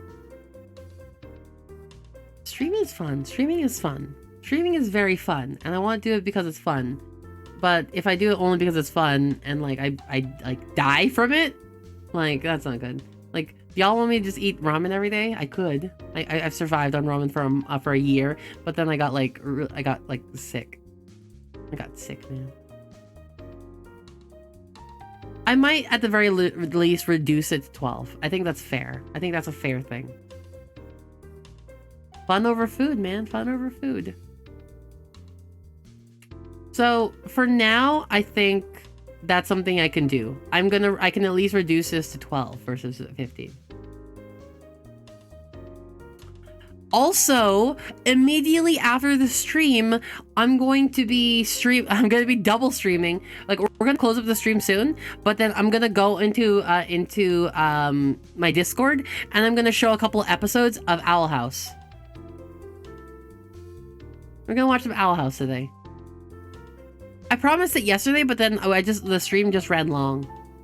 Like I was gonna do it yesterday, but then we just kept playing Skull. So we're gonna watch some Owl House after the stream. It's gonna have a community night. We're gonna watch like a couple episodes, maybe like 2 or 3. Because once again, I've never seen episode 1 of Owl House. Hooty hooty hoo, motherfucker! Woohoo! Yeah, like after Skull, I just passed out, man. I like literally took a nap for like 2 hours.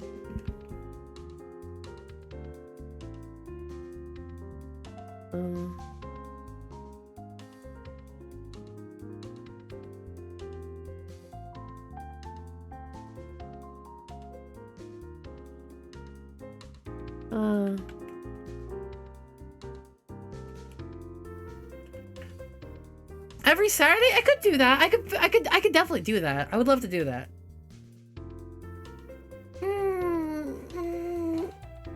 Yeah, today's gonna be a community night. Let's find someone to raid right now and let's get ready for a community night, okay? Coda doesn't stream enough. That's the answer. The answer is, when does Coda stream? Not enough. Okay, let's do this.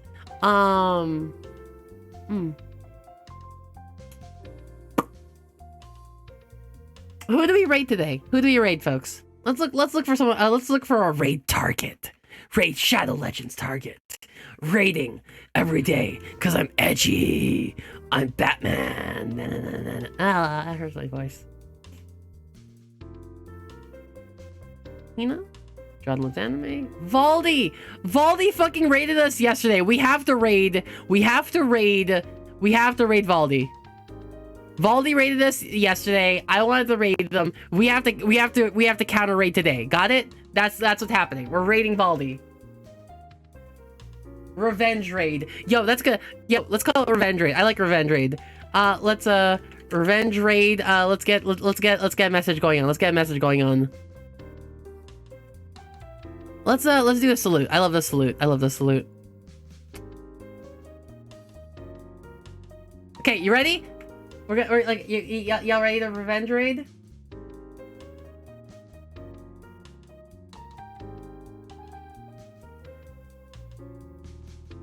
Thank you again. Decided to return the favor. Everyone, thank you so much for popping in today for the first episode of DRPG. Next time, probably sometime like, Evelyn, you could use your fucking, use your fucking channel points and just like unlock the emote. It's not hard, man. 220 points. Use your thing to do the emote. Okay, we're gonna revenge raid her. Yeah, that's what happens. Okay, so are we all ready to raid her?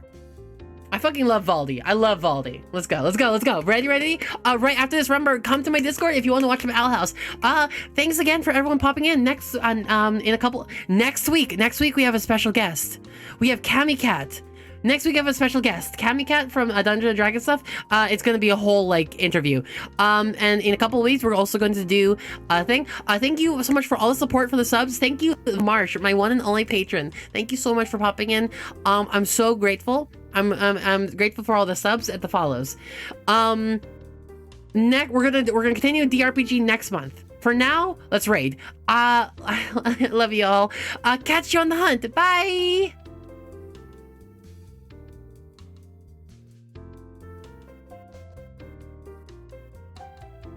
I'm going to put these in.